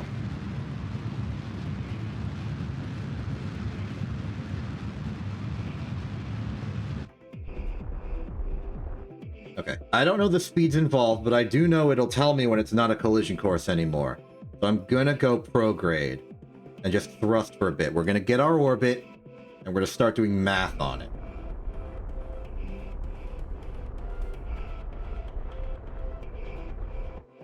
I went a little extra just to be safe. Okay. Everybody ready for their close look at the moon?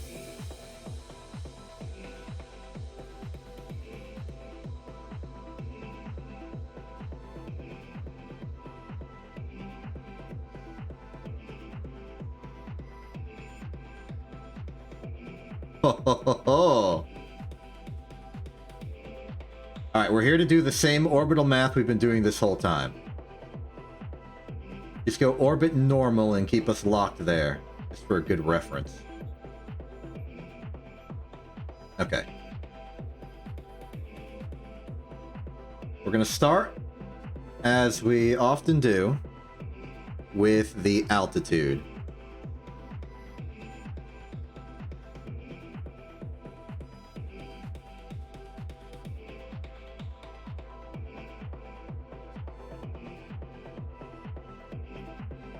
Unfortunately, everything will just be calculated for us because I set up the thing that does the math in advance.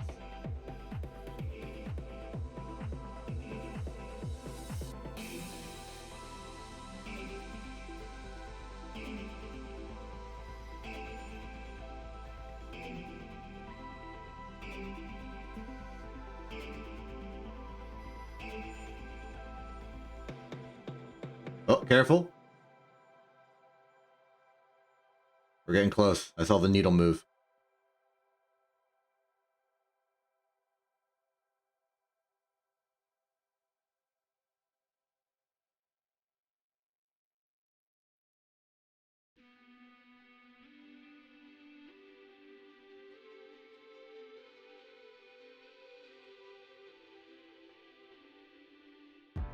Okay. Get ready on altimeter. 180.859 50 40. Minimum is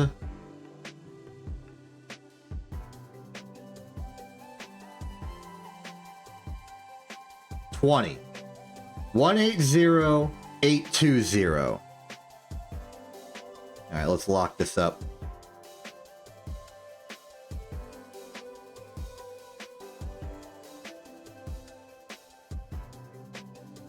All right, moon. Here we go. Periapsis altitude was 182.820. And because we've got the close range, that'll be an error of 0.5. Excellent. Let's continue. For this, we will head back to apoapsis.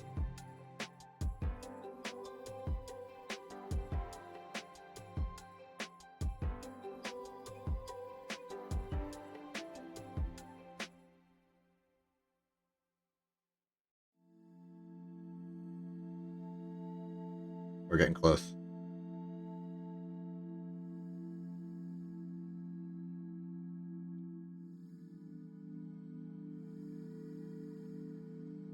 The needle is going to be less help out here. Because the slower velocities mean just 2070.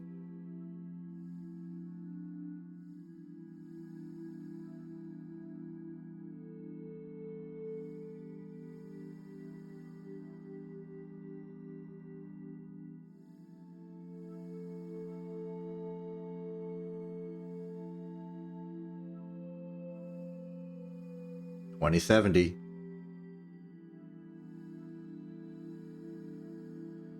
I think we're descending now.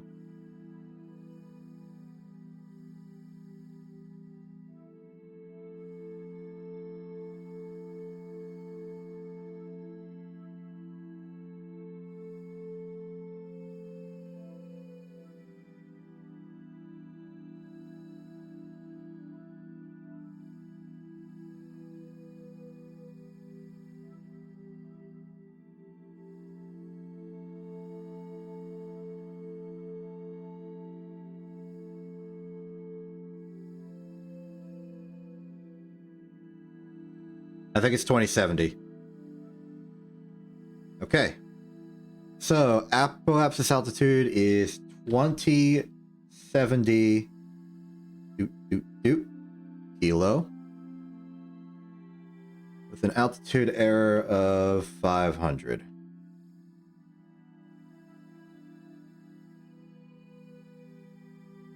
I already know that our sig figs are going to be bad for this because of our low velocity, huh?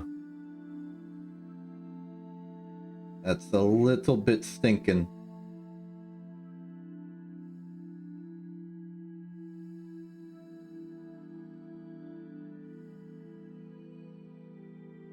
But we continue. Go back to periapsis and get the velocity.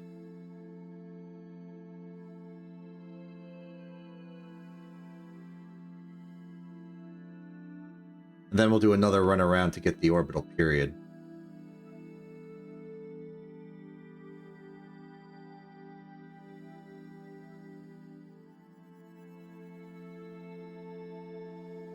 Okay, we are looking for maximum velocity here.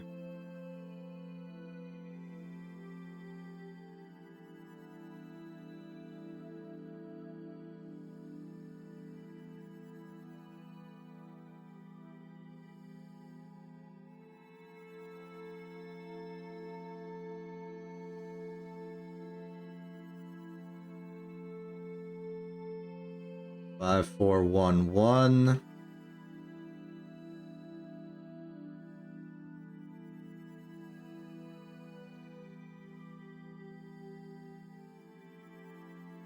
Five, 4, 1, 2.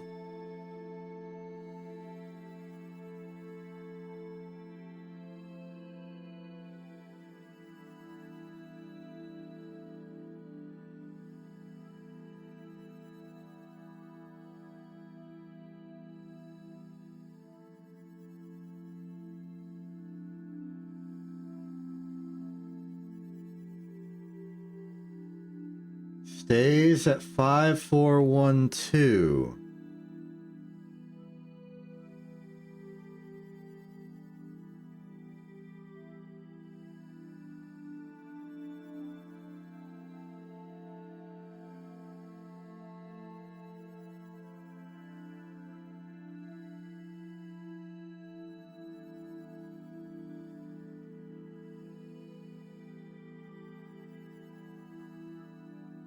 Okay, final thing we need is the apoapsis velocity, which is unfortunately going to be terrible for significant figures. The sig fig is going poorly, but let's go there. Altitude in question happens around 2070, so we can at least look out for that.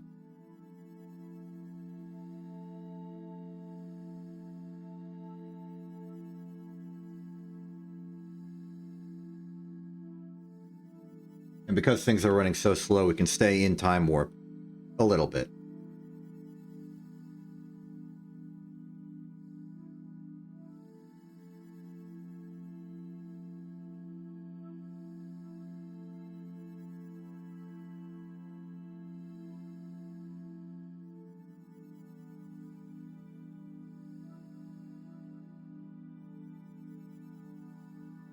I'll stay here. We'll wait it out.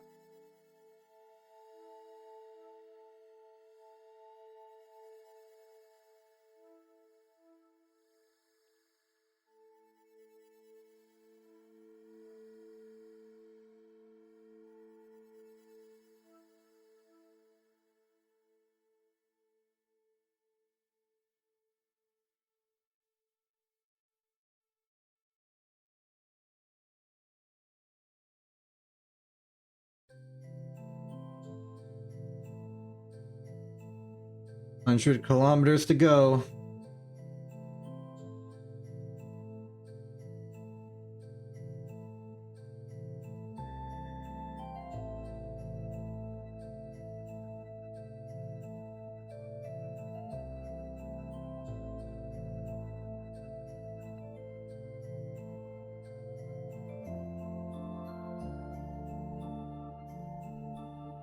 Slow it down a bit.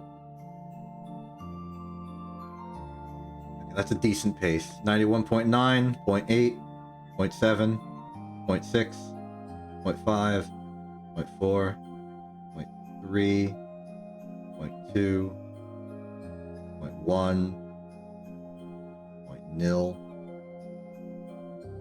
90.9, 90.8,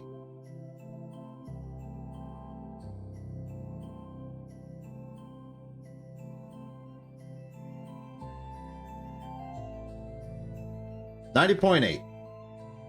We got it. Okay. 90.8.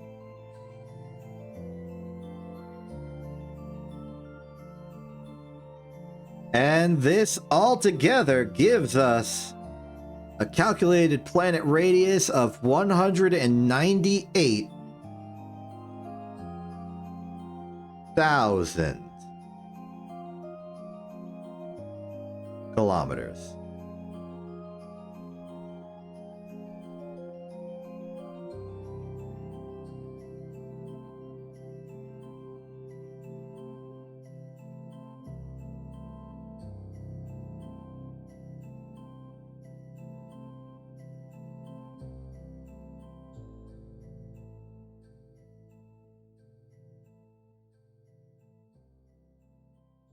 Sorry, I gotta do a little correction here. Oh, you can do that? Huh.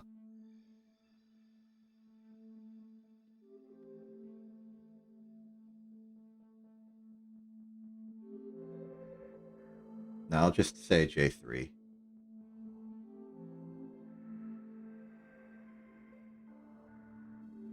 So it seems that my rounding thing has opinions. Let's say I round it to 4 real quick. 1976 and 400. No, it's proper that we round it to 8 due to the precision involved.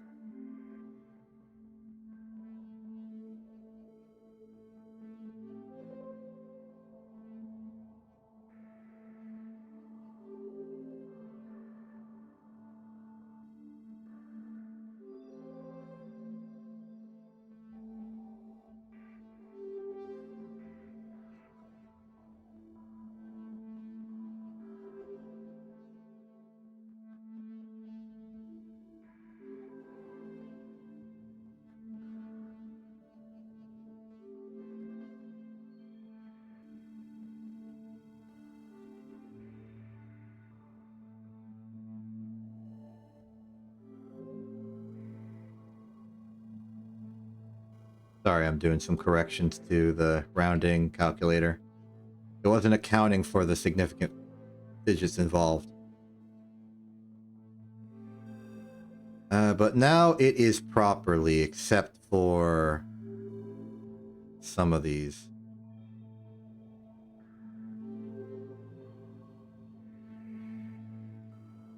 And now it is. Okay. This is bothersome. I think we're going to have to manually override this one and just say 1,000. I can de-override it later. I also suspect that my error bounds might be too low, considering it's really close to being 200,000, and I think that's a nice value for it. Here's my proposal.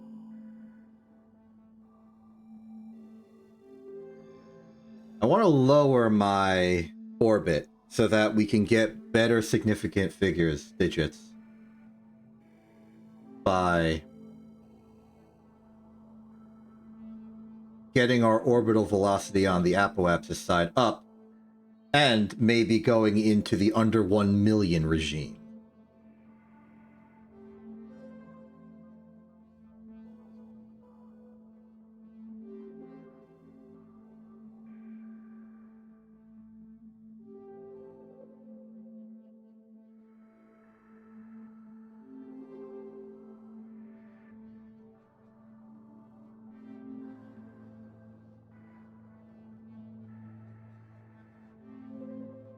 I don't know exactly what this is going to do, but we can keep trying. Just as a baseline, I'm going to lower our orbital speed to as close to exactly 500 as I can. It's okay if it's over or under.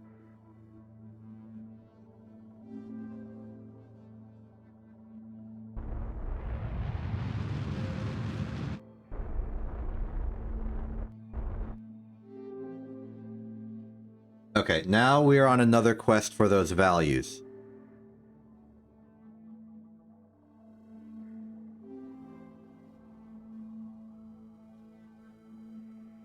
And while we're here at the bottom, let's see what we got. We already have 180819 on the altimeter, and we have exactly 500.0. 18?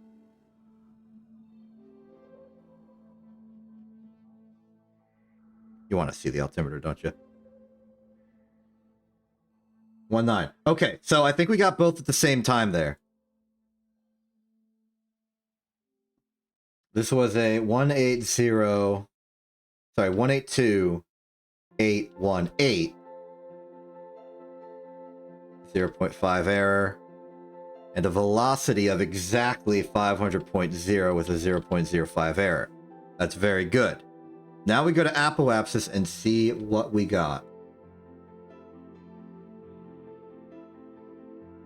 We'll vaguely know where it is now because the nav ball will be pointed level with the surface. One of the advantages of being prograde at Apoapsis is that you'll be retrograde at Periapsis. And so on and so forth. Okay. Yep. The sig fig is gonna be good. Just make it count.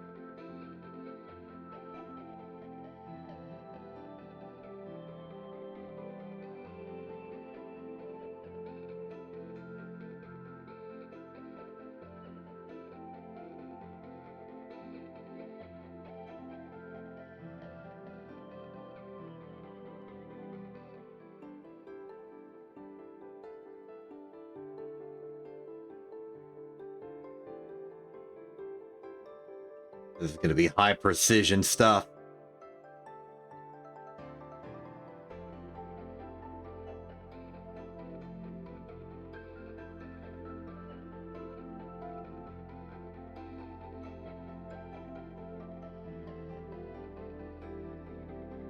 We're close. 833518, 833519, 833520, 521.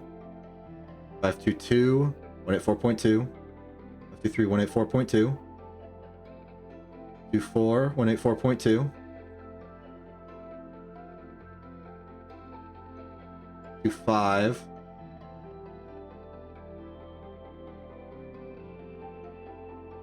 25, 184.2.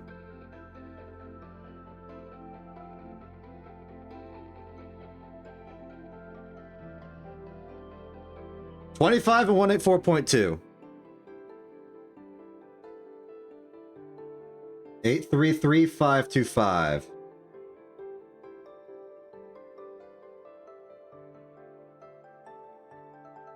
Then 184.2, 0.05. Significant figures for this one will be a resounding 4. Very good. And that gives us a measurement of 196,700 with an error bound of 200.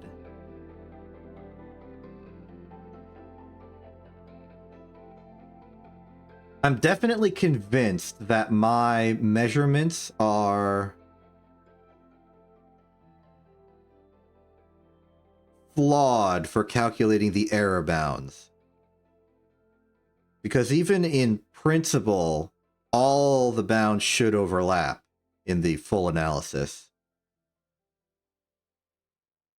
So I might be doing something wrong there.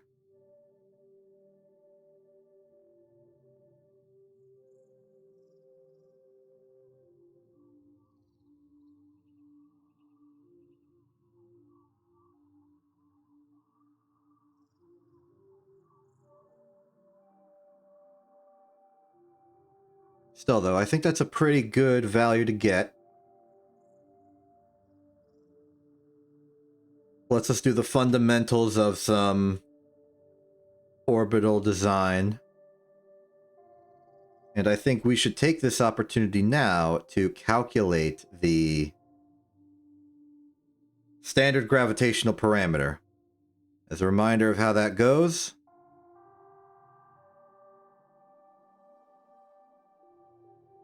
this is how that goes. We need the orbital period of this. I have a question. There's this alarm button that I don't use. It just tells me that there's no alarms. I can't really set an alarm, can I? No. I would need a map to do that. Okay, in that case, we're going to go with the timer system that we've been doing before. I'm just going to do some scratch work on cheat sheet number or whatever. What we're going to do is we are going to wait until we get to a particular number folding into existence.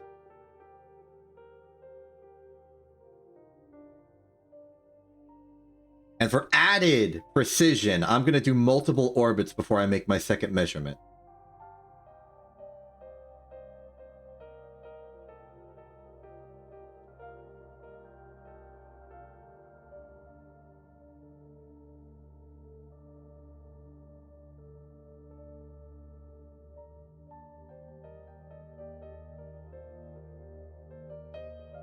Okay, what was our orbital parameters here?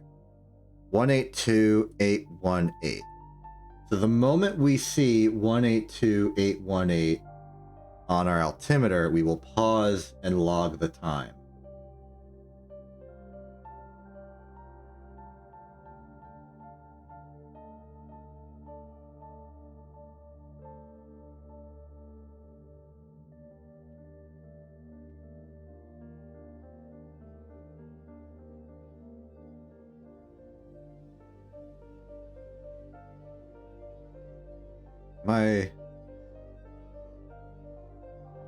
Did I calculate something wrong?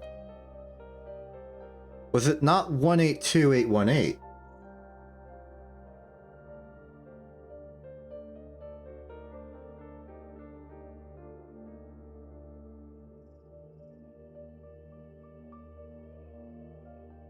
I haven't changed the orbit.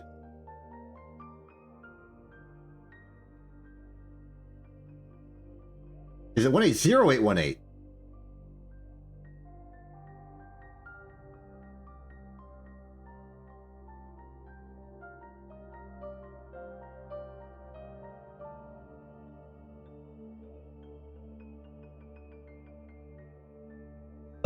Okay.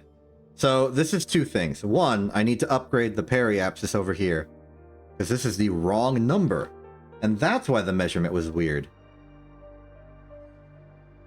Oh, look at that. Look at that.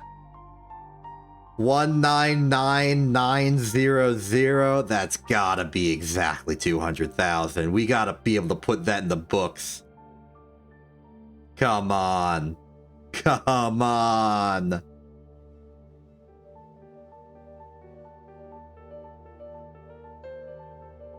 Alright, I'm gonna make like a little table of the known values of stuff. Just over to the side.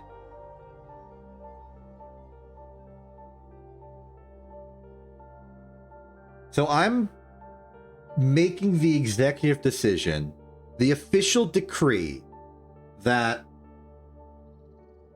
the developers of this game developed the game, and they picked nice round numbers for stuff they control, like the radii of things. So I am going to assume that since we have pretty decent bounds on the radius constraining this value, and this value is like a multiple of 100,000, it's probably the exact number.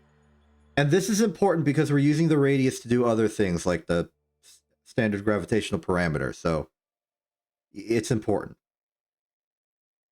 So locking it in at 600,000, locking the moon in at 200,000. We just accept that. Now, for the standard gravitational parameter, we need an orbital period. We have paused. The current time is day 6, hour 1, minute 39, second 14. So 1:39:14.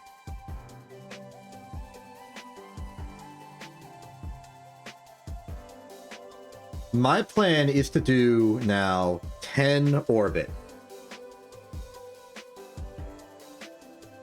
And then stop at 180,818 again. Let's also label this so I remember.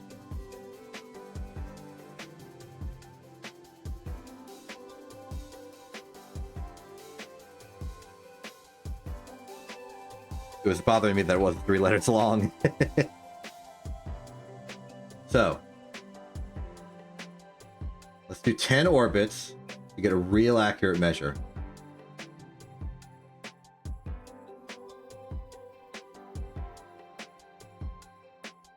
One, 2, 3, 4, 5, 6, 7, 8. Slow down a bit.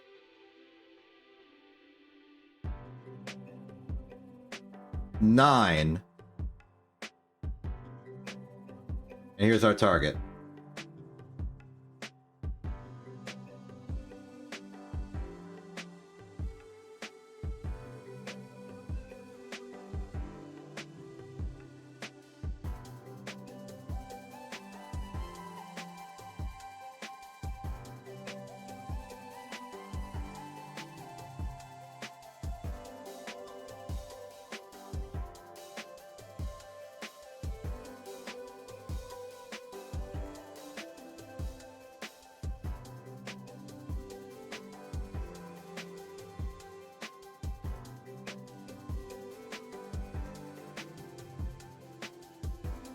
Okay, we are approaching.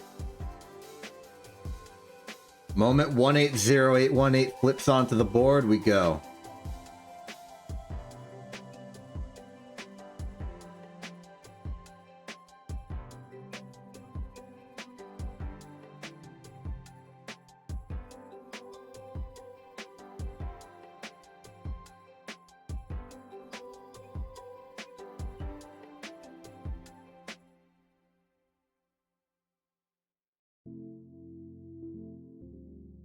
We're here. So, day 13, hour 0, minute 19. So 13, 0, 19, 17. 13, 0, 19, 17. We now need to convert these into proper times and stuff. So first off, I'm going to do some proper conversions here.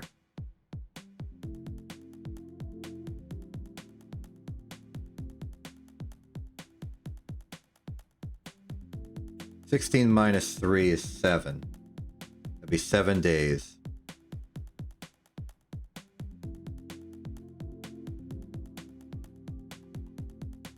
0 minus 1 is -1 hour.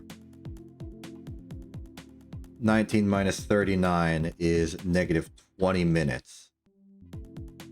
And then 3 seconds. You may be wondering, why the heck am I doing this? Answer. We don't really care about the finer details. So, here's how this is going to work. This is going to be this value plus this value times 6. Because 7 days is 7 times 6 hours. Then this is going to be this plus this times 60. Because this times 60 will be this plus 41 times 60.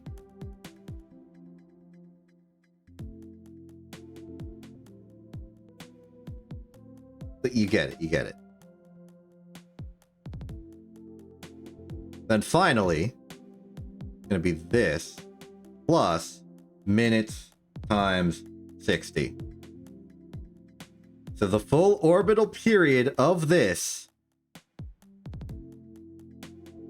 is that. Pretty good. With that orbital period, we can now do the math. Except this is not actually the orbital period, because we did 10 orbits. The real orbital period is this divided by 10.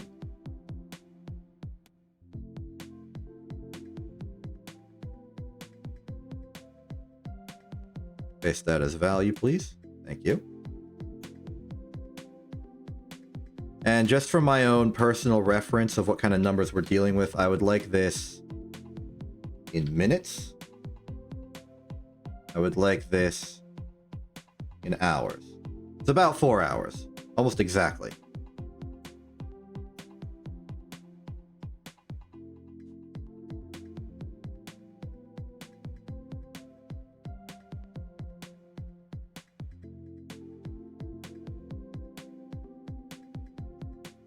That does make sense. It would mean it would have been 40 hours. And 40 hours is approximately... Well, 40 divided by 6 would be... 5... And then a third of 5. Which is close to 7. So that makes sense.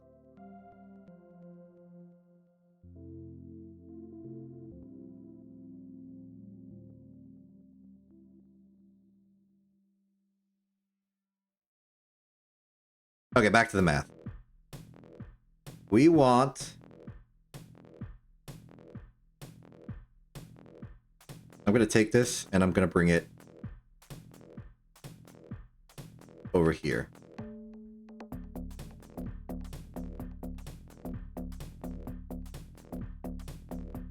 So, moon...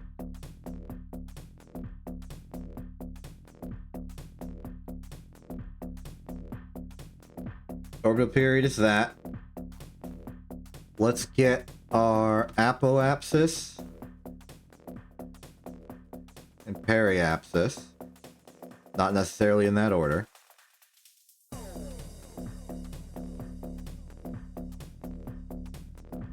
Accidentally brought over some of the formatting, that's fine.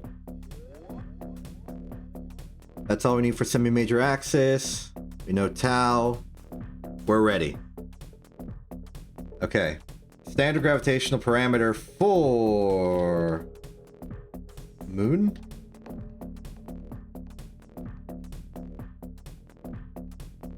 is equal to... Step 1 is we're going to be doing a power of... I keep wanting to arrow after making parentheses. Won't let me. 2 times pi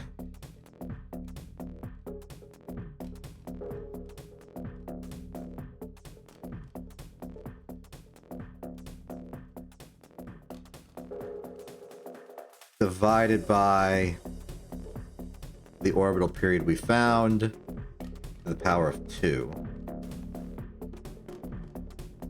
And then that will be multiplied by the semi-major axis, which is really just the average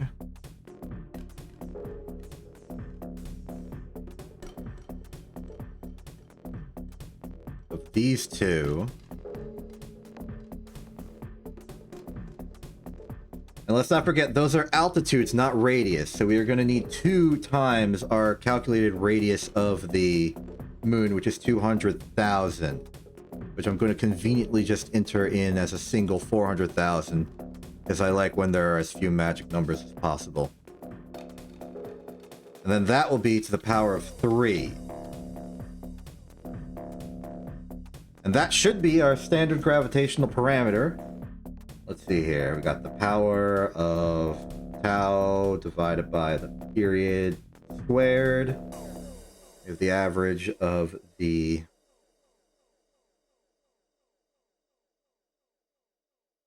those two, plus double the radius, which is the equivalent of adding the radius to both of them and then averaging them, because that's how averages work.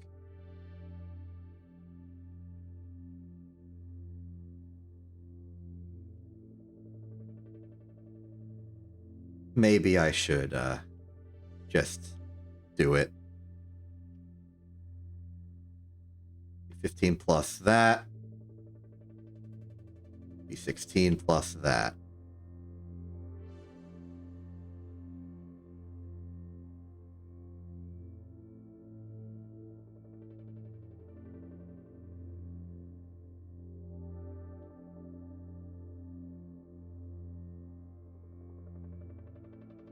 We lost it.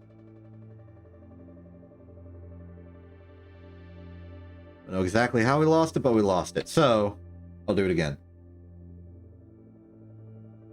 Power of that times power of different thing. This one is a square. This one is a cube.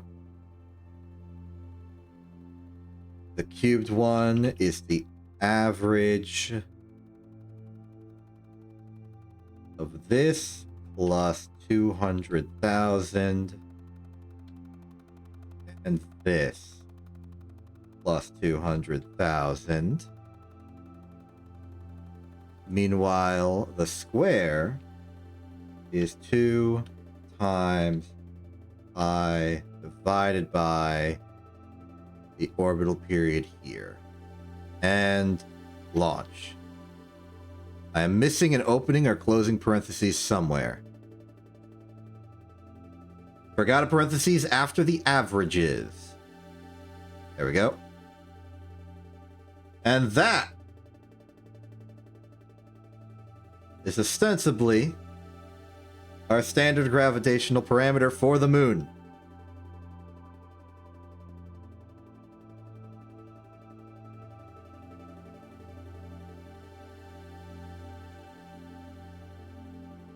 Great to have you.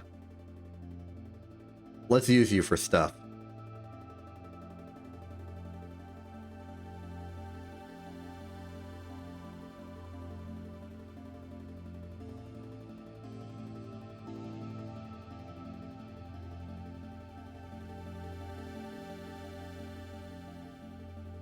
I'm putting a question mark for the Kerbin one just because I don't feel like we've really solidified that in. But, you know, the number's available. And in case you're wondering what the standard gravitational parameter represents, I don't know. But it's basically our standard... Wait, yes I do. It's the gravitational constant of, like, reality and the mass of the planet, basically. Yep. We're doing the math. And we're getting orbit stuff. We can now do fun orbit stuff. So now that we have the standard gravitational parameter, we can now test it by manipulating our orbit. So, take the moon's gravitational parameter, take the moon radius, put it in there. Our current altitude is a resounding 180818. Type that in. And let's say our target altitude, something really simple, something we can just know is correct, but not too far that we're going to waste all our fuel doing it.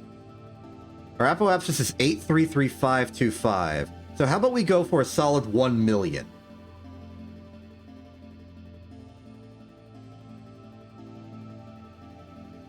Okay. Target velocity is 509.6. Let's do it. It's time to test our metal. Put our math where our mouth is. 509.6. Won't have much time to do this.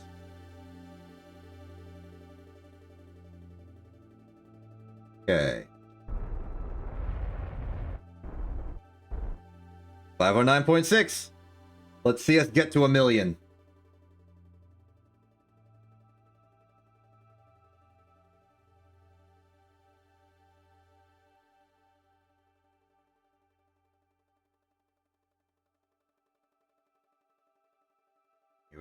Here we are, come on!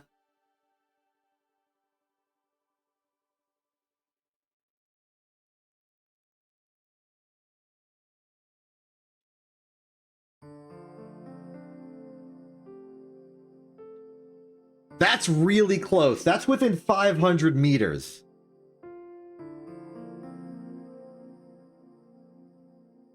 I'm real satisfied with that. That is a very precise value.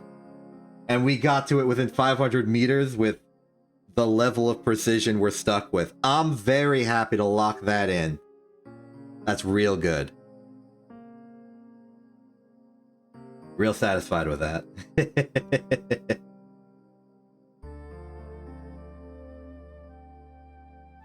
All right. Now to actually do what we... Well, I mean, we definitely came here to do that survey. But we're also in the market for some science.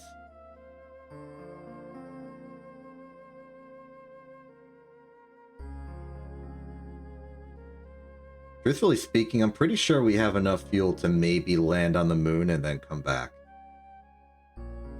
Okay, 245 up. This might be an altitude where we can do low distance science. Let's check our instruments.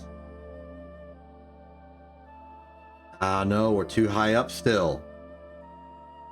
That's okay. We can manipulate our orbit now. Head up to apoapsis, lower it down. Hoffman calculator is going to do some good work.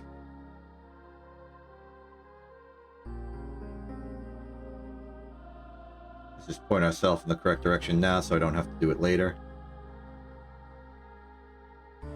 And the radar altimeter, radar speedometer, sorry.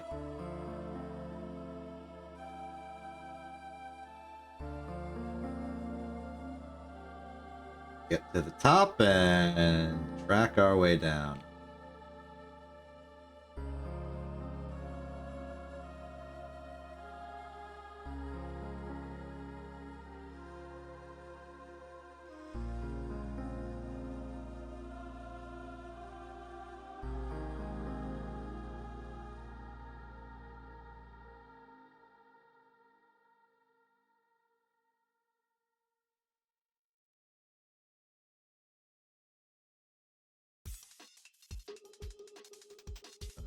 Okay.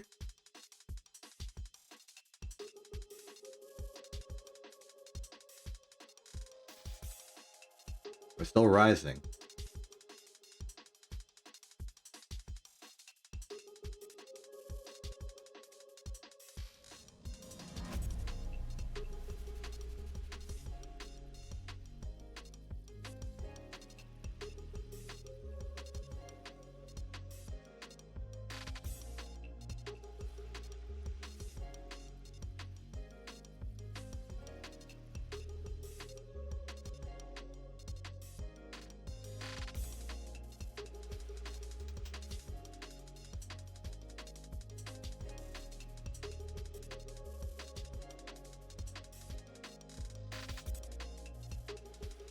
Okay, 999607. I'm fine with locking it in at that. If we're a meter off, we're a meter off. Let's crunch some number. Okay, so ours is 999608. Target altitude, let's go to 80,000. These are set up for the moon. These are set up for the moon. Needed velocity is 143.4. We are at 161.8.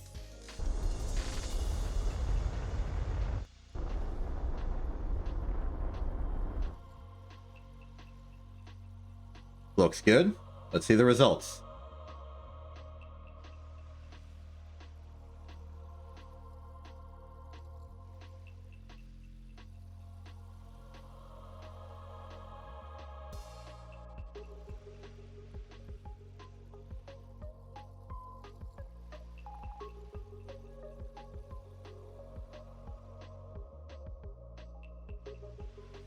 Estimate looking good so far.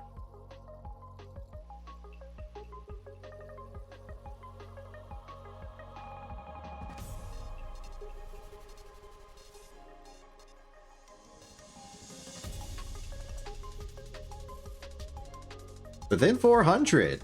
Very nice. All right, let's check that science. We're still high. Okay, let's have the orbit then. Head back to Apo and see what we can do. I missed it. I missed it again. Now I'm just flailing like a fool.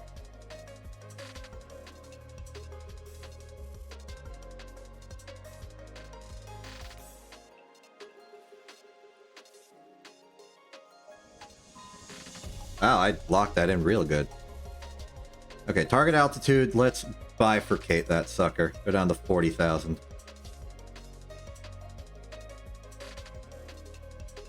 You know what? Let's do 20. I want to be real certain. 129.7. Okay.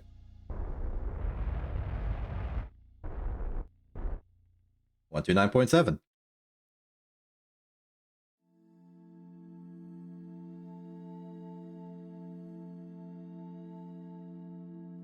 I won't care about the details this time. I just want to do the science.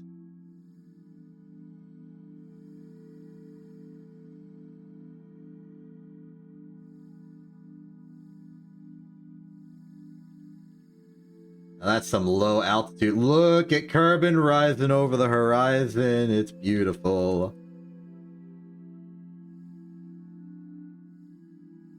Alright. Are we good?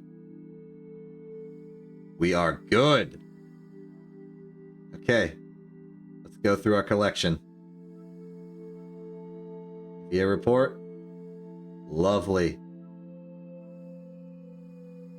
Alright, time for the big ticket items. Temperature reading is good. Barometer is good.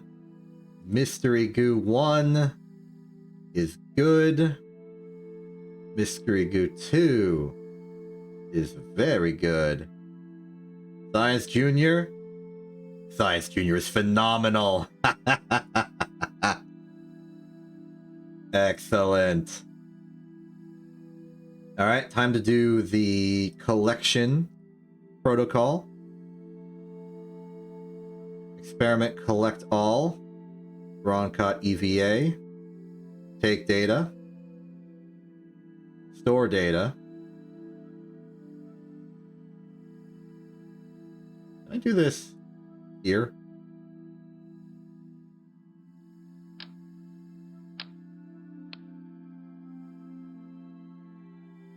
Okay, no, I can't. Probably a surface thing only. Not the point. Okay, we insert the data, we can return, then you collect the rest.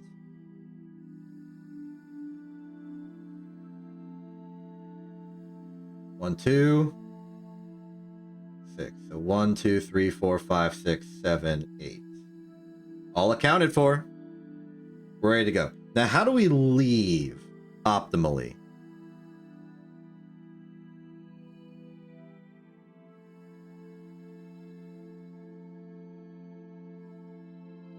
Okay, well, in terms of blind flying,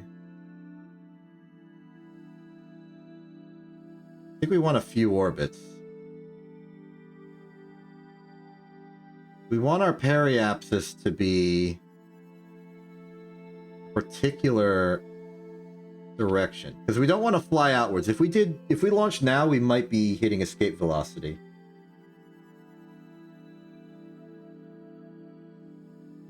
From periapsis. It might be fine. Worst case scenario, we're deflecting our orbit downwards. As long as it's above the horizon and vaguely forward, I think we'll be fine. In fact, this might be optimal. We're past periapsis, but we're still close enough. Burn. Burn till the camera changes. Okay, that should be escape. It should be good enough that we can figure out what our deal is and get back to the surface.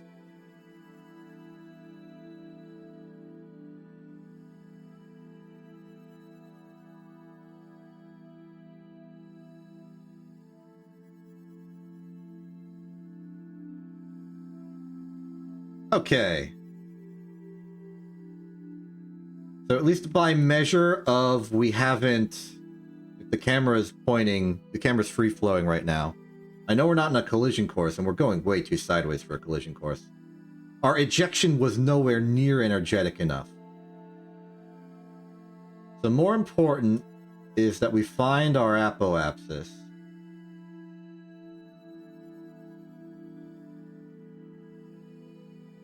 I'm looking at our orbital speed and I'm realizing that's unnecessary. We could do it from periapsis and still have enough fuel. And our heat shield is top of the line stuff, so we don't have to care. So find periapsis, do the Holman calculator that we made. We're getting some good use out of that thing. Should standardize it even further. Okay, close enough. 3309000. Let's also not forget we need to swap out our stuff.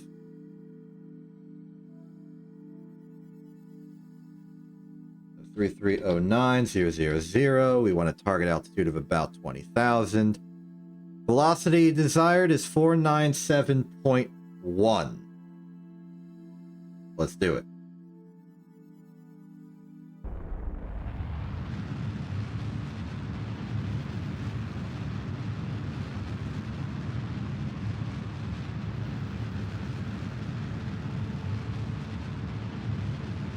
I'm gonna go for a solid 500 just to be safe. I don't want to go too deep, and going too shallow is absolutely fine. It's just tedious. I'll take tedious over burnt any day.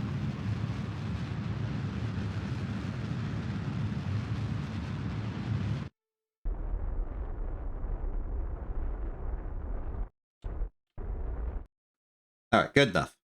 Let's see what our periapsis is.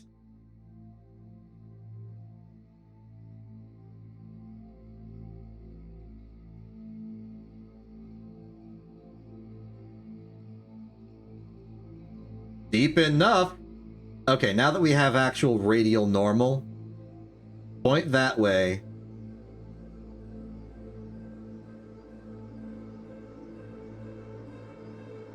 We good? Just final checks? I think we're good.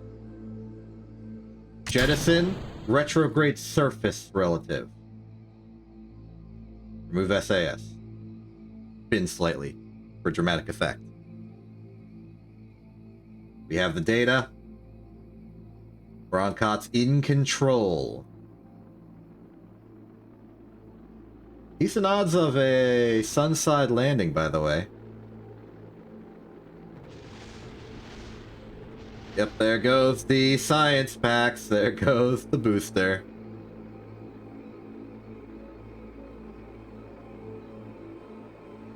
All in all, very good. Oh, yep, that's us going suborbital, I assume. Yep. I'm very happy about this. This was one of our most successful singular flights. We got the orbital parameters, not the actual term for it, of the moon. And we got a bucket load of science. The bad news, of course, is that the only way for us to get more is to land. Which means whatever science we're unlocking now is going to be what we're going to use to land on the moon.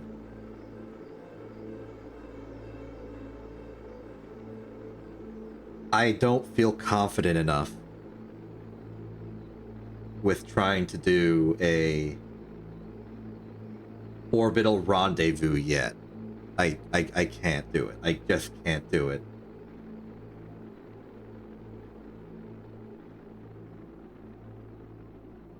So we can't do an Apollo-style landing, is what I'm saying. We're going to need to make a ship that's intended to land in total, in Tota, and then return to Kerbin.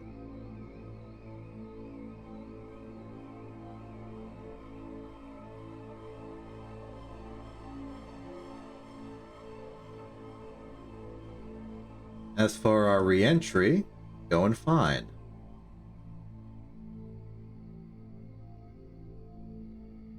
Stop going fine for a second. I assume some detail had to render in.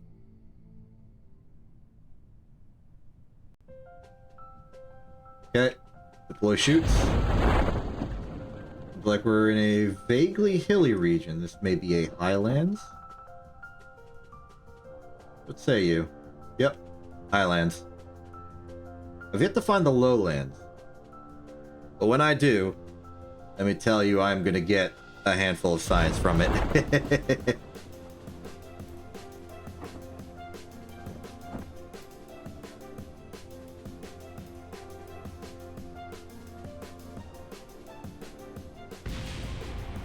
There's something that survived crashing.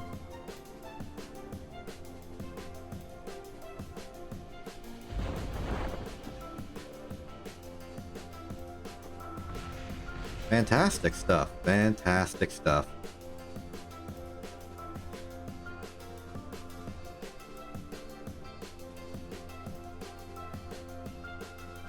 So now that we're preparing our first major expedition to another body, we have to start talking about how we're going to plan the mission. How are we going to budget Delta V for this? And the answer? Very conservatively. We are going to round up all of our requirements and round down all of our supplies.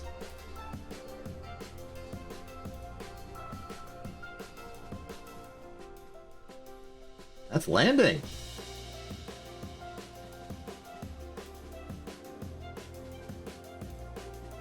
Beautiful, beautiful, beautiful. Show me the science. Show it to me. Let me witness. I want to bear witness to the science. Give it to me.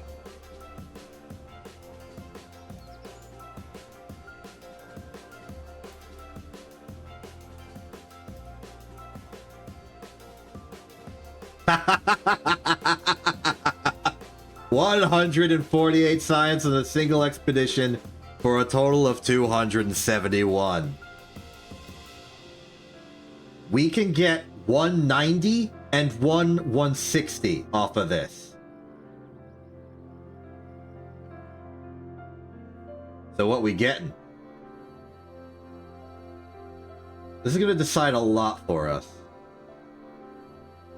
Alternatively, we could get 390s.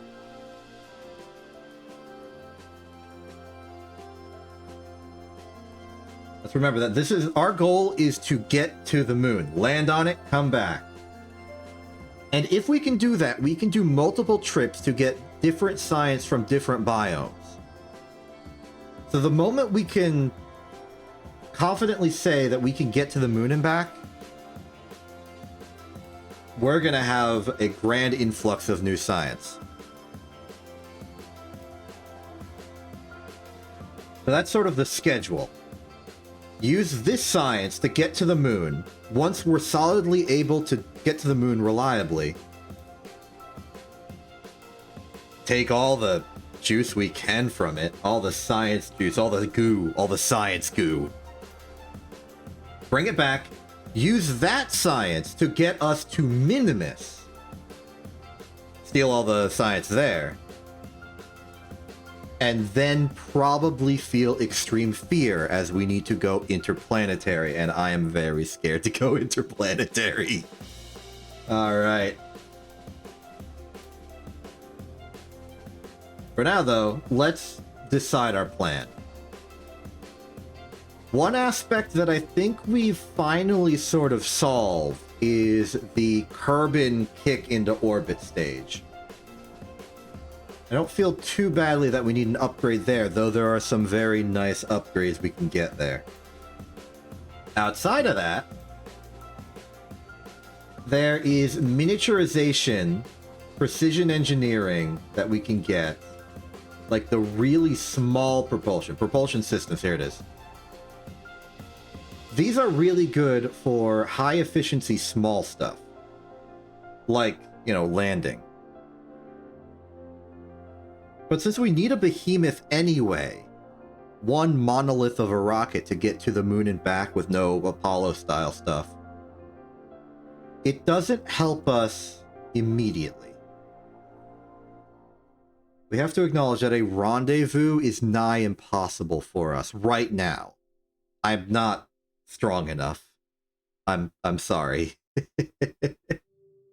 Sure, maybe I could get like a really circular orbit and I can another orbit that's really precisely attuned to it, but how am I gonna get the inclination good? It's gonna be an agonizing ordeal.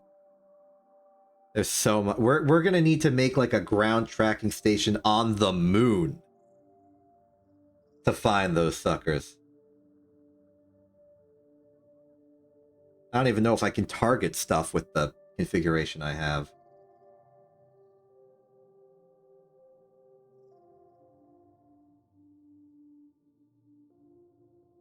So, better fuel tanks, always nice. So, heavy rocketry in contention. Specialized construction is something that would make the liftoff from Kerbin easier because we have larger cargo bays and can make a wider rocket that doesn't have to do weird aerodynamic stuff at the top. It can just be a cone. So this is a grand convenience to construction. Actuators, we don't care about actuators. Aerodynamics does not help us on the moon. Landing. If we're making a behemoth of a rocket, there's a good chance that we would need heavier landing gear than whatever we have right now.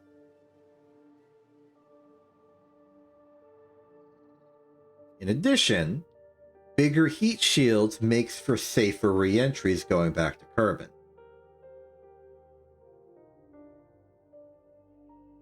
It's also pretty heavy on our behemoth ship.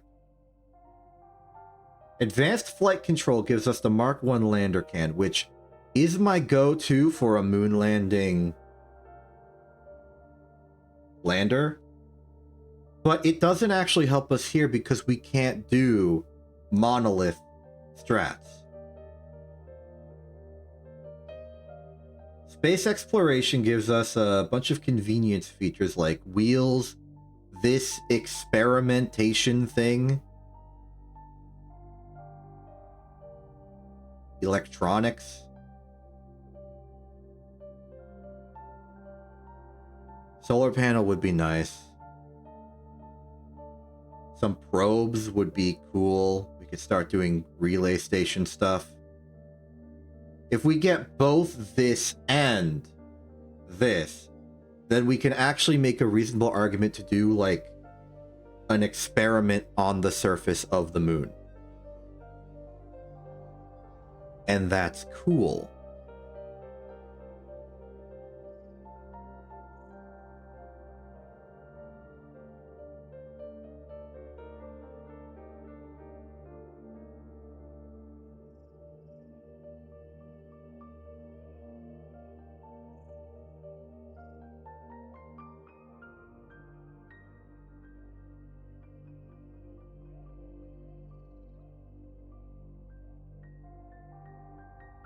So if we only care about the moon...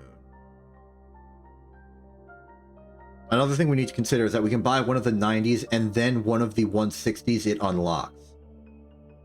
So we could go straight from heavy rocketry to heavier rocketry, which might be overkill.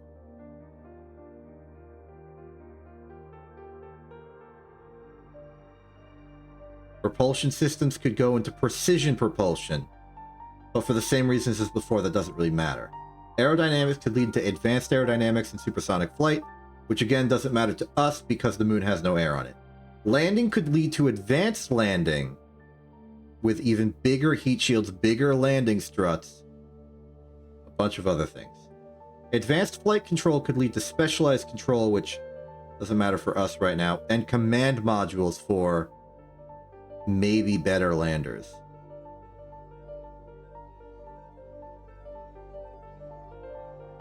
Kinda.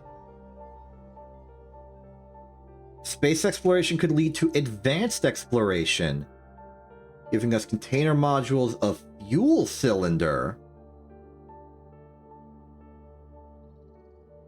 Cool. Cargo storage unit, processing lab.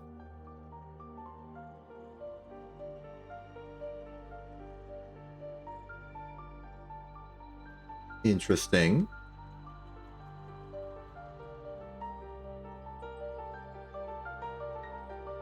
I've never really used the processing lab that much. I don't really know how the data side of things work. I've mostly just been get science, recover ship. Hey Moto, guess what? I have no map. It's very spooky. And then we could do electrics to advanced electrics immediately. That would give us this controller, which I want for precision engineering elsewhere. But in terms of what we have and what we need, I don't think there's anything getting in the way of us making a moon lander. So let's just make there be more stuff when we get there. My proposal for the 270 we have right now is that we get electrics, space exploration, and then maybe heavy rocketry.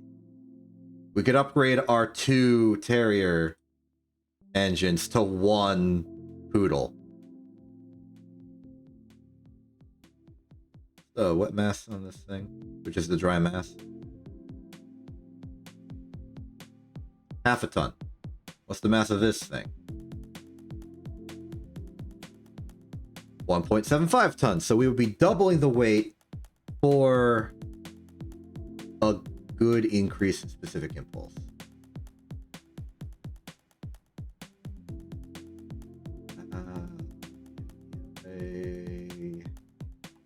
I'm still staring down that specialized construction. I want it. I want it very much. This would just make everything so much easier. But at the cost of not having everything.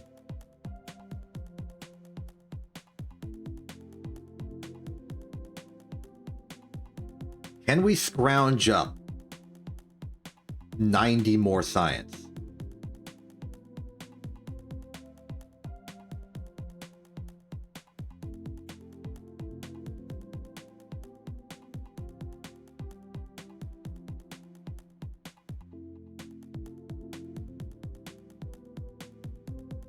Maybe we don't need to. Maybe we only have to scrounge up 70. How much science does this stuff give us?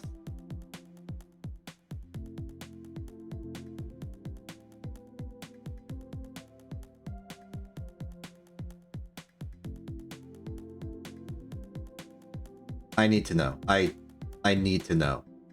I think we're going... We forego these right now. We get this, and we do the fancy deployable science stuff. I need to know. We'll keep this remaining 90 in reserve. Maybe forego heavy rocketry, go straight to specialized construction. That's the idea. And for that, we only need to get 70 more science from something. But now that we have rover wheels, we can make a little car. Make a tiny little car and go places.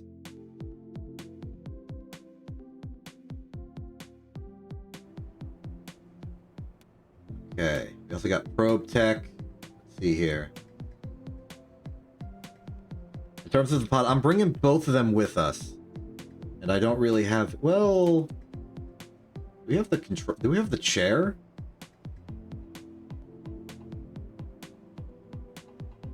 I don't think we got the chair.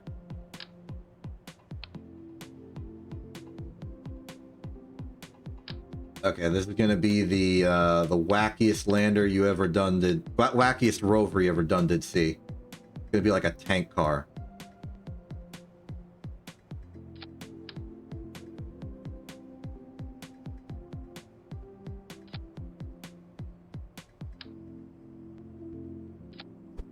Let's standardize these. This is a terrible idea.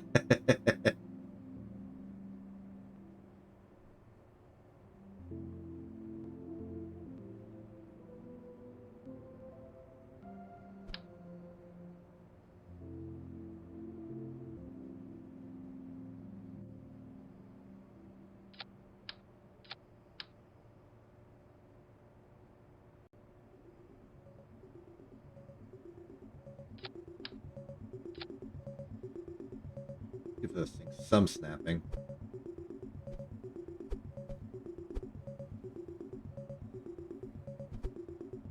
Guess that works.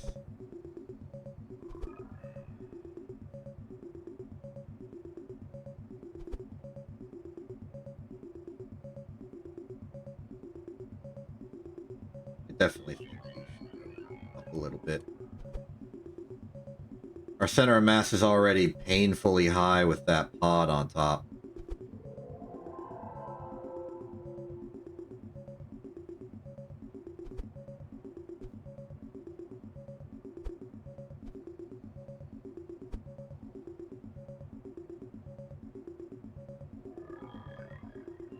Why aren't these aligned the same?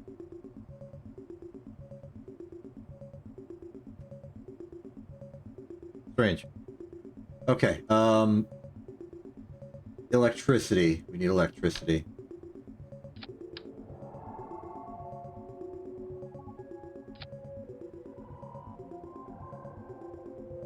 Hilariously, if I got aerodynamics, this might be easier.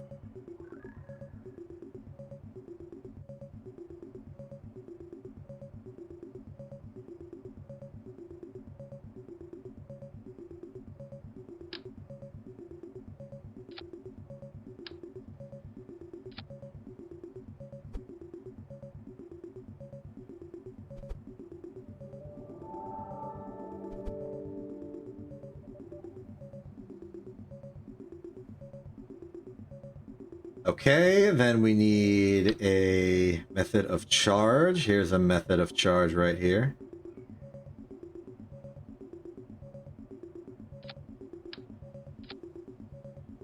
I need to be particularly picky about how this works. Okay. Then, yeah, there's like no inventory in this thing. Let's deal with our cargo. A nice cargo unit, just sort of bolted to the sides here. I like it. We're gonna get a goo monitor. Solar panel.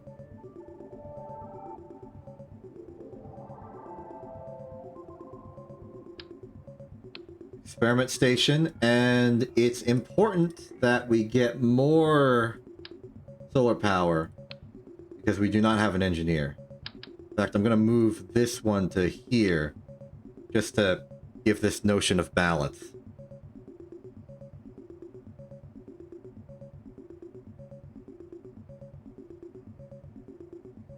Any others I should be aware of? The experiment kit doesn't matter. The conformal storage unit, don't care. EVA repair kit. Let's bring a few. After all, the wheels might break.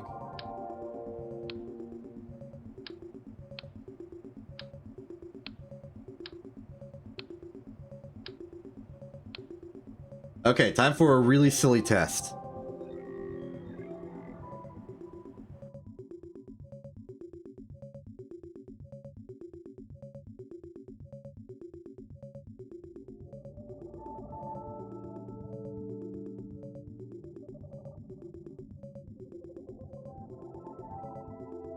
Can we go drive out and do a test with this thing? Can we do some science with this? Is it possible?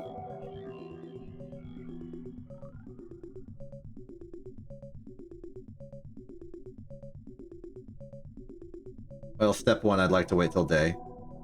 Thank you. Well, we can ambulate.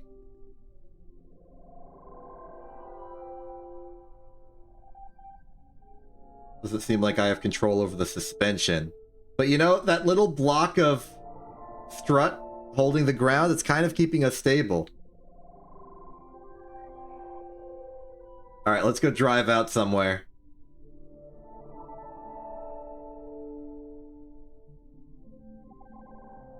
What do we have to do? Isn't there like a monolith? Like over here? I think that's just like a solid fact of KSP that I know about. Let's go there.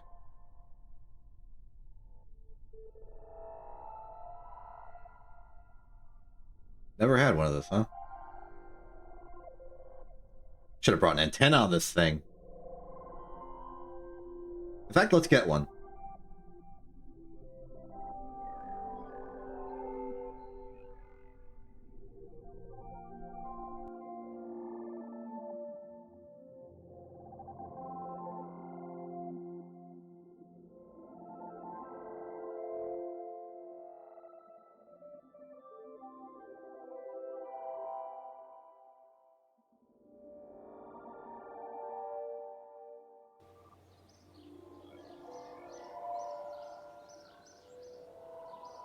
Yep, all makes sense there.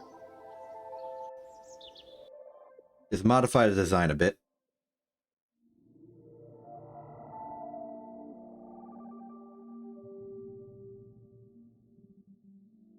Nothing crazy, just put some antennas on it.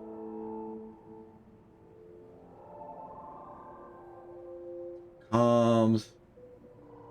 Let's go for the 16S. I think we earned it.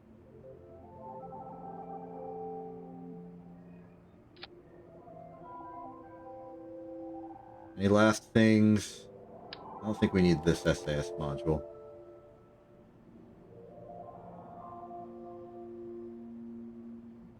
Okay. This is going to be the FE9, I think?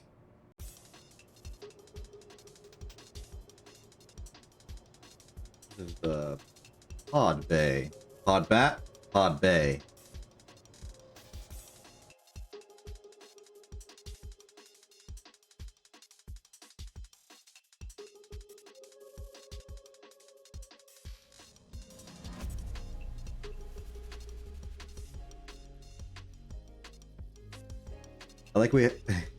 I like how this thing has a completely unhelpful eject button.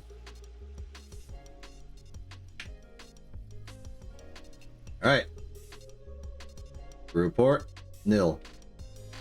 Maybe I should have also put more science on this thing, but it's fine. A crew report everywhere is good enough. Beep beep. Report. Oh, right, we recovered the vessel, so we got the science anyway. Forgot about that little detail.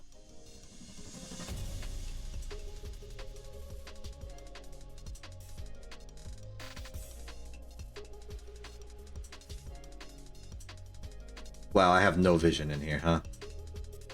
No, I have little vision. Wow, this stinks. I'm glad I don't use this usually. I'm only using it now because it's the only pod I have with 2 seats.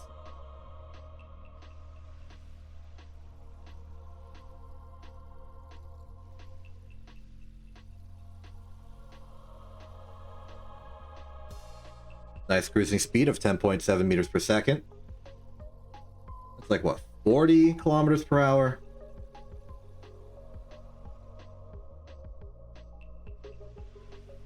Not bad.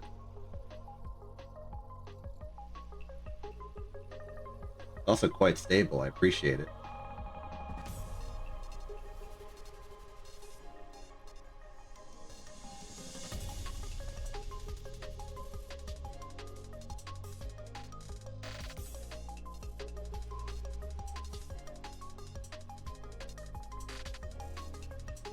Alright, so if you see any mysterious objects of some description, do let me know. I would like to evaluate them with my science. Oh! I think I see it. Right in the top right. Just heading that away.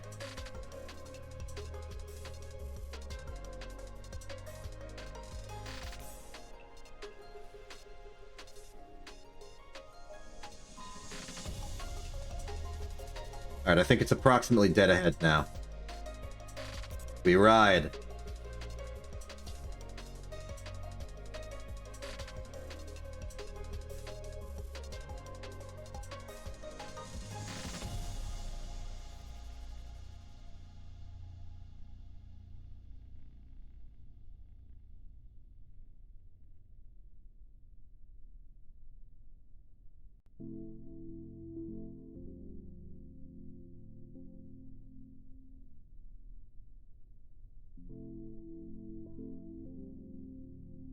Hard to gauge the distance to it.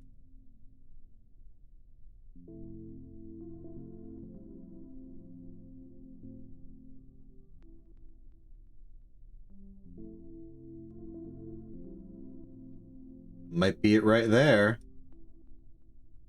Doesn't look as much like a tree as everything else. This might be our destination.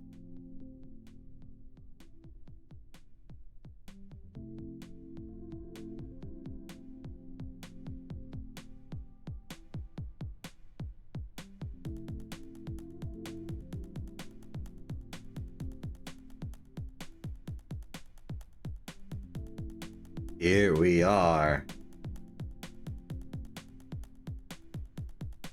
Let's speed ourselves down.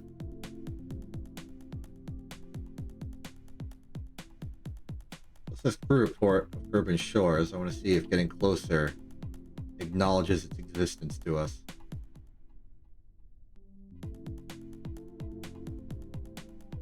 Nope. Guess it doesn't care. Alright.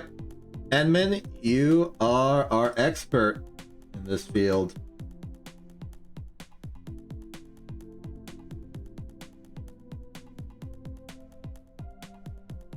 How's it going?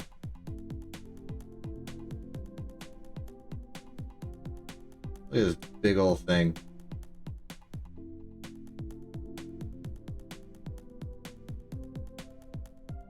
Okay. I don't care about that thing.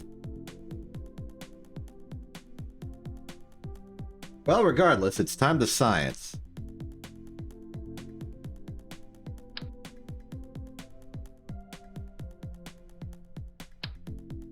Put that away. Let's set up this thing.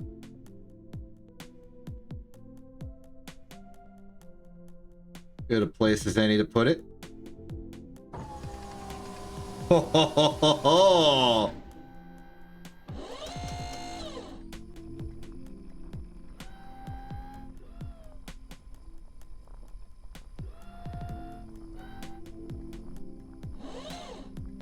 Alright, barring that, let's get some solar power going.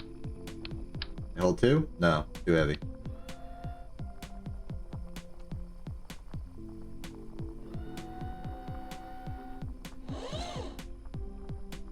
Good there. This is very exciting.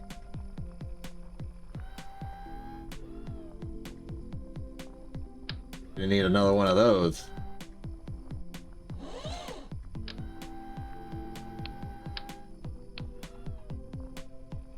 Let's deploy more actually sunwardly, though I suspect it doesn't matter.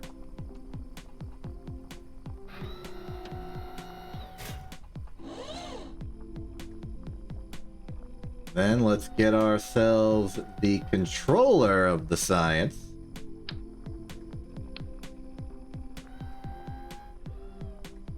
Now, do I need to do anything in particular to get all these systems to connect? No? I don't think so.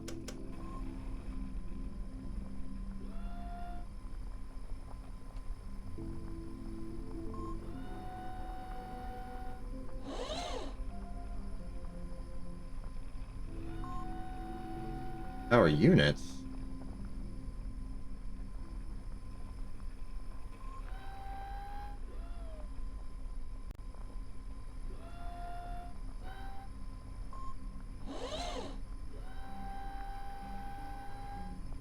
Okay, how's this work?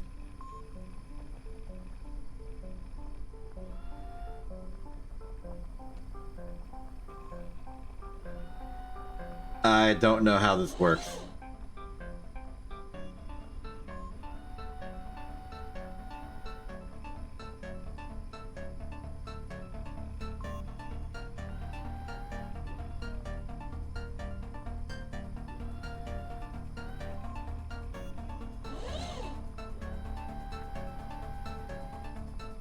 Seems like it says it's connected.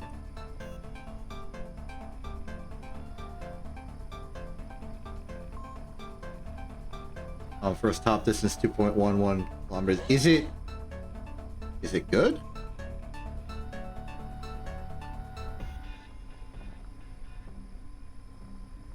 Oh wait, it's doing something. Science 0.02109375 per hour.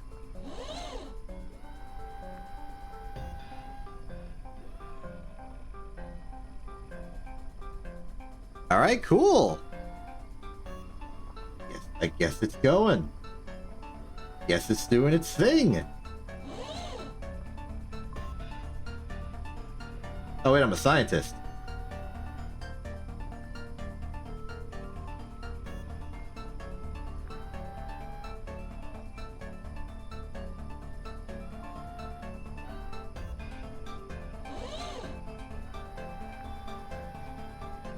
Doesn't seem to have modified anything to interact with it, though that might just be me imbuing it with my scientificness.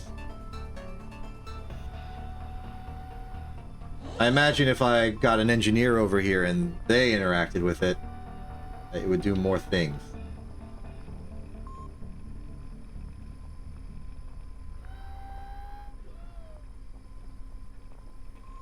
Regardless, the science is going.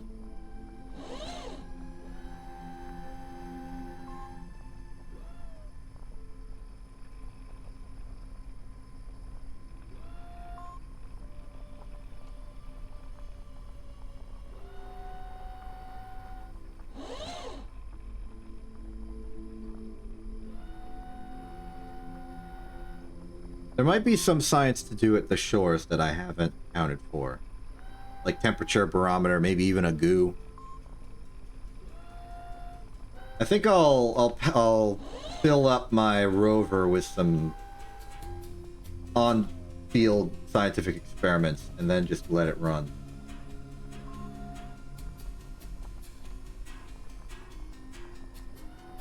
First question is, how do I get back on the ship?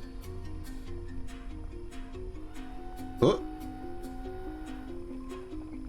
Actually, before I get back on the ship, I should get my jetpack back. As I understand, these are persistent inventories. Also my parachute, wherever I placed it. There it is. Feel nice and safe now.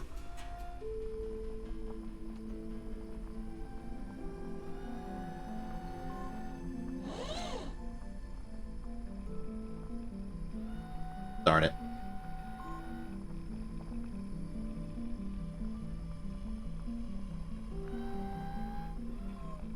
And we're in. Splendid. Alright, let's get out of here. So if I understand correctly, that should just be a passive source of income for a while. That's cool.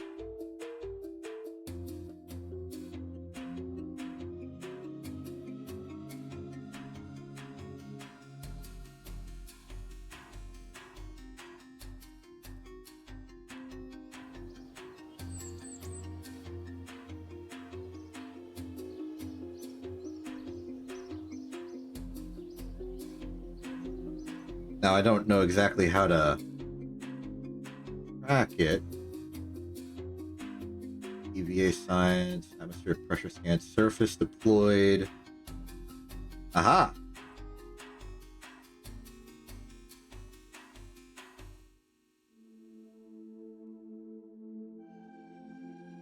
So I reckon this will increase over time.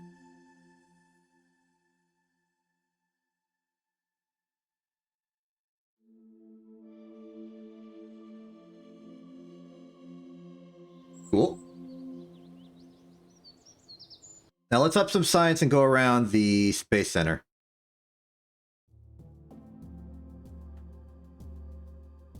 Through this, we shall be able to, I don't know, become smarter.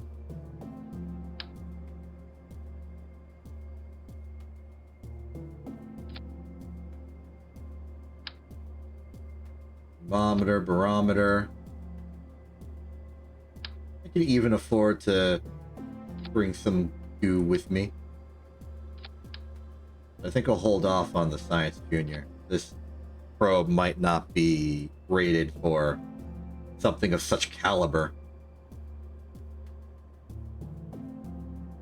Okay. Proceed.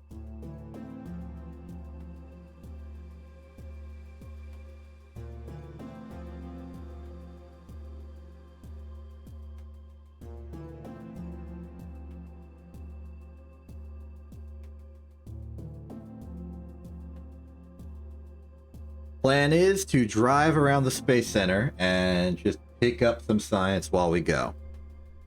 Little bits of scraps and pieces here and there might get us the parts we want. I think I've already done goo out here. Yep. Imagine I've done all these as well. Barometer, maybe not. Been a bit. No, I did. Okay. Head towards... Let's start with the spaceplane hangar.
Alright, crew report will be radar for where we are.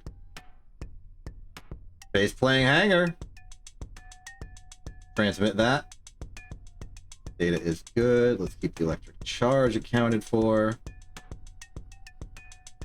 Log. Ooh, it's not perfect. I was hoping it'd be perfect.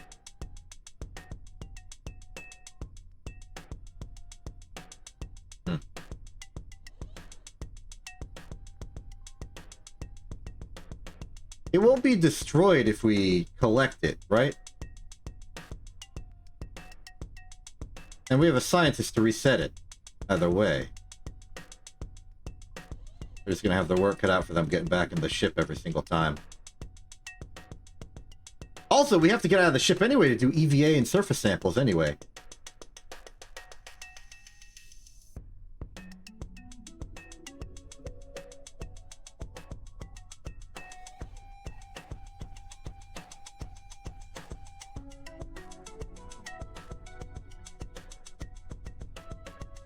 We can do this.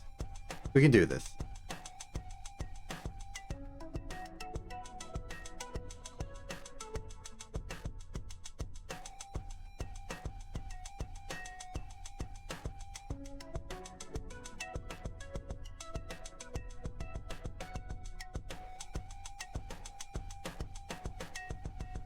Now I gotta figure out how to get back on.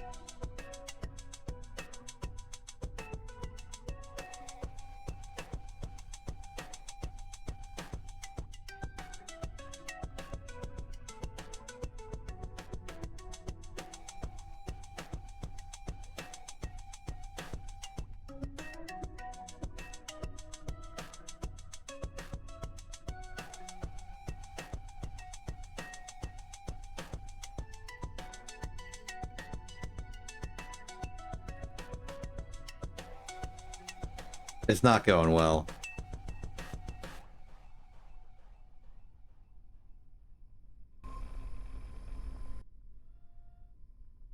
Alright, buddy. Stop the car.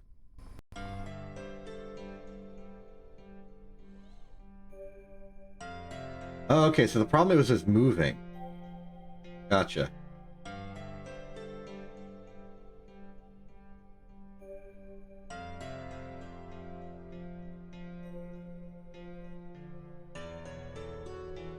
Alright, that's going to be very inconvenient every time we have to do it, but we can do it. Okay, so this is mission control. Let's go there. Probably something good there. Science, maybe.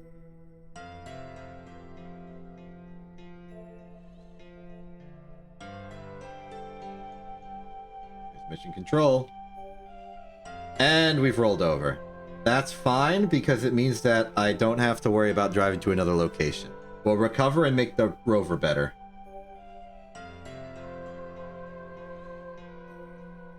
Observe the goo. Log pressure. Log temperature. Endman, get out there.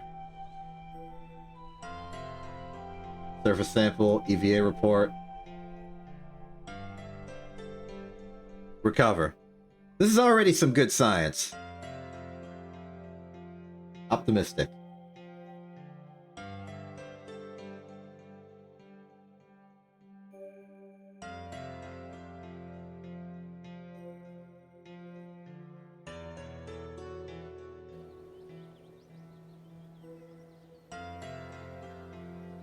"24 science."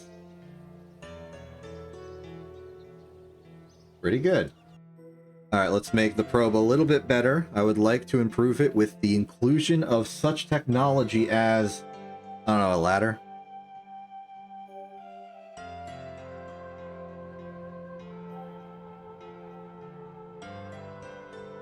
It doesn't handle turns well. Okay. Probe is going to help control the darn thing.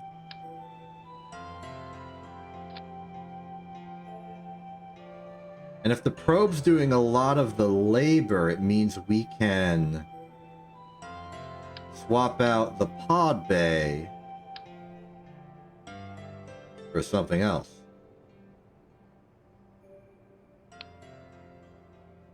I would very much like to swap it out for something else. We'll go back to the Mark 1.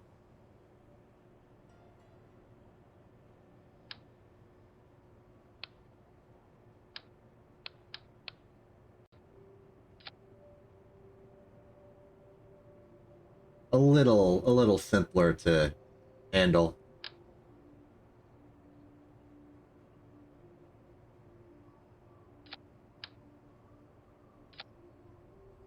And that ladder should do some good. And this sector over here can be more strictly solar. I can even move these out here so that they're easier to reach. And have more of them so I don't have to reset the experiment just so often.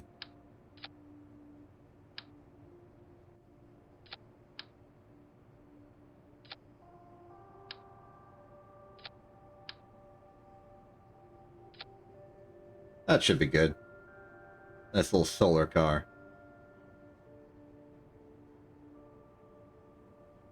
Designated crew for this will be Endman. As desired. And from here, we'll get the good data. It will be worth it to go back through the mission control and SPH so that we can get the little bits of drops of extra goo science. And then proceed. And then eventually we'll swap out all the science for one science junior and then go on another quick tour. Play this right, we'll get all the science we could need. I forgot the antenna. No, stop. I should get the antenna.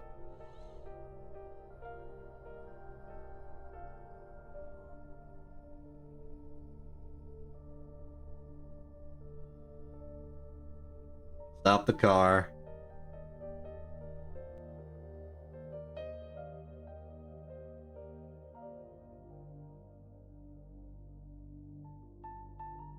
Get an antenna.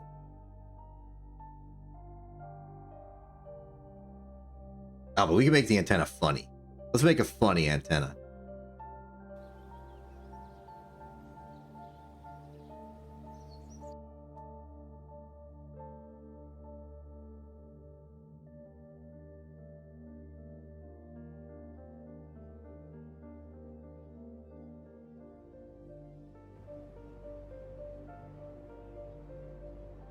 The funniest antenna we have right now is the high gain antenna here.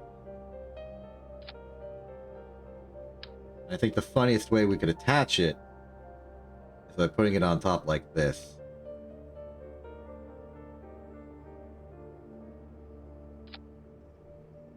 That's pretty funny. Additionally funny is we'll probably break it if we exit the vehicle while it's retracted. That's how you know it's funny.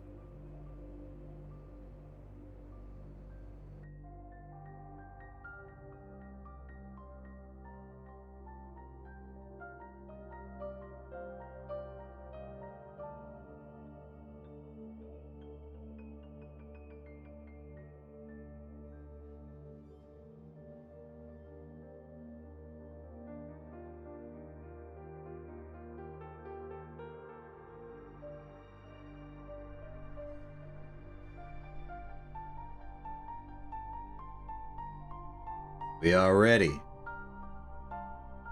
Deploy the antenna for maximum funny. Docking mode.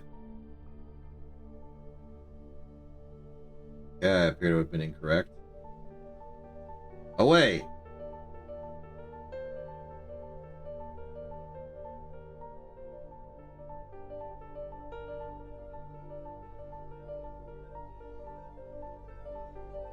I guess correct course of action is disable the SAS.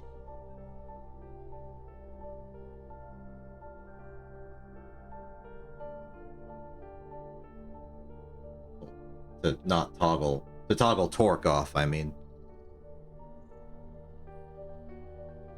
Look at our silly little science car.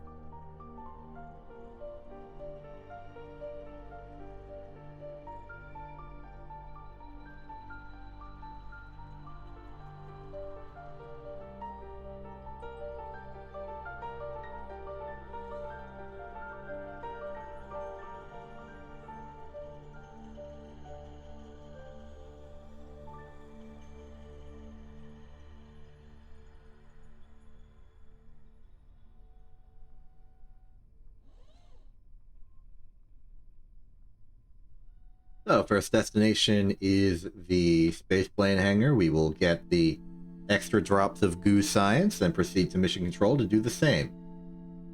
Because we've already gotten the basically everything else, we don't need to stop for anything. Radar. Good. Get the goo. Very nice.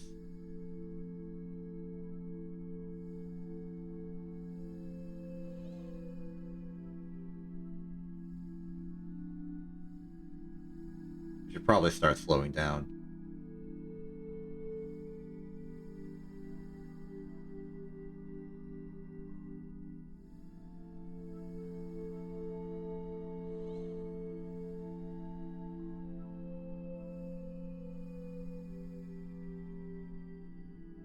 mission control. Good.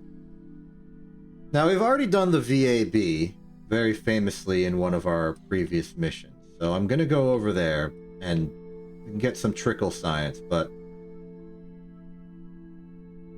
Oh, I may be incorrect. We may have landed somewhere else. Report from VAB. How's the goo?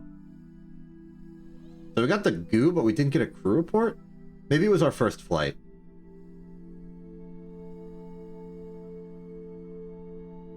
Didn't get atmosphere readings, though.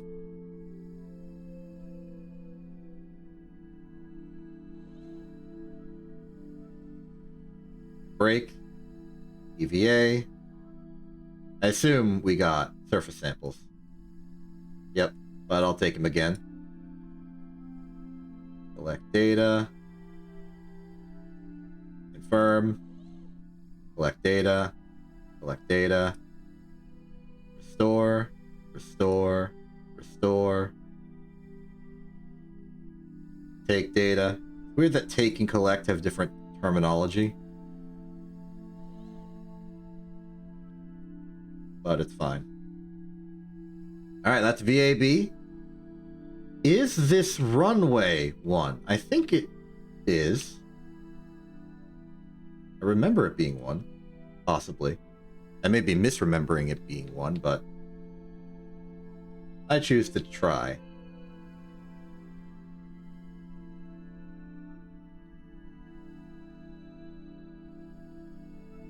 And there goes the antenna.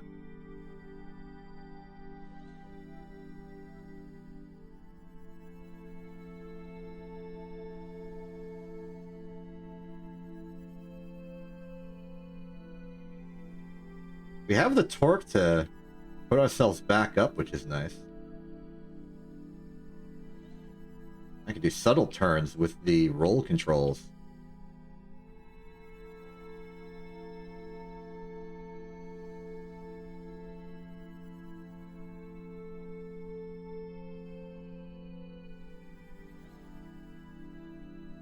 Okay, brakes. Let's start doing some science.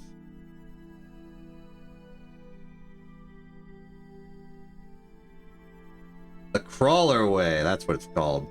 Nice. Take the science.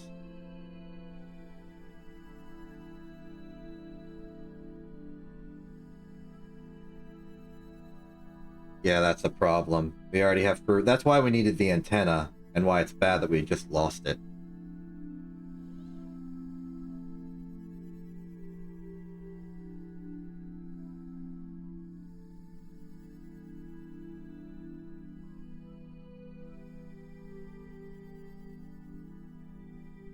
Be able to do another crew report now, though. And given the loss of antenna, I'm just gonna say we can be done here. Go to another locale. I know we did a bit of R&D.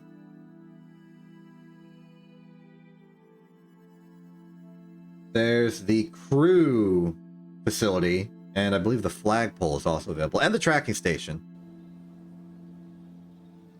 All those are available. 137 science, 18.9 from this. It's looking good. It's looking good. Okay. No changes whatsoever. Just drive better. This is an N-man mission. Well, now that we've got the front of the KSC done, we can start driving and head towards the back immediately. We can basically make an immediate right turn and head towards the... There's another building. The one where you buy, like, policies or protocols or doctrines or whatever. Strategies or something. Where there's, like, 3 or 4 people in a room. Like the office of naval intelligence. Not actually what it is, but you get the point. There's also that office complex. It's not mission control. Mission control is the one near the spaceplane hangar.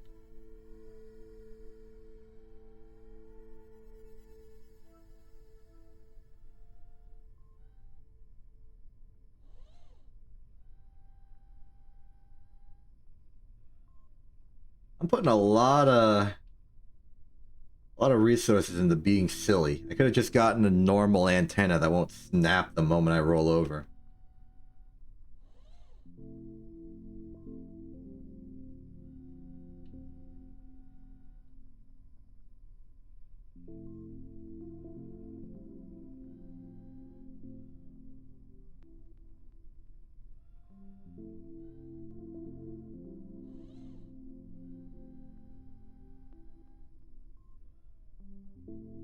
This building. Looking forward to learning what the heck it's called right now. In braking protocol. Just up the hill. Nice. Alright, what is this place? Administration! Okay. Review report. Transmit that sucker. Yeah! Nice work, antenna. You should actually extend. Stay extended like that. Okay, mystery goo, mystery goo. Check, check. Pressure data is check. Temperature is check. EVA. Surface sample, EVA report. I'm gonna have you equip helmet and neck ring just in case. Like we accidentally go to space today. Let's see. Take that data. Take that data. Collect the data, restore it. Restore it. Board. What?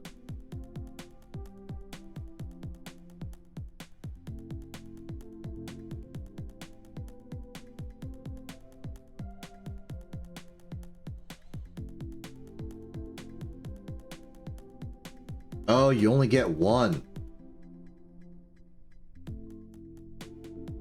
Okay, in that case, we're going to need to designate one goo container per location to be the trickle-down economics. I think that's fine, though. New question, is the flagpole one? That is the crew area.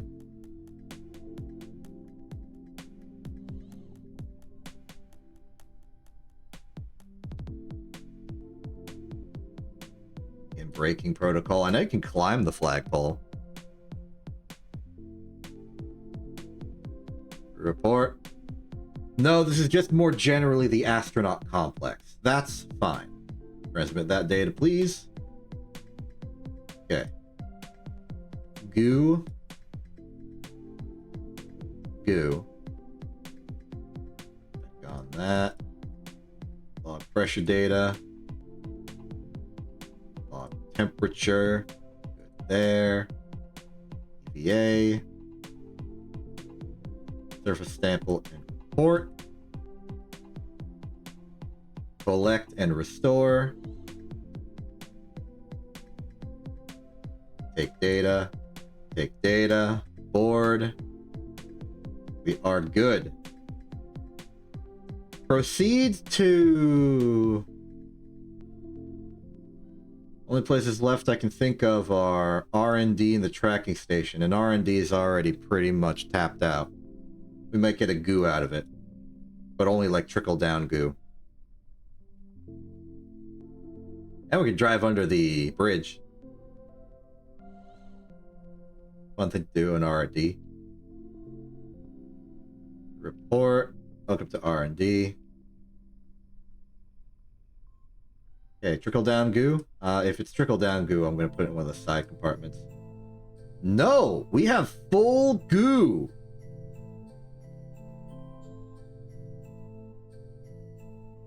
We have full a lot of things.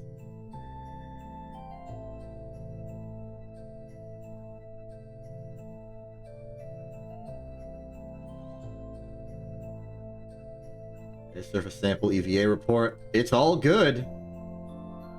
Collect data and restore. Take data. Take data. This is going to be a good one. Alright, tracking station, and then I think we have fully researched the space center we call home.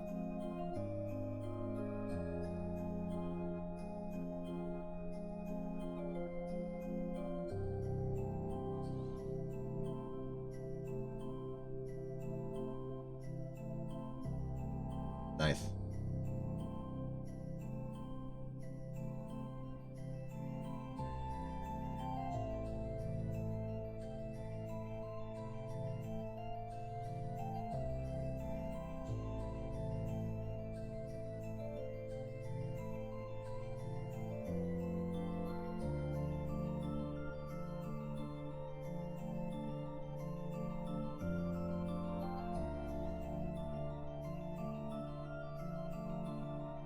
Report.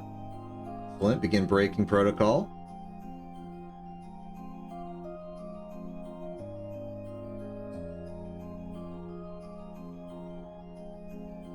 EVA, surface sample, and report.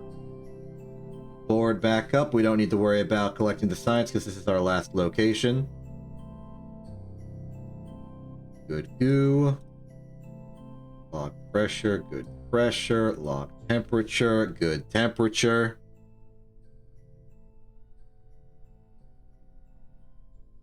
Ready to crew report. And recover. Big science. Relatively small science, but high density science.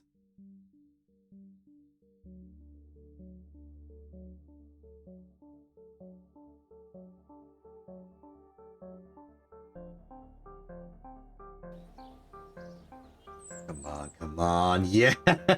190! We're over our requirement by 30! Fantastic. Thank you, Mission Control. Thank you everywhere. Excellent. That means we can get specialized construction as a treat. Grip, we got larger structural tubes, a bigger flag.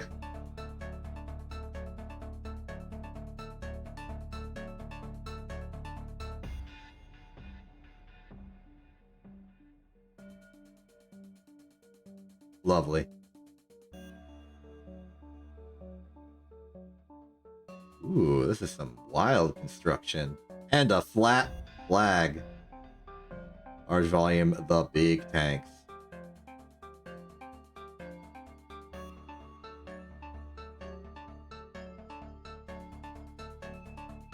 Wonderful. Before I forget,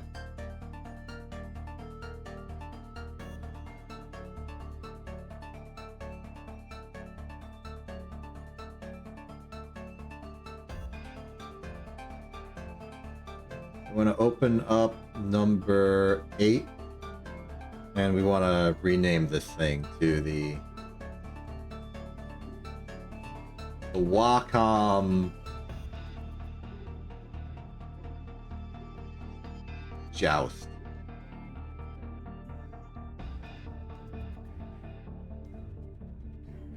There we go. Alright, now using this thing as a base. Wait a minute.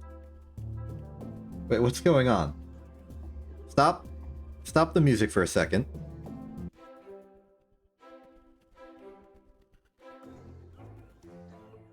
Did the music just stop? Just start functioning? I did not have music on at all today in game. Intentionally.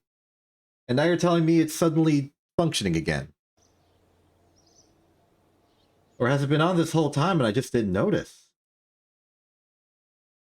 No, it's off! I turned it off. Why was it on there? It just forgot that the volume was off for it?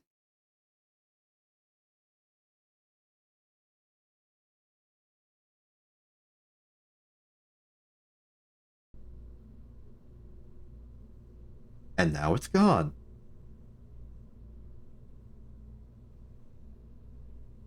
Wild.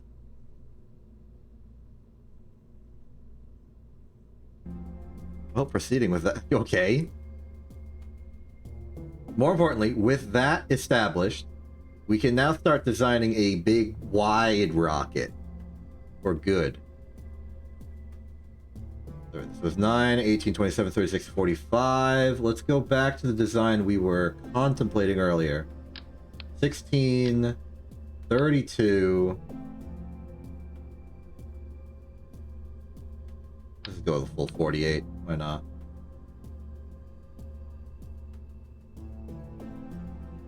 Bonk.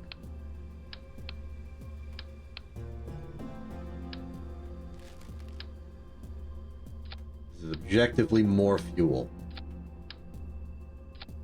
We don't need strictly for what we have right now, but if we make the top heavier, suddenly, yes. More importantly,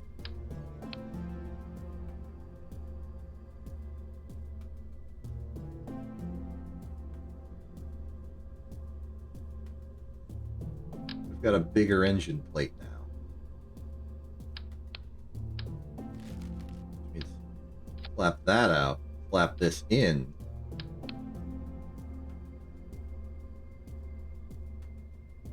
Let's go for triple for pure safety. We're over-engineering the heck out of this rocket, and that's fine. I'm okay with that.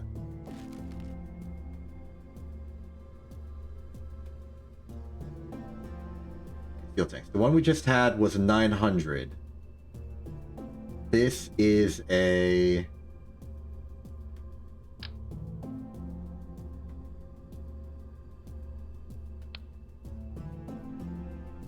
$800.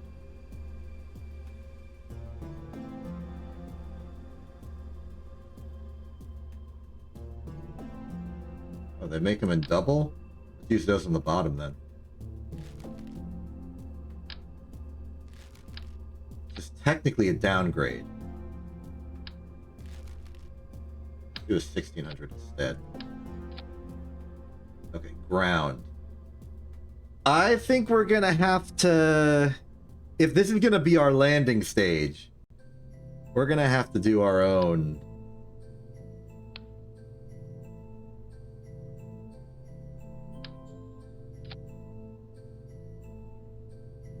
We're gonna have to do our own work on that.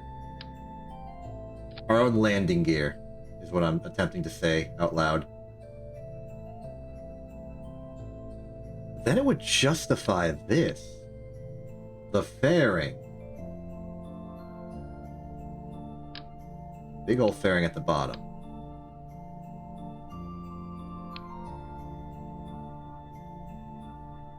So, bootleg.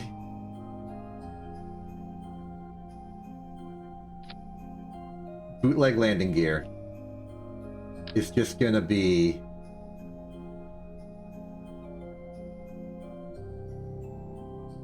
this.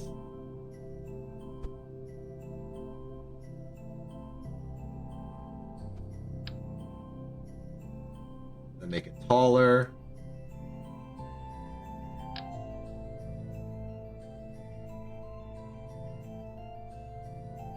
And then just have a big old strip of grip.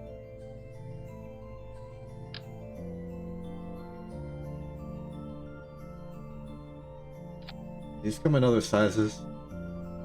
No, but they come in round.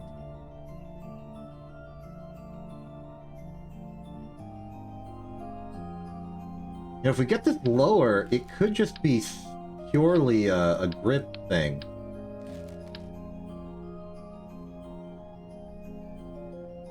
We seal it on, and yeah, it can like fold out, but the engines are in the way.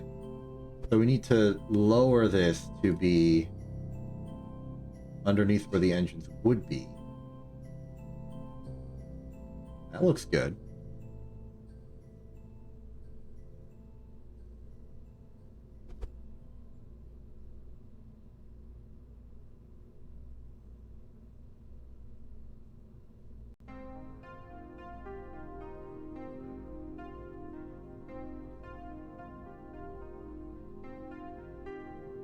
I think my music has been like anomalously not looping properly for the past who knows how long. See if I can't fix that by hitting the shuffle button manually. Nope. Maybe they just all sound very similar. I suppose I don't have that many options, only like a few hours worth, so it makes sense that I would have gone through all of them eventually.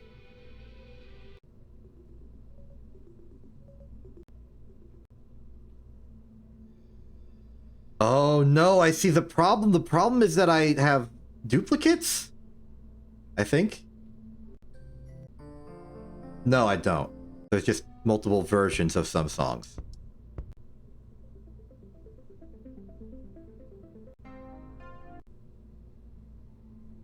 I'm learning. I'm gaining information. It's fine. So we got this, and then we...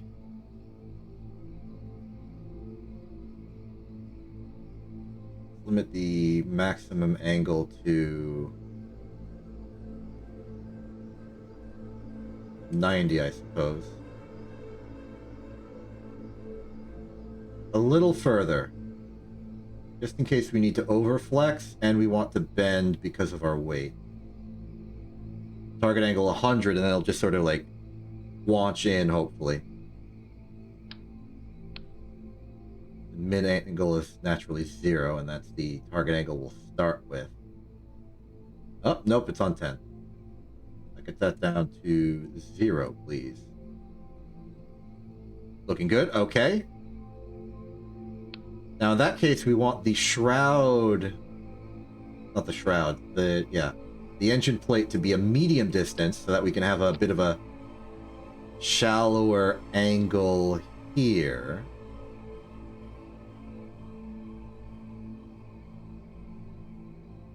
It'll go up. I shouldn't build it yet, but its position is correct. And this can all be refactored.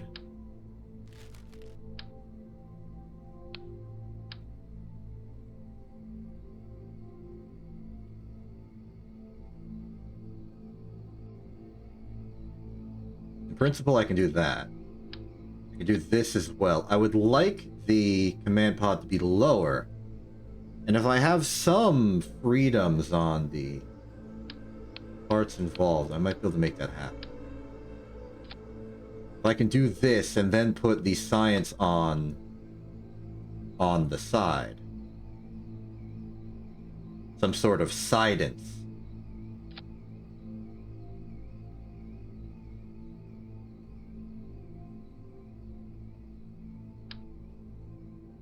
Not get greedy with the science we can do. I could theoretically set this up to do multiple hops, but I won't. Just out of a desire for this to be... I don't want to supremely increase the scope of this mission. That would be irresponsible of me.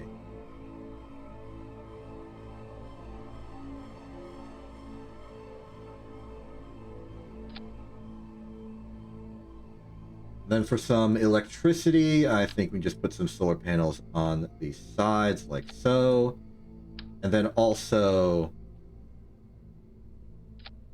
double mirror on top just for when we're landing. We don't need a lot of electricity. I just want to make sure we don't run out.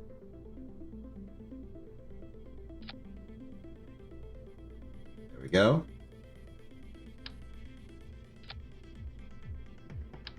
Go now. We got the same data collection trick we have always used for the past few missions. Build the fairing. Want it to go out, up, gradual over, and then pointy. There. One giant monolith of a moon landing stage. Yeah, Yeah, I know. Don't worry. I appreciate you providing me health and support, even though I don't have like a stretch and hydrate redeem like Estella does. I just want to build this rocket and then I'll call it there.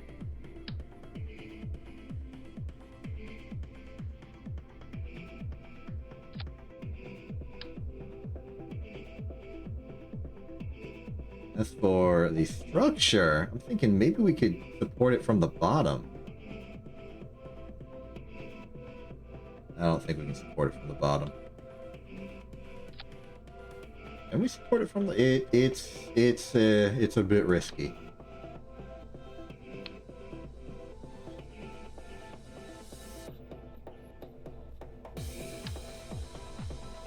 Maybe we just helix it. And the struts are connected to the fairings. That's fine. Everything is good here. This is the FE10.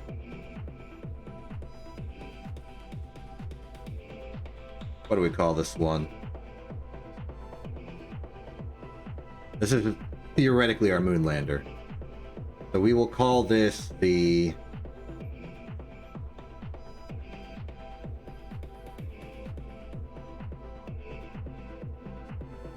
I don't think there's any hyphen.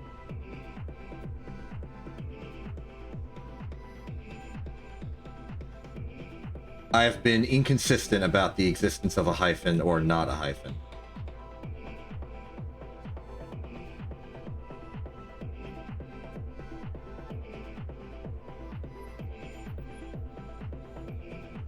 Delete that. Delete that.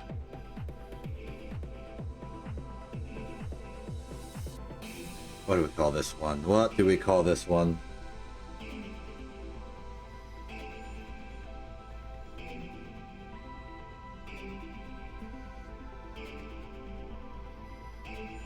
What we call this one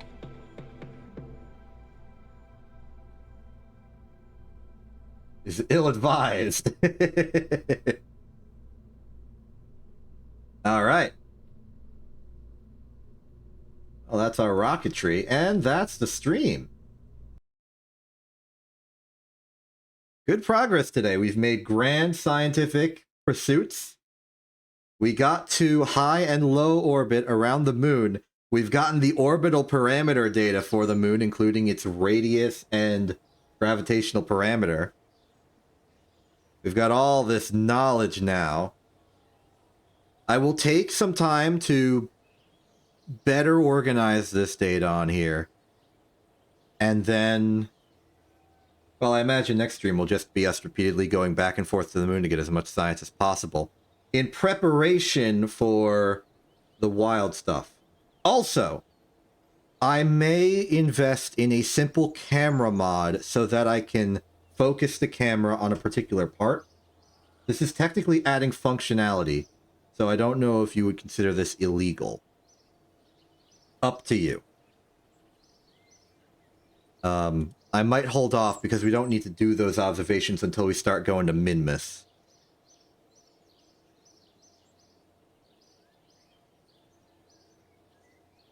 Well, we'll discuss in the server, in the Internet Television Discord server, which you can join by following the link in somewhere. There are links, they go to places. The links have links to other places in them. You'll find it, I'm sure. It's around. It's somewhere. I'm Exception. This is InTV. Have a good day and good night.